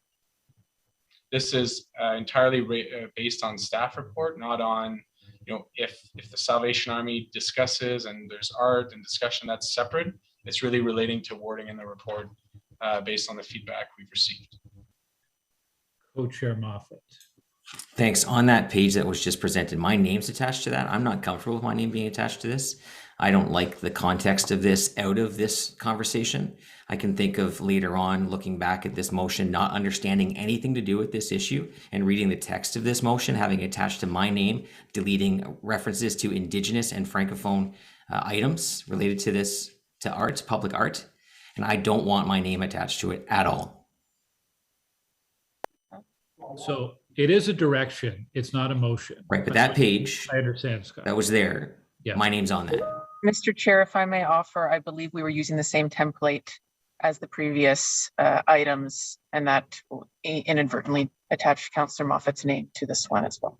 Just to be clear, I'm not comfortable with this direction. I think out of context, I think it's offensive. Chair, if I may. Yes, please do. There is nothing in the staff report, nothing in the conditions of approval, nothing in the notes to approval today that says any requirement related to the nature of the public art. It neither directs it to be Indigenous nor Francophone. So the situation today is there is nothing in the approval documents, nor is the intent to add anything that would do this. So my recommendation is that the councillor write the Salvation Army and ask them to rethink their approach to public art and have further consultations with the community on that. And I recommend that in good faith to the councillor, that the concerns are heard, but there is nothing in our approval that would require this, so therefore no direction is required. And I appreciate that. And Councillor Moffat, I apologize if you're uncomfortable with the wording. My drafting of that really relates to the response from Salvation Army to that comment, which has raised concern from Indigenous groups. So I want to understand and clarify. So if we want to signify and ensure that from the city's review and approval point of view, we are only reflecting the response from an applicant and not taking a position. How's that? You're in the belief that it's for me to write to them. I don't think the relationship is equal or fair in that regard. So I wonder if there's not a better agent to reflect the community spirit relating to this matter. Councillor, I think that can be your role as a community councillor, to make it clear what the community will and what has been committed here and said by Salvation Army and others. But the interior art, even the exterior art of the building, is not part of the site plan control. So I think it's completely reasonable that you could raise that on behalf of your community in writing, publish it on your website, and any other means that you need to.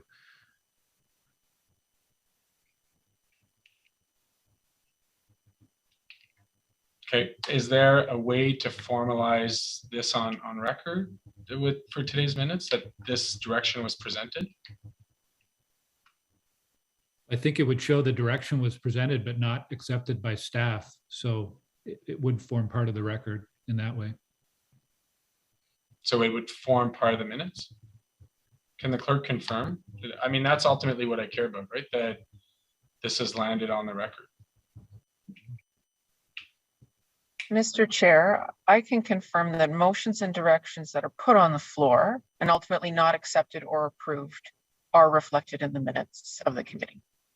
Okay, thank you. And Chair, if I may, like Councillor Moffat, I don't believe it's appropriate for the department to be perceived as having rejected the motion. That's not our direction. We didn't reject.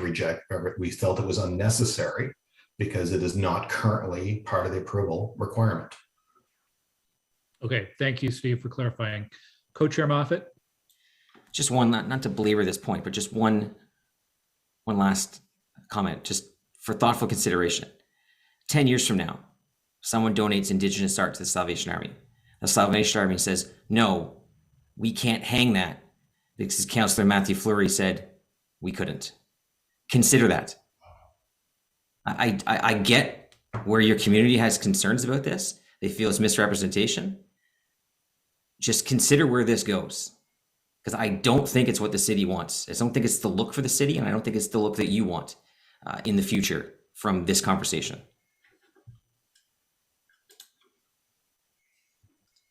So I guess my comment to that would be that there is nothing legally stopping the Salvation Army or any donor from engaging with an artist, no matter which group they come from. But I have heard clearly from two groups that are very important in my community, one of which I represent, that they don't want to be affiliated with the intent of being represented on as an intent. So I don't know if you've seen our public art calling at the city, but there are times where we go out of our way and we describe elements in an area that reflect a particular consideration. I think it is important for record that that the communities that are reflected in that direction are asking not to be affiliated as a community. Now, if an artist of those communities chooses to engage, or if art is bought from that community, that's not what I'm trying to say. I'm saying going out of the way to make a description of representing those communities in a call for proposal for any artwork. Chair, if I may, this is a very slippery slope. I do not believe the City of Ottawa as a municipal government has the power under the Planning Act, under any provincial legislation, even under the Charter of Rights and Freedoms, which govern freedom of expression by private individuals and organizations, to dictate what a private body will or will not do on their own property with related to art. I believe, and I'm very sympathetic to the concerns that the community has raised with the history of this file. I believe that dialogue can happen between the Salvation Army and the community, but I do not believe the City of Ottawa should be on passing motions, directions, or anything of the sort, because I believe it's out of bounds.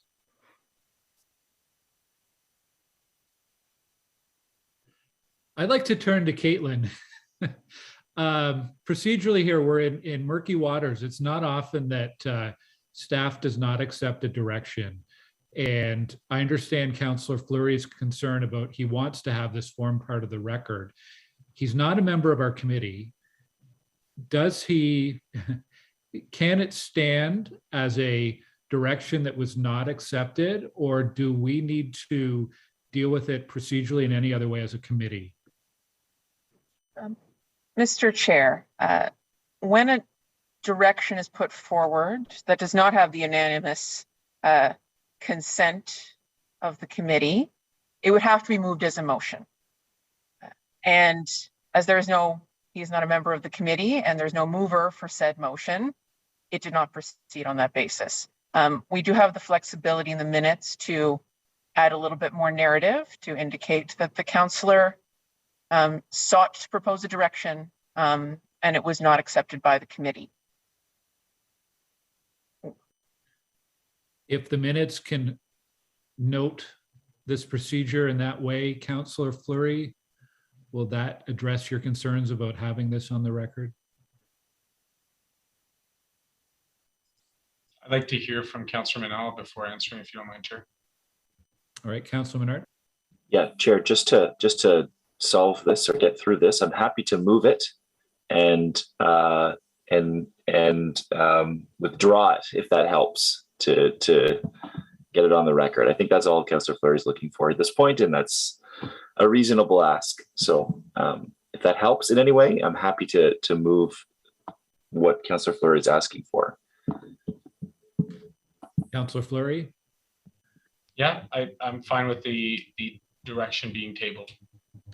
All right, so Councillor Menard has moved the direction from Councillor Fleury. Do we need to vote on this then? Mr. Chair, my understanding is that Councillor Menard has moved it as a motion on behalf of Councillor Fleury to put it on the floor and has now indicated he is withdrawing it. So I do not believe if that is the case, there would be a requirement to vote on it. Okay, so it has been withdrawn, and so we move on to our next item. Thank you. Thanks, Caitlin. Councillor Fleury, you have one more direction. Yeah, I'll need guidance from the clerk here. There's been a number.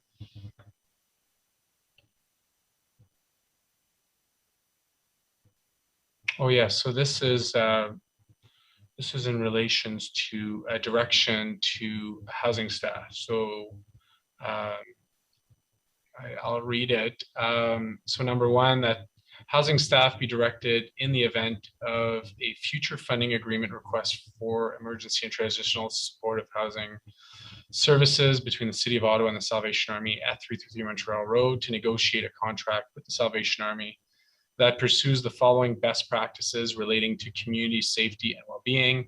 A, the provision of programming that allows for safe consumption practices in consultation with community health agencies to ensure all best practices and health guidelines are followed and form part of such agreement. B, the provision of 24/7 on-site security and an active neighborhood patrol to provide supports and response within a 2-block radius of the facility. And C, the emergency shelter component as defined by the housing services to have no more than 99, I believe there's a word missing there. 99, it's not permanent, it's shelter beds. I apologize, Chair, that is a significant typo. Should not read permanent, should read shelter. Wonder if, Kelly, I could ask for your magic. We will make that change. Okay. And then 2, that housing staff be directed in the event of a future funding agreement request for supportive housing between the City of Ottawa and the Salvation Army at 333 Montreal Road to negotiate a contract with the Salvation Army that pursues the following best practices for supportive housing, including A, self-contained dwelling units, B, independent access to and from the building, and C, private internal programming and amenity spaces for supportive housing residents. Okay, can I get staff's comment on this one?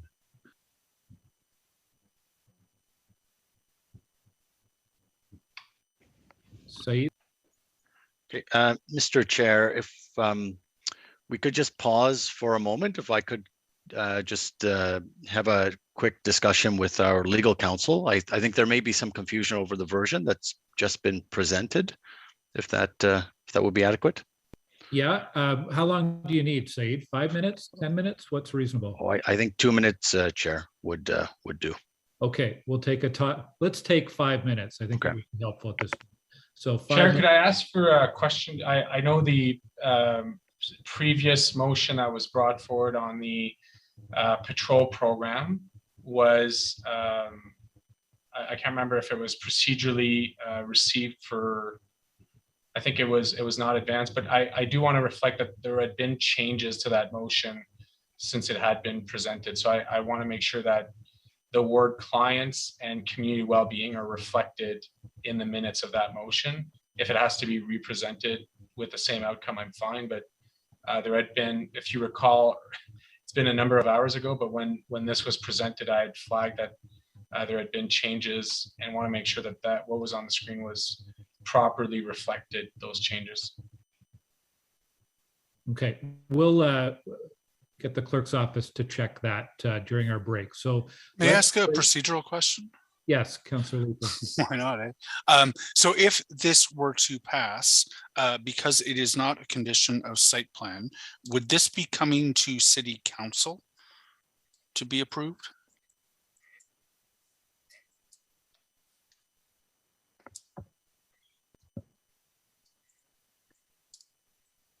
Mr. Chair, I'm not sure if that was for Mr. Willis or clerk's office. Chair, may I recommend that during the 5-minute pause, which you recommended, that's a question we'll discuss with legal counsel, please. And we request the time to figure that one out. Thanks. Yeah, no, I think we'd all be more comfortable speaking for myself. I would be more comfortable if we're going to move ahead to city council to give us a bit more time to contemplate its repercussions. But I'll leave it there and take a 5-minute break. Thank you. Yeah, back at 2:05 p.m. Thanks, everyone.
Hi, everyone. We'll start in a couple minutes or less. Staff are coming back on, Chair. Thank you.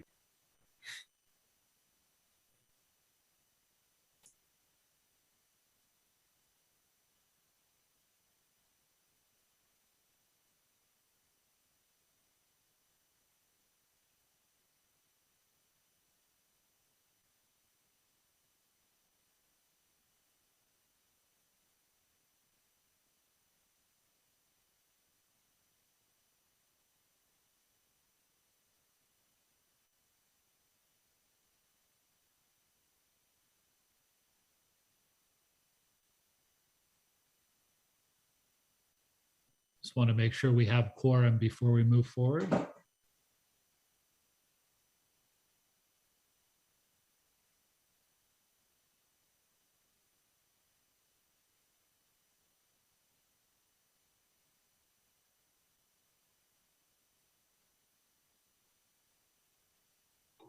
Okay, we're going to start up again.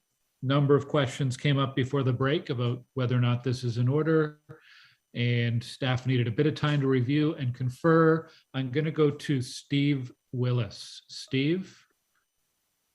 So Chair, I'm going to start by answering Councillor Leeper's question because it's incredibly germane to what we do next. So if this is a direction, well, I should go the other way around. If this is a motion, this motion is out of bounds for Planning Committee because it's under the purview of Community Protective Services Committee and would not be in order today. If this is a direction to staff as a follow-up item to the planning approval that in working on future agreements that then would go before Community and Protective Services Committee for approval, a direction would, according to in review by several staff, including legal, that would be within committee's purview to request that as a follow-up item, knowing that the matter would end up before the appropriate committee when it's finalized and entrenched. And I will leave it to Mr. Syed to comment on any specifics related to the merits of the direction if it's a direction that's proceeding, but staff advise against this being a motion. Okay, so because it's a direction, it's something that we can consider. Thank you for that clarity. Saeed Sayed, in terms of the content of the motion, do you have any comments or concerns with what's presented here? Thank you, Chair. No, we've been in discussion with the ward councillor, and with respect to the intent of both parts of the direction, we have no concerns. Okay, thank you. So staff would accept this as a direction. So then there's no, unless anyone had any questions or comments, I don't think there's any further action needed on this. Okay, thank you. Are there any other directions, Councillor Fleury, or have we covered them all from you? Thank you, Chair. I believe we covered them all, but maybe just a check in to the clerk if I've sent in something that has not made it to the screen for discussion. I don't believe so. Kelly, any other motions or directions that you're aware of? No, we do have his, well, let me show you. We formatted this direction he gave earlier in the meeting. Okay, thank you. Thank you. Oh, that's right. That was the direction of Mr. Willis. Thank you, Kelly. So is that on the floor, Mr. Chair? I believe we already, it was already accepted by staff. It was just formal wording behind it. So now we can go to wrap up. If there's any committee members who want to wrap up after this long procedural discussion. Oh, actually, I see a hand up from Doug. Doug, you're not allowed to wrap. I know it's your last committee meeting, but. No, I won't wrap for sure. But was there a motion? Is there a motion prepared for, I think if you look in the recommendation, I don't have the report in front of me, but it refers to as approved in document 2, which is the UDRP comments, and it should be 3 and 4. It's a technical one. I didn't know if there's that one on the list. Perhaps.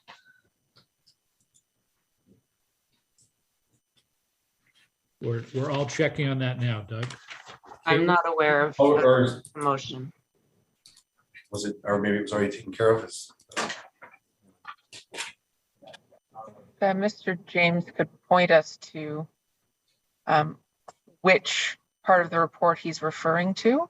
Oh, the recommendations, page 1. I think it says as detailed in document 2. And that should be documents 3 and 4. Yeah, right there. Document 2 is actually the UDRP comments. Oh, I see. So we need a technical amendment to switch Yes. document 2 to documents 3 and 4. So moved. Is that motion carried? Carried. Carried. Okay. Any other directions or motions? Thank you, Doug. All right, let's move to wrap up. I know Councillor Fleury would like to wrap up. At least I'm fairly certain he would. Are there any other councillors wanting to wrap up? I wanted to say a quick thing about what we've talked about today. And I'm going to quote from a letter we received from the president of the Shepherds of Good Hope on this file. So this facility is going to provide supportive housing, transitional independent living programs, an emergency shelter, and special medical care. Ottawa needs these services to support people experiencing homelessness so they may one day have the opportunity and dignity of safe, affordable housing of their own. This is a facility that's needed in our city. I think we all wish it wasn't. Maybe someday it won't be, but it is now. It also is a facility that will have an impact on the community, wherever it is located. If it was not in Vanier, it would have impact somewhere else. And I wanted to thank the Salvation Army and city staff and all of the stakeholders who we've heard from today, and Councillor Fleury. This has been a 5-year site plan process. And I think everyone has worked in some way to contribute to an improvement of what was originally submitted 5 years ago. There are still going to be impacts, but I think there's a number of measures that have been arrived at and that we've in fact amended and added today that will further minimize the impact and allow this facility to help the community at the highest level and be a positive impact in reducing homelessness and helping people find secure, affordable housing. So thank you to everyone who did participate in this process, including Councillor Fleury, because you've been steering this ship for quite a while. A very big file for you. Does anyone else wish to make any comments or wrap before we go to Councillor Fleury? Matt, over to you then. Yeah, I mean, I won't be long. Je vais pas être très long. Je vous encourage fortement pour voir I won't be long. I encourage everyone to read all my comments and read the comments in the report. There'll be several pages of background that could be relevant. I recognize the members of the planning committee how difficult it is when things don't fit into one package. And you know, I guess I go back a number of years. Many of you might not have been on council then, but this should really have come together in a review, a fulsome review, by not just planning but also CPS committee. But those were decisions of the time that probably led to where we're at now. Message to my community: we'll continue to oppose, and obviously the city doesn't have the types of fund to fund this types of project. They require provincial and federal funds. So our newly re-elected MPP and the current MP, who's also a senior cabinet minister, are all on board to continue to oppose the project. So we will continue to do that, and we'll work with the new ministers provincially to continue to oppose it. You know, in Ottawa, we can close shelters by attrition. We just need to fund the dollar towards new housing and be aggressive towards that. If you're interested in seeing a perspective on that, I invite you to reach out anytime, and invite you to see my TED Talk on that, which I did in 2019 in October. And I invite you as well to read my comments. Thank you. Thank you, Councillor. Okay, so we're going to take a vote on this. So we have a recorded vote for clarity. So this is on the report recommendations for the site plan control at 325 327 and 333 Montreal Road, 334 Montfort Street, and 273 Saint Anne Avenue, as amended by the multiple motions that we considered earlier. So we'll do a recorded vote on this. Kelly. Councillor Brockington, Yes. Councillor Cloutier, Yes. Councillor Curry, Yes. Councillor Dudas, Yes. Councillor Hughley, Yes. Councillor Kitts, Yes. Councillor Leeper, Yes. Councillor Menard, No. Councillor Tierney, Chair Moffat, Yes. and Chair Gower. Yes. 9 yeas, 1 nay. Thank you, Kelly. And thanks everyone for the discussion. Are there any in-camera items today? Are there any notices of motion for a future meeting? Any inquiries? And I referenced it earlier, but before we wrap up, I would like to say a sincere thank you to Doug James for all of his work on this file and all of his contributions to our city. He's one of our senior planners, and this is his last meeting before retirement. In fact, he stuck around a little bit longer than he should have or had to be a part of this meeting today. So thank you, Doug, and best of luck with whatever's next for you. Thank you. And with that, we are adjourned. Thanks everyone for your discussion and contributions today. Take care.